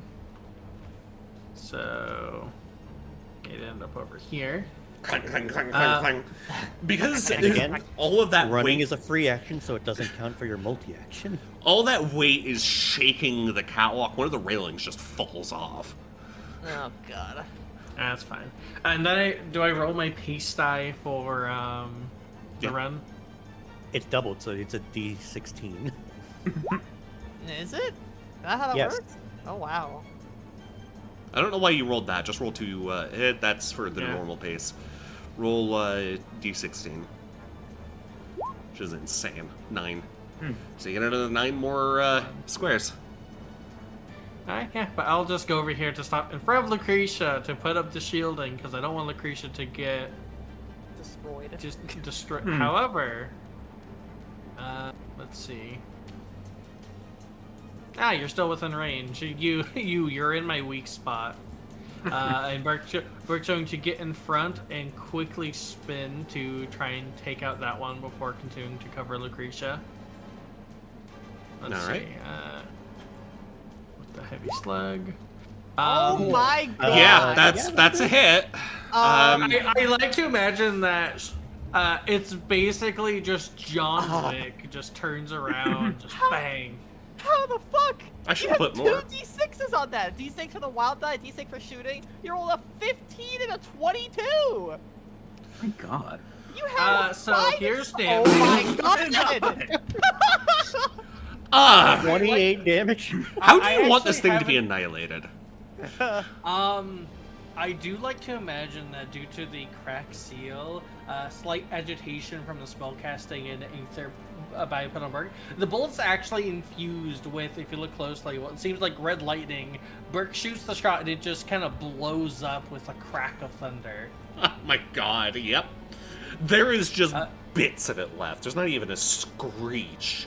There's just chunks of smoldering gun-shaped chitin everywhere and a scorch mark. Yeah, and I'd say that with Lucretia being right near here, you'll see that there is some crackling red etheric lightning running along the engraving before Burke points forward. Alright. Well, now it's the Sniper Beast's turn. This one lets out a disturbed screech and scurries up part of the tree before taking a shot at Burke. And I come just using Burke and Serkia interchangeably now. Yeah. I mean, yeah, because you've always Oh. known, you've known her as Burke. What's your toughness with the shield? 17. Damn! It rolled a 15. I was like, oh my god, they finally hit something. Nope. Nope. With the shield out, Burke is really hard to hit. You need AP to get past all that. Yep. I love how I made the first encounter too strong because I didn't know how the fuck to do it. Now I made this one too weak. I'm gonna have to change Well, that. to be fair, the first encounter we also didn't know how to properly land our shots, anything Yeah. like that. So it might have been a lot easier than it looked.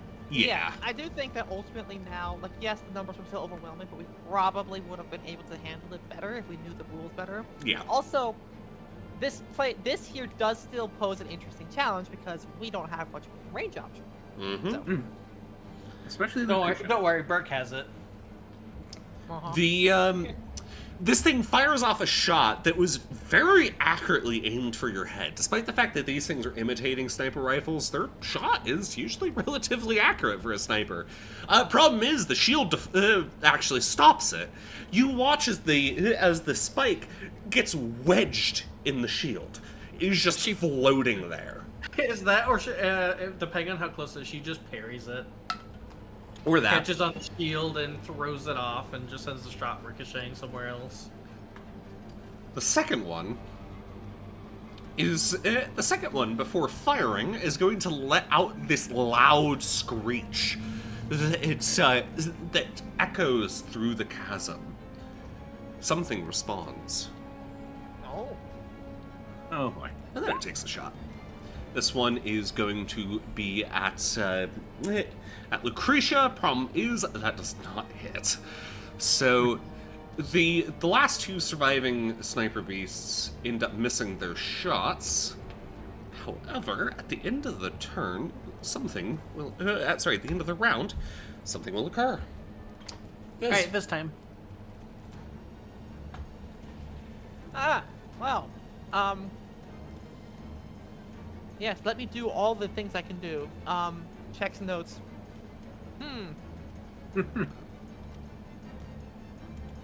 Hello? I guess I'll token, go inside. Is there like a general vibe of things? This is like you said this was like a gun cannon. Yes, it is a rather large gun turret of some sort. And below us are like fuel pipes and stuff like that. What Yeah. is this giant tankard? Is that like fuel as well? Perhaps? You're not entirely sure. Interesting. I guess I'll use my action to discern what this control room is actually for. This control room seems... roll me a...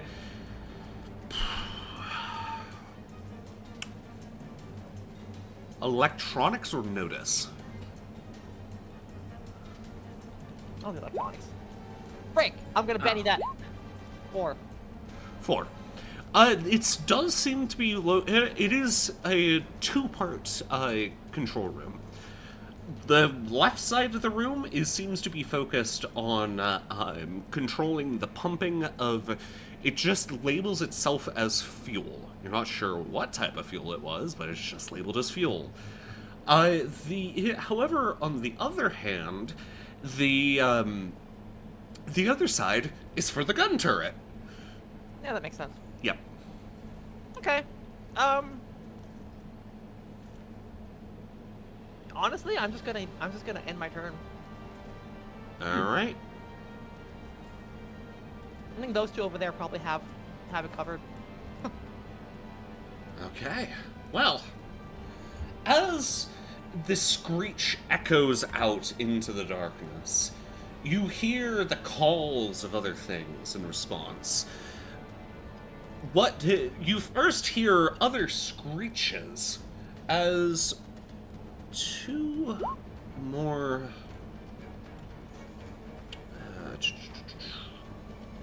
layer. As two more sniper beasts scurry out from the undergrowth. And different calls. Calls of birds. Birds aren't real. These are rust hawks. Flocks of predatory raptor birds that are relatively known for being extremely aggressive and forming other agreements with local creatures. They have apparently formed an alliance with the sniper beasts. They were located somewhere underneath all these various platforms. But now that one called out for help, they've come to respond. They're rather vicious little things, but they might struggle with the armor. Might. We'll see. Either way, time for more initiatives. By 8, Viz with another 8, the detective with a 2, Sniper Beasts gets a 4, Sertia gets a 5, Lucretia gets an ace, and the Raptors, the Rusthawks, get a 4. Nothing crazy this time around. Alright, so that means that, Lucretia, is your turn. Yeah. Lucretia, starting off, will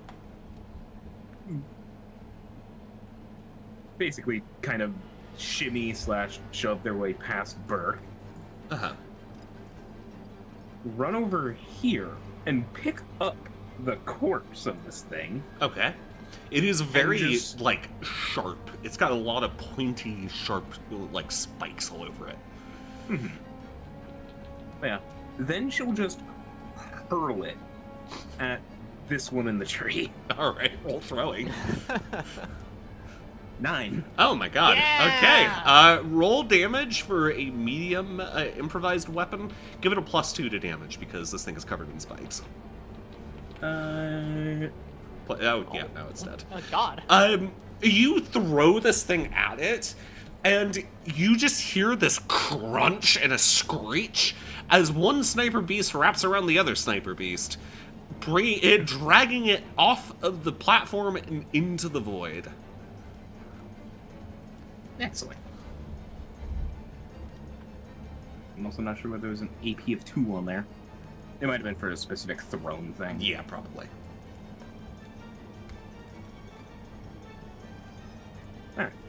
Alright.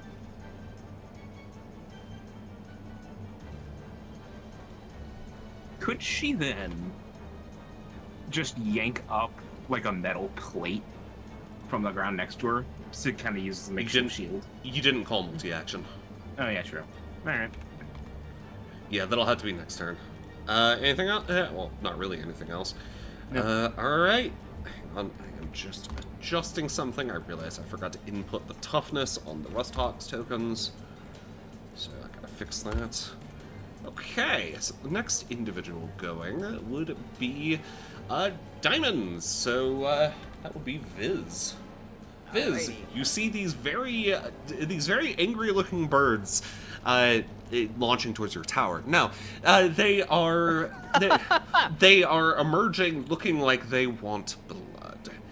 Rusthawks are also known for actually sometimes eating metal.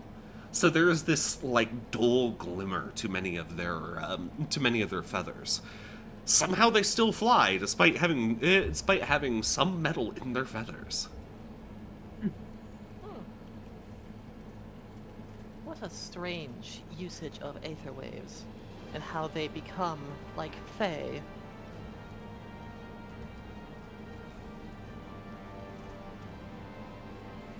What do you Either do, way, I'm Viz? going to. I'm kind of like looking back at Abaya to see if there's any reaction to the fact that, hey, I mean, these things are basically fae. Huh? Nudge, nudge. Oh, they're still just native wildlife. Fae they are not. If you say so. This is going Unless to. you're suggesting that one can become Fae. There is native wildlife that is Fae in origin. There are wild Fae creatures. Not every Fae is a sapient creature. Are these Fae? Rusthawks, definitely not. You're not sure about the sniper beasts, though. They are strange. Something definitely created them, unless the Aether did some really fucked up shit to them. I mean, yeah. See, But I'm saying. it's very I'm going to possible ignore that that. somebody created it. That somebody could be mortal, that somebody could be Fae, who knows? Either way, I'm going to. I think at this point, I mean, I can't really do much here right now. Mhm. I'm probably just going to try and see if I can power up the systems here. Try and see what the like the what kind of fuel there was inside. Alright, roll me another electronics then. 6. You attempt to power on some of the systems, and they have worn down. You even, like, pop open part of the control panel, you find most of the electronics have been eaten away by a small rodent that screeches at you as soon as you open up the panel. I grab the thing and throw it away. A little I just kind of, like, gerbil chuck looking. it. I just chuck it over my arm, over my shoulder. The detective watches as this little gerbil looking thing that has a small carapace over the top made out of salvaged metal bits ends up falling next to it with a squeaky scream.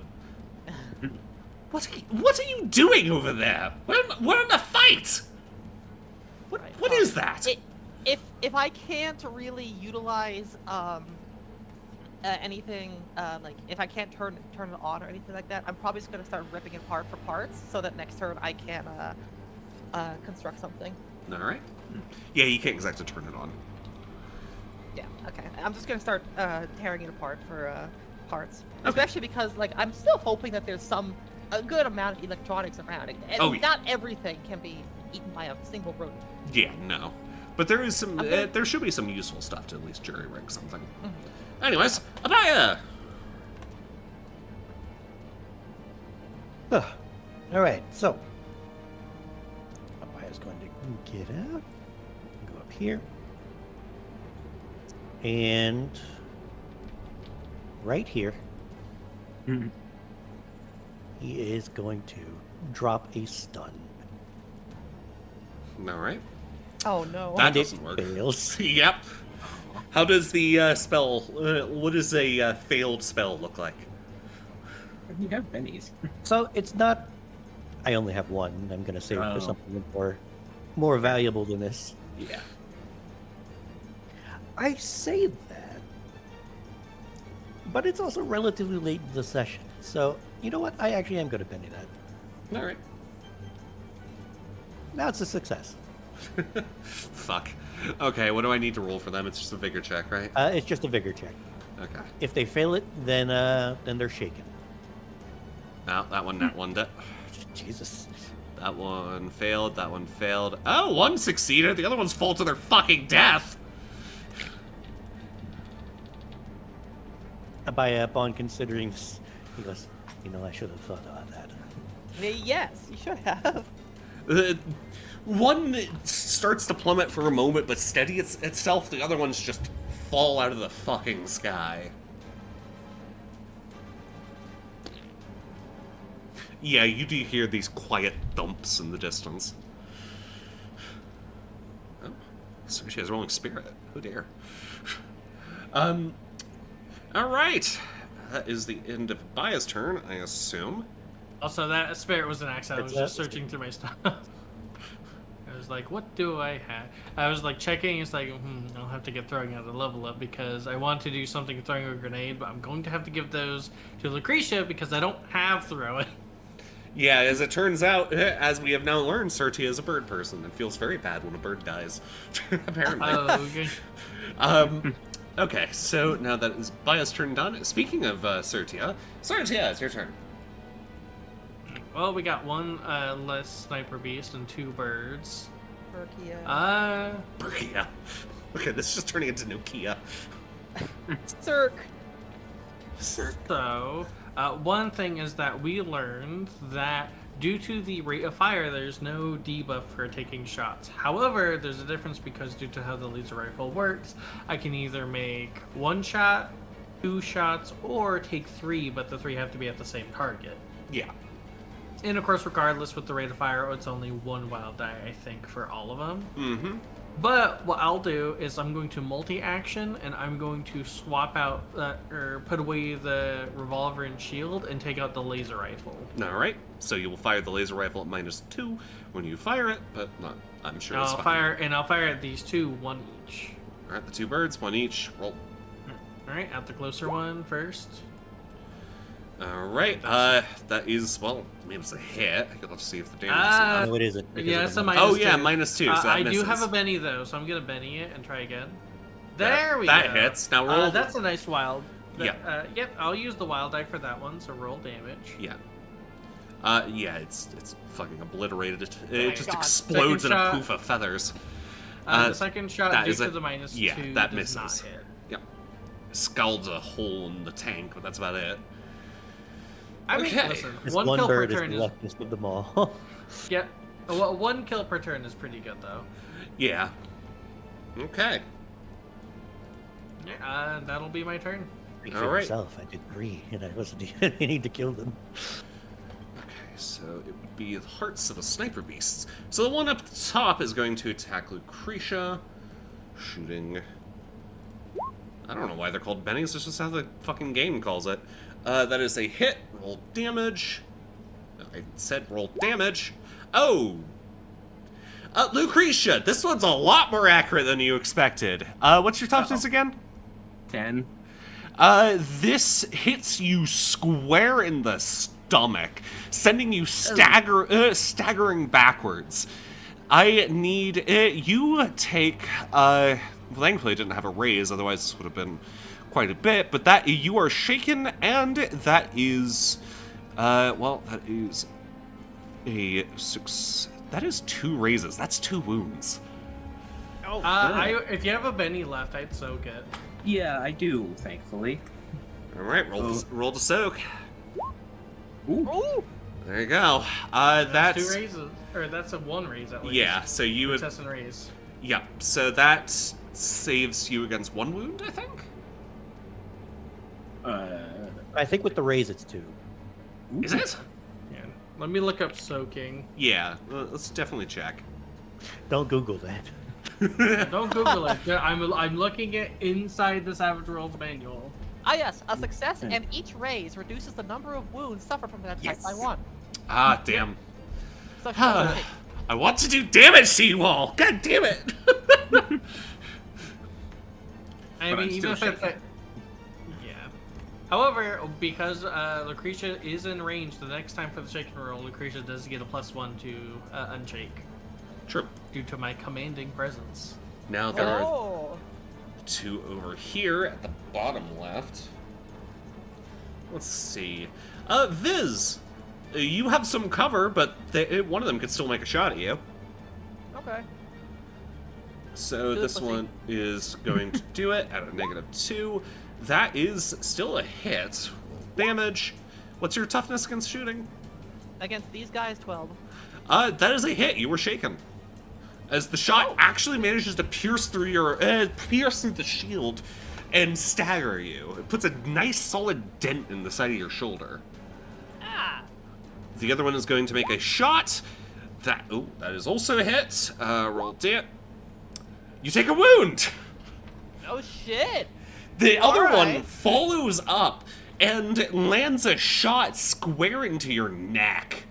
It wedges into the servos of your neck and sends parts flying. In fact, you have the toughness of. Well, right, it needs to roll a raise on the actual hit to roll bonus damage, so now that's. Wait.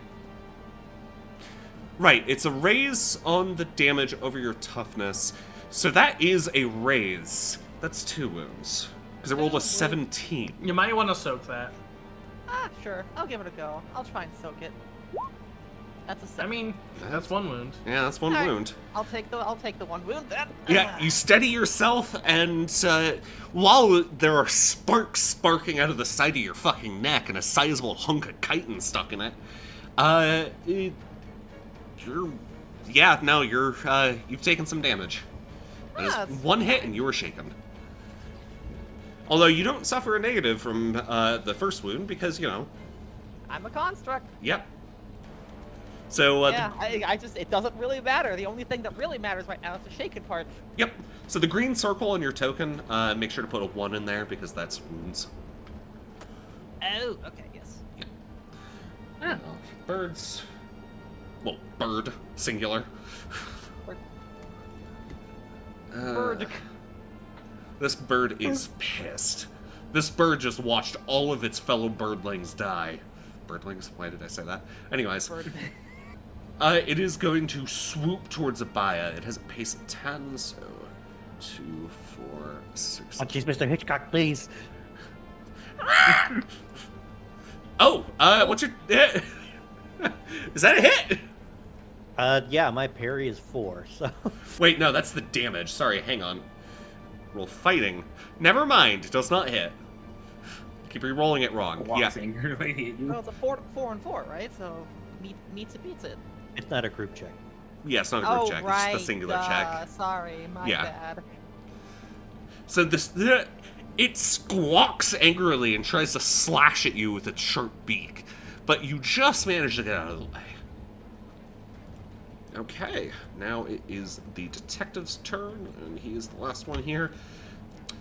Shit! Viz, get down! He hops over and starts taking, starts shooting out of the window. So that is... I rolled damage again first! I gotta roll shooting, then damage! What the fuck? Okay, that's a hit with a, yeah, with a raise. Damage with the bonus. That is not enough to break toughness, though. He shoots, and it takes a chunk out of the side chitin of the thing, and even takes part of its tail off. It leaks blood, but it is still standing. It is shaken, however. Wait, I gotta remember, right! The shaken rules still apply on these fuckers. You can shake it extra, but once you wound them, they're dead. Yes. I've not been Have rolling you for been that. just... No, I've just been killing them. No wonder they're dying so quick. Yeah, probably. To be fair, It'd be a lot more Most of our If- hits if have you been want- very devastating. That is yeah, Yeah, true. that's true. I'm pretty sure the one that I will killed in one shot with that super bullet. Oh would yes, have that'd be been absolutely regardless. dead. Same thing with the one that was hit with Lucretia's throwing. But god damn it, that's another thing I gotta remember. I'll get used to it eventually. I think only like one probably would have been technically alive. Yeah.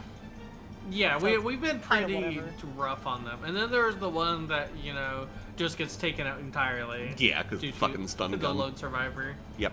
It's gonna come back as a freaking wild card. It somehow learned to talk English, English, and you encounter it in a bar or something like that. It's got like a flowing red scarf somehow. Oh my god. It likes all its strings to look like gunpowder. True. Okay. That is done, which means next turn. Woohoo! So first for the sniper beast get a jack. Viz gets a 3. Detective gets a 10. Abaya gets a queen. You go, queen. The bird also gets a queen. Abaya's still first. Yep. Yep. Another jack for Sertia. Then a 2 for Lucretia. All right. The cards are role-playing with stuns. Apparently. Yeah, I guess so.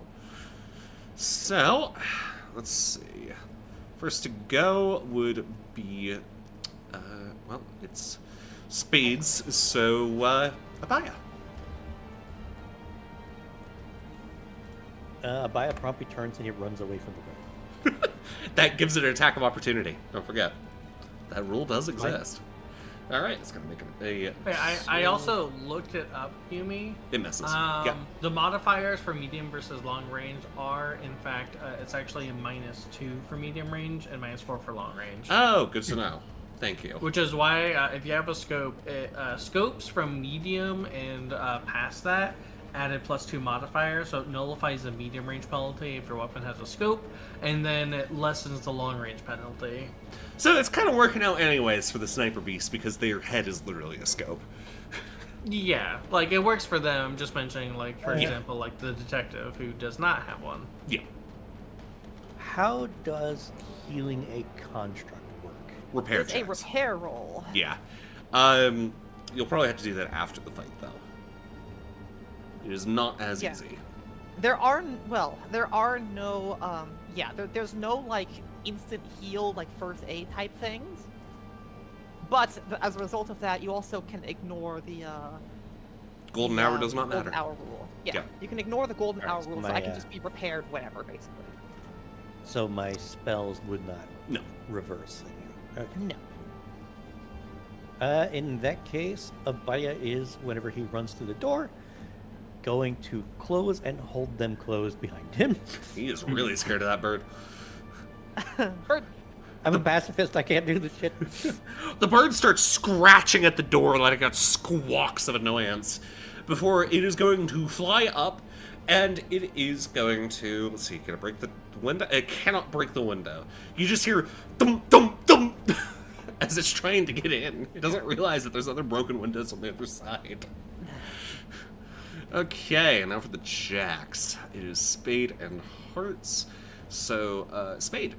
Luke, no, Lucretia, Certia, Berkia. Berkia. Let you get on the Thing's do. still up there, and Yep, there's still one sniper beast up at the top of the tree. oh wow, they're still within my short range. Jesus, that thing has got some range. What is the Oh, range yeah, on no. that thing? The range on a laser rifle, which is what I have, God, it was pricey. Short range is 30, medium range is 60, and long range is 120. Jesus. She could. The only thing like longer range than this would be getting an actual sniper rifle. Fair enough. I gotta And because it's a laser rifle, so I was doing more research into it. So I can do, let's see, like I could do single shots up to the rate of fire 3, or burst fire does in fact like basically add a plus I think 4 to your shooting, but it uses 3 ammo. Right.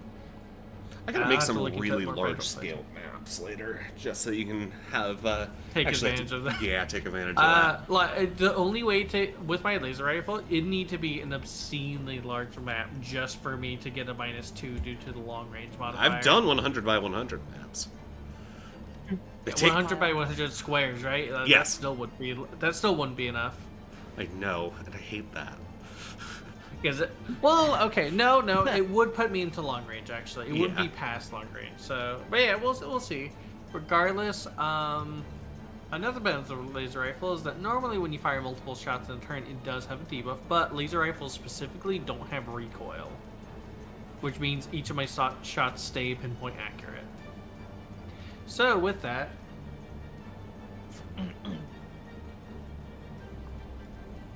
What you gonna do?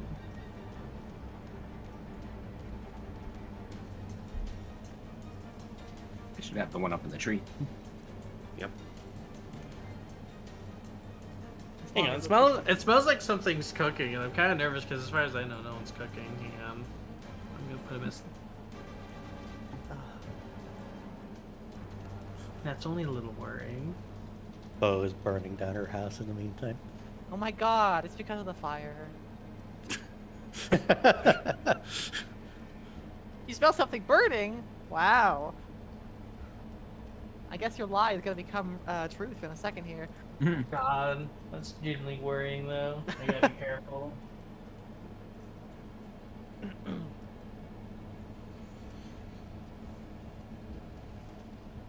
It also be Jo doing incense because she does that. That's probably it. You all good for your turn at least? Yeah. Alright, make a turn. I think what I'll attempt to do is I'll make full use of my rate of fire and attempt 3 separate shots. Only problem is these will in fact have the the rule of 1 wild die per. I'm pretty. I couldn't read anything into that, but I think that's a good rule for having so much rate of fire and so many benefits of the laser rifle. Yeah, laser rifle's kind of nuts. Yep. So I'll make the first shot against the one that's currently shaken. Again, no penalties at all. Jesus. Okay. What? I'll save the wild eye for that. Actually, I'll save the wild eye. I think. So... What I want you to do is, instead of choosing which wild die you use, because that's a little silly, tell me which shot you're going to use the wild die on first. Well, yeah, that's the whole point. Because you said before you ruled that for the wild eye thing, it's your first. Okay. Of your attack is the first wild die you rolled. Okay, so this one I'm hits. not choosing the wild die. It's just this. Yeah. Yep. And I'm just going to say, like, again, the way I understand it, as we currently have it ruled, once I roll the wild die, I can choose which shot to replace it. And I would like to attempt the other two shots to see which one I might. Well, want. that's no. The wild die affects the first shot always. You cannot choose which one to replace because that would be silly. Because then you'd be like, oh, I would miss this one anyways. I'm going to replace it. That shouldn't be how it works. Okay. Well, as long as we're ironing these out, I guess. You're still going to hit the guy up here though and get bonus damage. I mean, yeah, but the problem is that he's going to die anyway. Roll. The others might have been able to. All right. Well, let's roll for damage. Yeah. It gets That's obliterated. 15. Yeah, obliterated. And Right. its barrel just explodes. You notice that the barrel is lined with teeth. Yummy. All right, next shot. Next shot. Oh, that's a hit with bonus damage. Roll damage. Oh my Holy god! shit. 30! 30! 30! 30! Do you want to describe how you kill this one especially? I'm going to assume that, again, anytime Zartia does it, it's a bit of the energy leaking out. So what color would you say the laser beams tend to be? Honestly, they're actually, I would say they're a little bit on the green angle. Yeah, this one's red and looks more like, again, a lightning bolt that shoots with, like, a crack of thunder and obliterates this thing on the spot. Again, there's just a scorch mark. It might be apparent that whatever boost Abaya gave is interfacing, and you do get hints as to what Sertia's own energy does. Considering it's always red whenever it's from Sertia. Anyway, ignoring the concerning fact that... at the end of this turn, your speed goes away. Yep. Alright, well, better make this last shot count then against that thing. Well, it's a hit. That should... Yep, that's a hit. Roll damage. No extra damage this time. 7, that is enough to shaken it. Okay, so at least this one doesn't get... Again, you were telling you, both of them kind of get annihilated on the spot. God, I need to make tougher enemies, apparently. Removing Rust Hawk. Yeah, I mean, apparently. Again, we're just rolling obscenely good. Yeah, it's the dice. It's not that they're too weak. When we, we're, not having dice explode, it's actually pretty all right, I would say. It's just the fact that this whole combat, ever since that I got that boost from a buy, I've been rolling, like, kind of scary good. It's only supposed to buff your fucking speed. Stop doing that. Sorry. It synergizes too well with Sertia's increasingly rampant magical abilities. Oh no, that's not good. That's probably fine. I don't see why we're worried. Okay, so that's the end of your that's the end turn. of my unless, turn. Yeah. Now it's the one lone sniper beast can attempt to unshaken itself, and it fails. God damn it! That's a crit fail too. Yeah, that's a crit fail. I mean, crit fails aren't really gonna affect anything when trying to unshake It gave itself depression.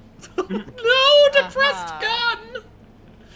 Oh, The barrel droops. Gun. Oh The barrel no! Also, the Rust Hawk isn't dead. It's still scrabbling at the window. Yeah, it's just shaken. Yeah. Well, no, the Rust Hawk isn't shaken. The Sniper Beast is.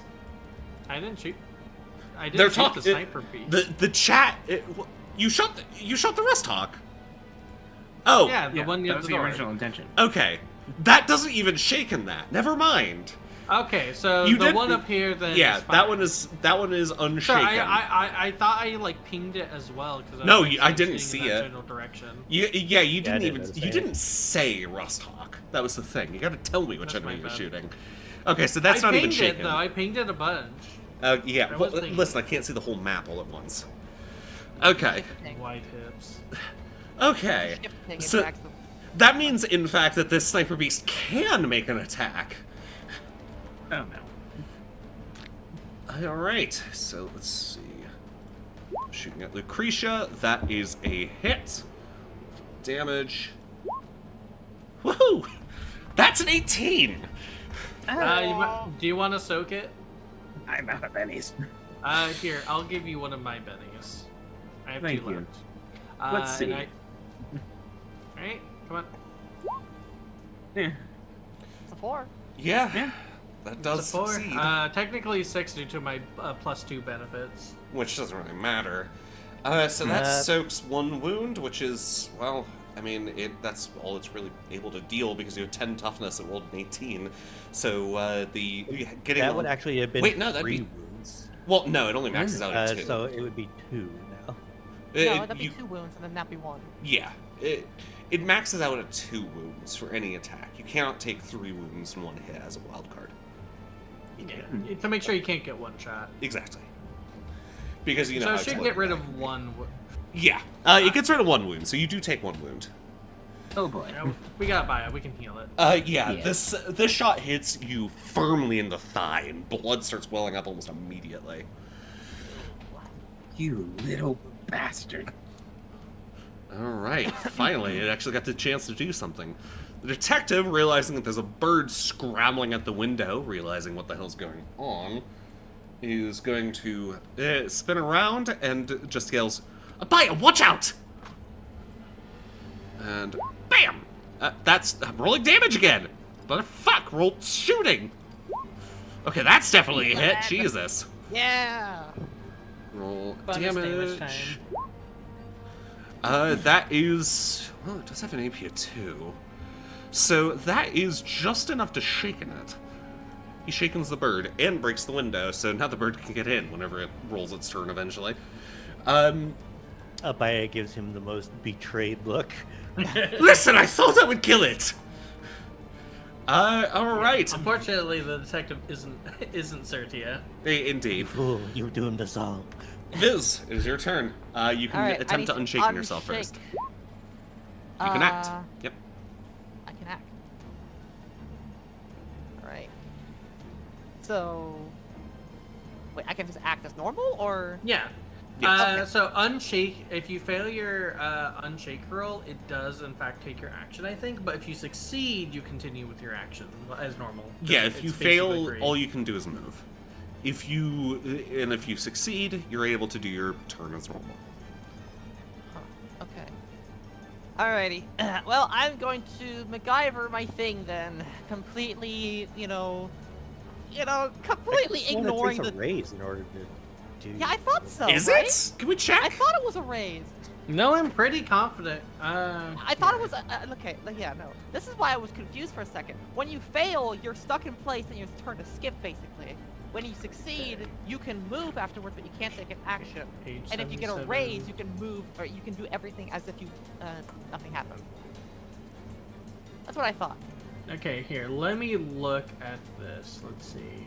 Let's see. Shaken. Target is shaken. They aren't stunned, but they're temporarily suppressed enough that they have to make a spirit roll to be effective. Let's see. Success, the character is... Okay, yeah. Success, the character is no longer shaken, but can only perform free actions. Got you. Okay. But it's when you do a Benny, spending a Benny just means not only it counts as a raise on your roll. Okay. Just automatically. Okay. But a normal roll... That shows so our normal Viz- success. So Viz can move and free action, but that's it. Yeah, I mean, I'm not really gonna do much. I'm just gonna be trying to focus on what I'm making. Fair enough. I mean, So- could Viz widen the hole in front of Abaya as a free action? No. That would require shooting something. Dang. I was about to say, like, listen, just make the hole wider. That way Abaya can say hi to his new friend. Well, that's my turn. I'm just gonna continue working on the thing, Alright, Lucretia. Alright, let's see if... You I got a can +1 unshake. to... Yep, you got a +1 to your unshake roll. Ooh, Oh, that's a raise. Um, Yep. It's an 8. excellent. So, yeah, you can do your turn as normal. Excellent. She's gonna do 2 things. Alright. Going to basically rip up one of the small plates nearby. Okay. I will just allow you to yank it do off that. the floor. Yeah, that's not too difficult. And then just hurl it at the last sniper beast. All right, roll throwing. Ah! Wow, that's a 0 and a 1. It's not a crit fail. No, it is No. not a crit fail. This is true. Just pings off some branches. God Yeah, damn that's it. because of the wound. That is a 1 and a 2 by definition. So you got very close to a crit fail. But If it was a Might crit not fail, have I would have been really funny if you threw it, it hit something, ricocheted just well enough that it went back in the head, hit you on the head, and reshook you. no, I would have had her accidentally in the throwing process partially slip into the hole and would have needed being pulled out because it's probably about 1,000-foot drop down there. She throws at her Lucretia. back on the way. Lucretia cuts her hand with the plate whenever she throws it. She now has tetanus. Whoops. Oh god. Yeah, no, the shot flies over the top of the tree and entirely misses the sniper beast. The sniper beast lets out a chitter in confusion. Okay, anything else for your turn? Away from the edge. Yeah. No, that's it. All right. Initiatives once more. 6 for the sniper beast. Lucretia gets 7 on hearts. Burke gets a 9 of spoots. Spoots. The hawk gets an ace. Oh, this hawk is out for blood. It wants Abaya. It really does. Abaya gets a 6. Now the detective is the queen. Yes. And Viz is the jack. All right. So that means that it is the hawk's turn to go. Oh boy! Unshake yourself, motherfucker! It does not even manage to do that. Lamau! So it's kind of like wobbling in the broken window. So it cannot do anything. Then the next one would be the detective. The detective draws out a knife. Let me. I thought the windows would be like high up. No. Remember what I said? You gotta step up towards the control room. The windows here are actually at level. So, Oh, okay. yeah, the stairs are at the doorway are just stairs that lead straight up into the control room, where the windows are actually at level with the control room. So this thing is just on top of one of the consoles, basically. Let's see, fighting. Wow, Prach is like, let me. Does not even hit. You do have a Benny for him. That is true, Benny. Fuck! One more Benny. There we go. Jesus fucking hell, Prach. Doesn't he only get one? No, wild cards get 2. I'm pretty sure. Well, and then Yumi has an extra 4 bennies to use on literally anything. I really should be using bennies more often on these enemies. It would have made things a lot more powerful. But Yeah, we'll see don't what forget, happens. Yumi. Oh! Again, like, this probably would have been a lot harder if you just keep that in mind. Yeah. But that is what the whole point of us doing this is, and not on a boss fight, so that once we get to one, it will work as intended, and Yep. no one will feel like it was unfair until Prach. the dice decide to kill us. Exactly. Prach, because this thing is actually shaken, he kills it.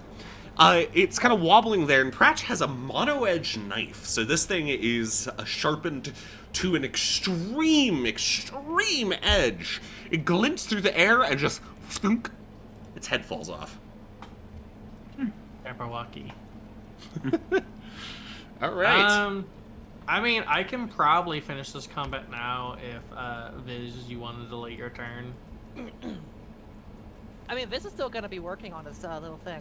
And Alright. I mean, I think probably this turn it can finish it, right? Because it's not Yep. shaken. Yeah. So what it was doing was creating a long range one-time use taser. Okay. Grab a couple Using of the- small batteries out, whip up something Exactly. together. Okay. Yep. So Viz is now just hoisting up just like a single shot like rifle. That's all. That's basically just it just gives a very solid electrical shock whenever it gets shot. Okay. Get hoisting it up, ready to go. Looking across the way at the sniper guns, at the sniper creatures. They're dead. They're gone. The I hawk mean, just got murdered. You Well, see damn. one body and then one dust pile. Yeah, true. A scorch mark. Looking around, it's like, I see you. That's it. Useful for later. Yeah, I guess so.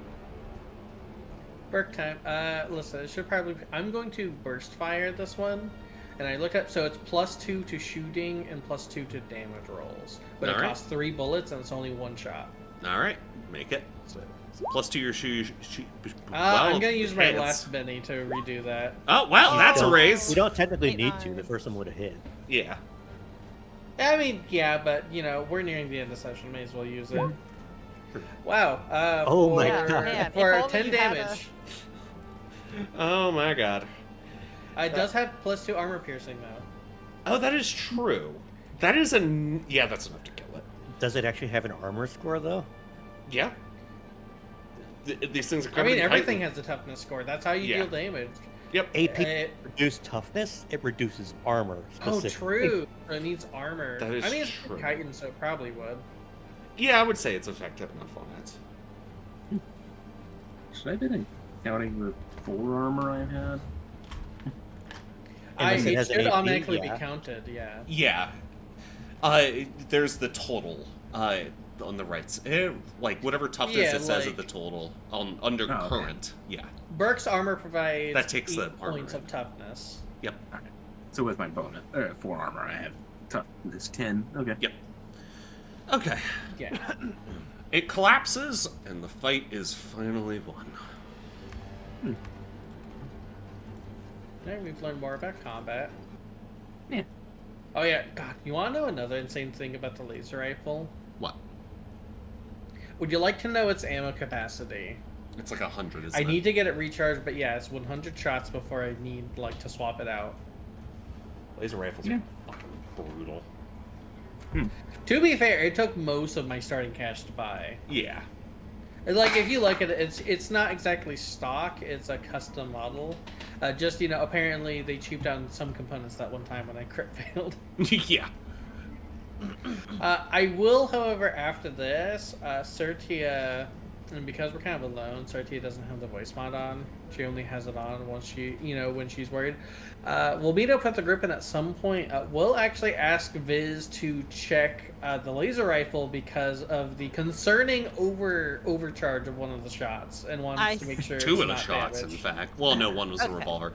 Well, Yeah, the the- revolver's probably fine. Also Yeah. of note, Lucretia, as you're walking underneath the gun turret, you hear a little bit of scrabbling as one of the sniper beasts leaps off and delves into the under mechanics. The one that was stunned. Could Lucretia, as it leaps past her, could she just grab it and hurl it off into the void? What would I have you roll to grab it? I mean, we did say Fighting? whenever. Isn't we a grab check an opposed fighting? Oh yeah, it is technically an opposed fighting. Although, do remember, we did have that conversation, Yumi, where the entire thing I built her for was grappling, That and is I dumped true. all of her points to do athletics. Right. And I was basically saying, if you just let her grapple with athletics, it Yeah, would we'll fix do that. all my issues. Yeah. This thing doesn't even have athletics. Good luck, creature. Yeah, no, I got 3. You just you grab it Grab for it a by the moment. tail. It tilts up to look at you, and you can see all of its little bits kind of chittering and twitching, and it just lets it, as you just throw it, it lets a. Yeah, she just hucks it like a frisbee as it spirals off into the void. Also, I'm gonna increase the size of the token just so you can get a good look at it. Yes. Yeah. Big gun. They have all these strange little feelers all throughout the body. Several at the end of the barrel, several in the main body of the gun, one strange arm that pretends to load it, thicker legs, a scope with a single eye, and a stalk that is at the end of a tail. They're very strange little creatures. Yeah. One that has fallen deep into the void. But Go on. yeah, as Sertia and Lucretia get in, right, obviously, we see a few things. One, Lucretia wounded, bleeding from Yeah. the thigh. Yeah, she Viz, doesn't. If I may, real quick. When Lucretia walks into the control room, she's not even limping. She just walks in casually with a giant piece of chitin sticking out of her thigh. And then Viz, hoisting up a like a ramshackle rifle of sorts that's just kind of like buzzing with like electricity, while also having a similar wound to Lucretia's on the thigh, except in its neck. That's sparking slightly. Yep. Your head is If I at a had known you slightly would awkward injure your angle. leg, I would have come over to you. You walking around with that spike out of your leg is going to do more damage. Sit down before you hurt yourself, you damn fool. Whatever. And she'll, like, lean against the wall. A console, kind of sitting on it. Move your token into the control room. Yeah. Well, Burke was in the way. You can move past me, you frick.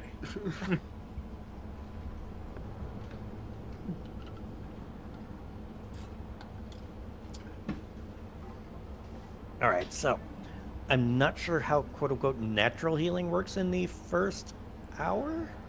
It's not natural healing. Yeah. Here, let It's me the look golden at hour. healing. 87. Let's see. 1 second. Let me look at it.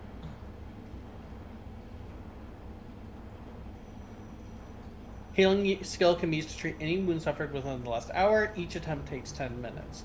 Character may only attempt to heal fresh wounds on a given patient once within the hour they were sustained. A different character may attempt a healing roll, but once attempted, that healer has done all he can for that particular patient. The success on the healing roll removes 1 wound, and a raise removes 2, and further raises have no effect. So if someone's been basic... Yep. Yep. You managed to patch her up. One wound, Which is all I had. Yep. and then it by stands, turns around to Viz. It'll be a repair. No. No. Please do not. No. I will take care of myself. True. You can only do it once per hour, but you can work on your wounds over time. Are you sure? I've never actually seen you repairing anything that wasn't electronic in nature. It is a delicate process. I think the synthetic probably knows what knows how Abaya to take tilts care of his head. itself. Did you hear that amused chuckle rumble in his throat? He says, "Are you worried I'll be rough with you?" I am worried that you will poke too far. Ah, well, yes, that is a problem. Yeah, also, real fast, I was looking into natural healing as well. So we need to keep in mind if someone sustains a wound and it has to be healed via natural healing. It's 5 days. You don't just after the 5 days. It's not just automatically gone. You have to make a check for it, and Oh. the check is dependent. So you have to make a vigor check, and you remove 1 wound level per success. Or, again, with a raise, you can heal 2 wounds. So, same as normal healing. However, natural healing has modifiers. So, if you basically are, under care and are, actively getting medical attention, the whole time, or most of the time, Oh yeah. it's neutral, and depending on the level, with Abaya, I would argue, and with the current tech, I'd say it's either a +1 or a +2. Since it's kind of sci-fi, I'd say a +2 with the bias skills. So +2 on the vigor roll. However, if we are traveling, no, it doesn't get any medical attention at all, or we're in poor conditions where intense cold, heat, or rain, it's a -2 modifier. Gotcha. I'm assuming it doesn't. I'm trying to read much. It doesn't really say anything about modifiers, but I'm going to assume that that's dependent on most of the conditions. So if we're for example, if one of our parties sustains a wound and we don't get it fixed within the golden hour and we're traveling, because we're traveling most of the time, that's not exactly getting, constant medical attention. Or say we have a Baya who every night, double checks the wound and makes sure it's good. But because we're, traveling and say we've had some encounters and it's been rough, I'd say those would balance out. Yeah. Yeah. And of course, I can imagine the modifiers stack one way or another. They do. They do. It does. It does say these are cumulative. So rough traveling in intense cold with 1 wound is a total penalty of -5. As an example. Yeah. Oh yeah. So something keep note of, because I know that we've been okay, time's up, your wound's healed. It's nope, you gotta make a check. Good It check. is really interesting though because it never really came up since Burke is so heavily armored and never really took a wound. But one of the benefits of being a Veskier is I can make a natural healing check once a day. Wow. Veskier are hardy. You know how lizards can regrow their fucking limbs? Yeah. Mm-hmm. Wow. The only problem is that Vigor is my dump stat. Yep. So I kind of need it to be once a day. Either way, you all reconvene. And, Viz, do you spend a little bit of time here repairing? I Heat, that's called a penis. I mean, it takes 10 minutes to take care of Lucretia and fix that wound up. So I'd say you can probably take her about the same time. yeah, I suppose so. Viz is just going to try and prepare itself. A 5. Yep, success. Back down to 0. Bark cease. Head is re-angled. Back to normal. There's a few patched on parts here and there. But you're able to repair it. Alright. Well, Probably a good time to end it. Oh, by the way, don't forget, we did in fact get into the observatory and you're like, frick Yes. this, I'm throwing an encounter at you. yes, and don't worry, I'm going to work with that. Question is, do you guys want to investigate the weird tree at the end, or not? Yeah, I think I would be interested. I'd be curious. Alright. I definitely. I mean, think as yeah. well. I mean, if anyone can investigate it, now everyone knows that Sertia also has no issues with, checking out things that are possibly aether contaminated. Uh-huh. I do want Viz to check out the laser rifle at some point, though. Yeah, no, I can do that. We can after the tree. Before we end, do you think we can have Viz check it out on the before we head out? Yumi? Sure. I have no idea if something's gonna actually be there, but it's still something to do. Because who knows? Yeah. The tree is strange. The bark on it looks very, very tough. The roots themselves dangle down into the void, and some have even grown their own leaves. This thing, despite hanging on an extremely thin platform and having roots that would definitely need somewhere to perch, somehow is just still hanging here. As you're observing it, you notice that there's a few other strange signs on its bark. For one, there's various carvings. These carvings look to be various delvers marking down. Some of them are initials, others seem to be directions. But then you realize something. Where the fuck are these directions pointing? This is at a dead end, hanging above an 1,000-foot drop, with nowhere else to go. These directions are pointing off to the void, one's even pointing up. They're old. These things have been worn into the tree. And as you watch, roll me a quick notice, both of you. 10. I was about to say this is at a -2, but, Viz rolled a 10. Great. So they, That's a raise. Well, it's okay, because I might not make it. Oh, never mind, I do. Yep. You two notice that there is a gentle shimmer to the bark. It is a etheric-colored shimmer. It only occasionally ripples across it every few minutes or so.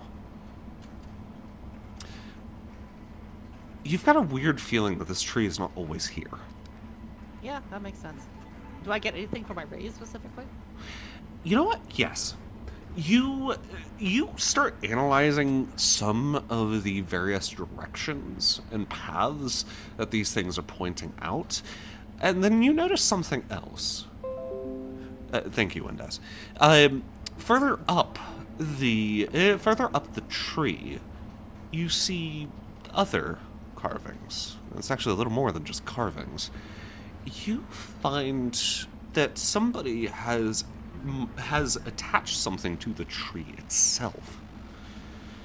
there is a ring, a metal ring that has been attached to the bark. The bark has grown over it. Dangling off of it, hidden mostly in the growth of one of the lower branches, is what appears to be a small item. And in fact, of all things, it is a harmonica. Is this little dingy, beaten-up harmonica with a bit of moss growing on the top of it. There's a name attached, carved next to the... actually, no, it's just... It's engraved into the harmonica itself. Very faint. That harmonica... the name on it, I'm going to tell next session, because I'm coming up with this. And I don't want to come up with a name just right now, because we're about to end. But this looks to have once belonged... This was a well-loved item of some sort. And it's just dangling here. The ring itself is basically like a key ring. You can just bend it and get the harmonica off if you want to. Do you take it? I kind of look back to Burke and... Well, to climb up a few feet up the tree, but yeah, it's fine. and I'm going to, like, point it out, like, do you see that up there? 30 kind of looks a bit, and then with you pointing it out, it doesn't take long at all before Sertia nods. Yeah. That is a harmonica, correct? Sertia nods again.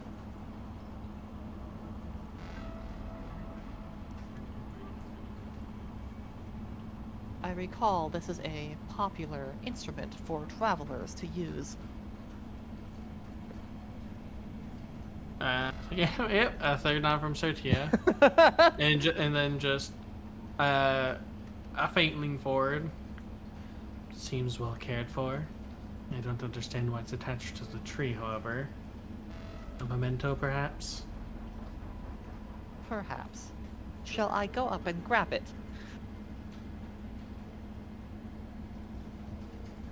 How stable does the whole tree look? The tree is heavy. It is leaning off of one side of the platform. You have no idea how it's so firmly attached. How high up is the harmonica, and then what's the reach, actually, of Viz's salvaging blade? Viz would only need to climb, like, maybe 3 or 4 feet up. It's hidden in one of the lower branches. Alright, then, I would suggest going for it, then. At the very least, sentimental keepsake for our travels for Viz to hold on to, or, for all we know, could be etherically enchanted or something from being connected to this tree for who knows how long. Yeah, that's what I'm thinking as well. Either way, I'm going to try and climb up and get it. Alright. That'd be an athletics roll? It's not even a roll. You just climb up there and get it. It's Okay. not even hard to get. You kind of climb up the very, like, knobbly, thick bark, and the platform does creak when you do this. But because the ring is really just a key ring, you kind of just bend it out of shape and pull the harmonica off before sliding down and hopping back onto the platform. You notice there's an engraving on the other side of the harmonica now, because this engraving was facing the bark itself. And the engraving is that of text that just says, "Rest well, friend." Huh. It's I'm gonna it's kind of fresher. look back to the tree. Yeah, I'm the engraving is definitely fresher. Looking back at the tree, what you doing? Could I, like, try and, I guess, reach out to the etheric energies inside it? Is that a thing I can do? Yes, you probably could. I can't. You have no idea what the response might be, but you could. Yeah, exactly. I guess, like, honestly, I'm almost thinking that this is, like, someone who, like, died down here, and then the aether kind of, like, turned their body or soul into, like, this flower and this blossoming tree almost. So I'm wondering if there's any potential. Like, if I reached out, I mean, who knows what could happen, but, like, maybe. Roll me an occult. A Colt? That's what you I need don't to have do. that. Reach out. So unskilled. Unskilled. That's a 1. Attempting to reach out, and it is not easy. You reach out towards it, tangling what you have in with your own. What is there with your own. You feel a twinge of feedback. Some capacitor pops inside of you. Roll me a vigor. A vigor. Okay. 11. You don't suffer a wound as there's a backfiring of Aether from this tree. I can just imagine how freaky that must be for Certi and anyone else. Just like this, just kind of looking back at it thoughtfully, reaching a hand out, start seeing like some like things happening on like the displays and stuff like that. Then something like pop from inside, and then just falls forward. No, thankfully, it does not fall forward. See, there's no wound, but there is a little bit of exactly. steam coming out of part of the Viz's casing. And there was a little bit of an etheric glow between the tree and Viz. See, as nice it would be, the only for it to interface would be to Burke take off the helmet. And also, again, I think it might not be a good idea for Sertia to even try, because the seal, again, is a little bit fragile. So as cool as that would be, might be good for, us to be cautious. Just imagine this, like, I suppose I shall make my own attempt at this. Touch the tree and then just slow motion just blows up. I think. Okay. So nothing else happens then, right? Indeed, there's just a backfire. Okay. You don't exactly get any info. I think Viz is gonna return the harmonica. Almost uncharacteristically sentimental. I'm gonna climb back up and reattach the harmonica. You climb back up and slide it back onto the ring and bend it back into place. Question is, do you put the name facing out or do you put the rest in peace facing outside? Is that important? It might be. Originally, the name was facing out. Yeah, I guess I wouldn't really think about it. Flip a coin then if you're not thinking about it. Yeah, alright, then in that case... One's the name, two's the rest. Yeah. Facing inwards? Yeah, facing inwards. Or Facing outwards. The rest in peace is facing outwards. Facing outwards. Okay, so then the name would be facing inside this time, so it yes. needs to be swapped around. I'm also fucking with you, it doesn't matter. I fucking knew it! I'm going to destroy you! You hop back down, and you do feel a twinge somewhere in your systems from the Aether here. It seems almost grateful.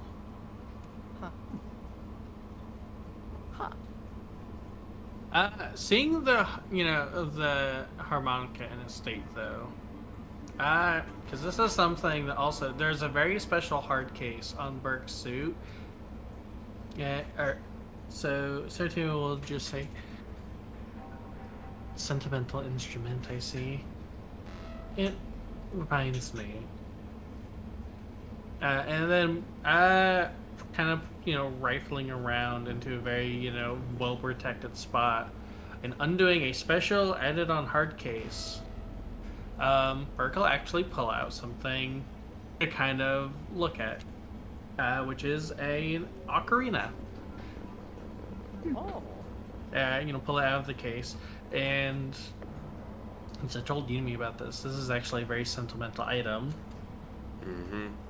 And it's one Burke can't really play anymore, due to the sole reason of Sertia. Actually, I'll kind of show it because, almost like, Burke takes off the helmet, puts it to the side, sits down, and I imagine that the tree is very peaceful now that the combat's over, and just kind of inspired by that. Takes out the ocarina, treating it very gently, takes off the power armor gloves. Probably comes off with, a little bit more of the armor than just the gauntlets. Yeah. but still frees up some space to play. And I'd say the ocarina definitely looks like very old, like an heirloom type of deal. There's engravings that you might not recognize, faded paints, and those special patterns that pretty much only Vescare can really understand. It's old but well taken care of. And Certia tries to play it. What would be a performance roll? How do you say? It's literally a performance roll. Do I have performance? I do not have performance. Here, we'll do it. Oh my Okay, god! I know how I want to play this. Because I'm not Oh my breaking the damn lord. thing. It's too important. Yeah. Oh, you know what it'll do? What? What happens is she puts it to her mouth and she tries to play it. She blows a few notes. Her brow furrows in concentration. She tries to play a few more, but it's obvious that there's some disconnect. I don't know what the modifier. I can imagine it wouldn't be too difficult. Yeah, but... there wouldn't be a modifier here. Yeah, but she keeps trying harder. And trying to think. The basic thing of the situation is that she's trying to play and realizes she can't. Probably the seal is preventing her from kind of playing it, because it's one of those things where it's an heirloom, and when she was younger she would play often, but one of the things the seal took from her, because she's never played it ever since she's gotten the seal, and only now, and with a bit of a damage seal, does she feel the slightest bit of inspiration to play. It's very obvious watching that it's not that she's bad at it, it's like she's literally forgotten how to put a sort of her soul into music. Yeah. Because the way she handles it is expert, and the way her fingers move, but the notes just don't come. It's just jumbled and apparent. I think And Viz will probably reach out and touch and gingerly touch Certia's arm as this is happening, because it can obviously see that Certia's getting maybe slightly frustrated, and stuff like that, right? So I'd be probably it is the sentiment that counts. You do not have to stress yourself out. Do you feel it around you, the aether from the tree? There is peace and tranquility here. You can just bask in the peace that the heirloom brings. As you two stand there, or at least Certia sitting. Viz. Yeah, Certia's sitting down. The lights from the tree dance around you slightly. The little motes of etheric-lined light, not really anything crazy powerful or anything like that, just little points of light, like bits of dust caught on a breeze. They twist and turn around you, flowing gently around the tree itself. It's weirdly beautiful down here in this yawning chasm of post-industrial debris and decay.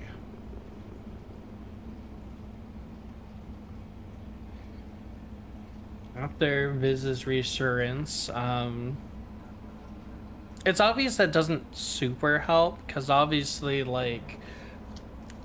Certia's, despite her very slight expressions, is very bothered by this. Mm-hmm. And perhaps it's kind of one of the first times in however long that she's really starting to realize kind of the price she paid for normalcy, so to speak. She doesn't say anything as she puts it back with just as much care, and then she re-equips her armor very mechanically. Just, obviously she's distracted, she puts the helmet back on, and she just doesn't say anything as she gets back up. Requests to check out the laser rifle forgotten as she goes to rejoin the rest of the group, only to notice Abaya there. Kaya looks at where she's stored the ocarina.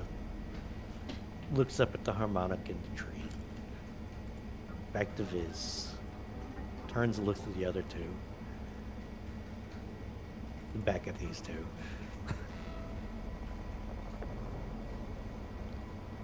Can any of us even play that instrument? That's true. Literally none of the party can actually play a harmonica. No. Yeah, because it's like no one else has a mouth. And unfortunately... The only one with an actual mouth Yeah, now for, is yeah, for it. Lucretia, and hers is mechanical, so it doesn't have lips enough to Yeah. feel around a harmonica. Yeah, exactly. It's Or at really least not be funny. Or an accurate ocarina, enough. for that Yeah. matter. I mean, I'd argue that Veskier can probably handle it. Yeah, Veskier I'd imagine so. can. Many of them are actually pretty talented musicians. It's just right now, Sertia can't. Well, yeah. Again, Well, Veskier is one thing. I was talking about Lucretia's cybernetic muzzle. Yeah. You can't and then, steal around the Bug- ocarinas. Bugmouth, and then, Abaya can't even try it. And then you have Viz, who... You could put it up to a steam vent, but it probably wouldn't be terrible. Probably. Fucking Especially hell. given that's not his breath. He doesn't control it. Yep. God, true. Yeah, I can imagine that Veskier wanting to share stuff have actually worked with some of the other races that, specifically the Namir, and actually probably have instruments almost similar to bagpipes that can help them play them without, actually being able to just use their mouths. Oh. Yeah. Either way.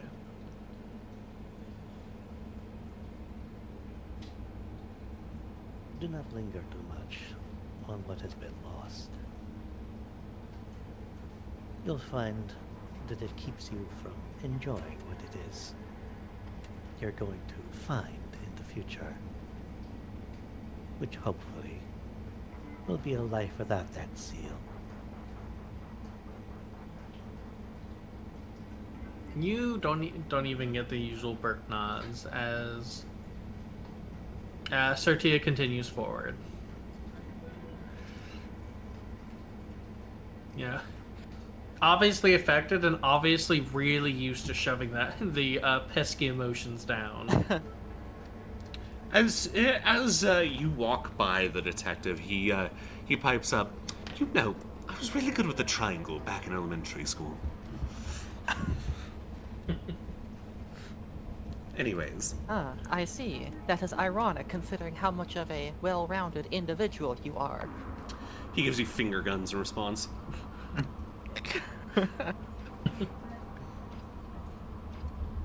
Sertia. Your humor is improving. Oh, thank you. Sertia, before we forget, do you still want me to take a look at your rifle? Sertia will nod and hand it over, just for a quick check. Mm-hmm. Alright, how do I make a quick check? What do I roll? Which one? Repair. That's Please. repair, I assume. Yeah, Yeah. I mean, if it's just repair, then that's fine. But, 8. With a raise, while it is working, you can see a hint of damage to some of the systems. If too much etheric energy is put through this thing, it will break. It will not be repairable. So, right now, yes, it is working and will continue working for a while yet, but if this keeps happening, it will break.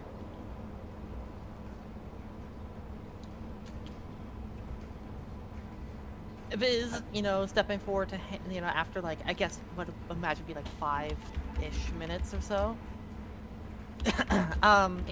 Viz is going to, give Sertia the rifle back and be like, there is some slight strain, but it is otherwise fine.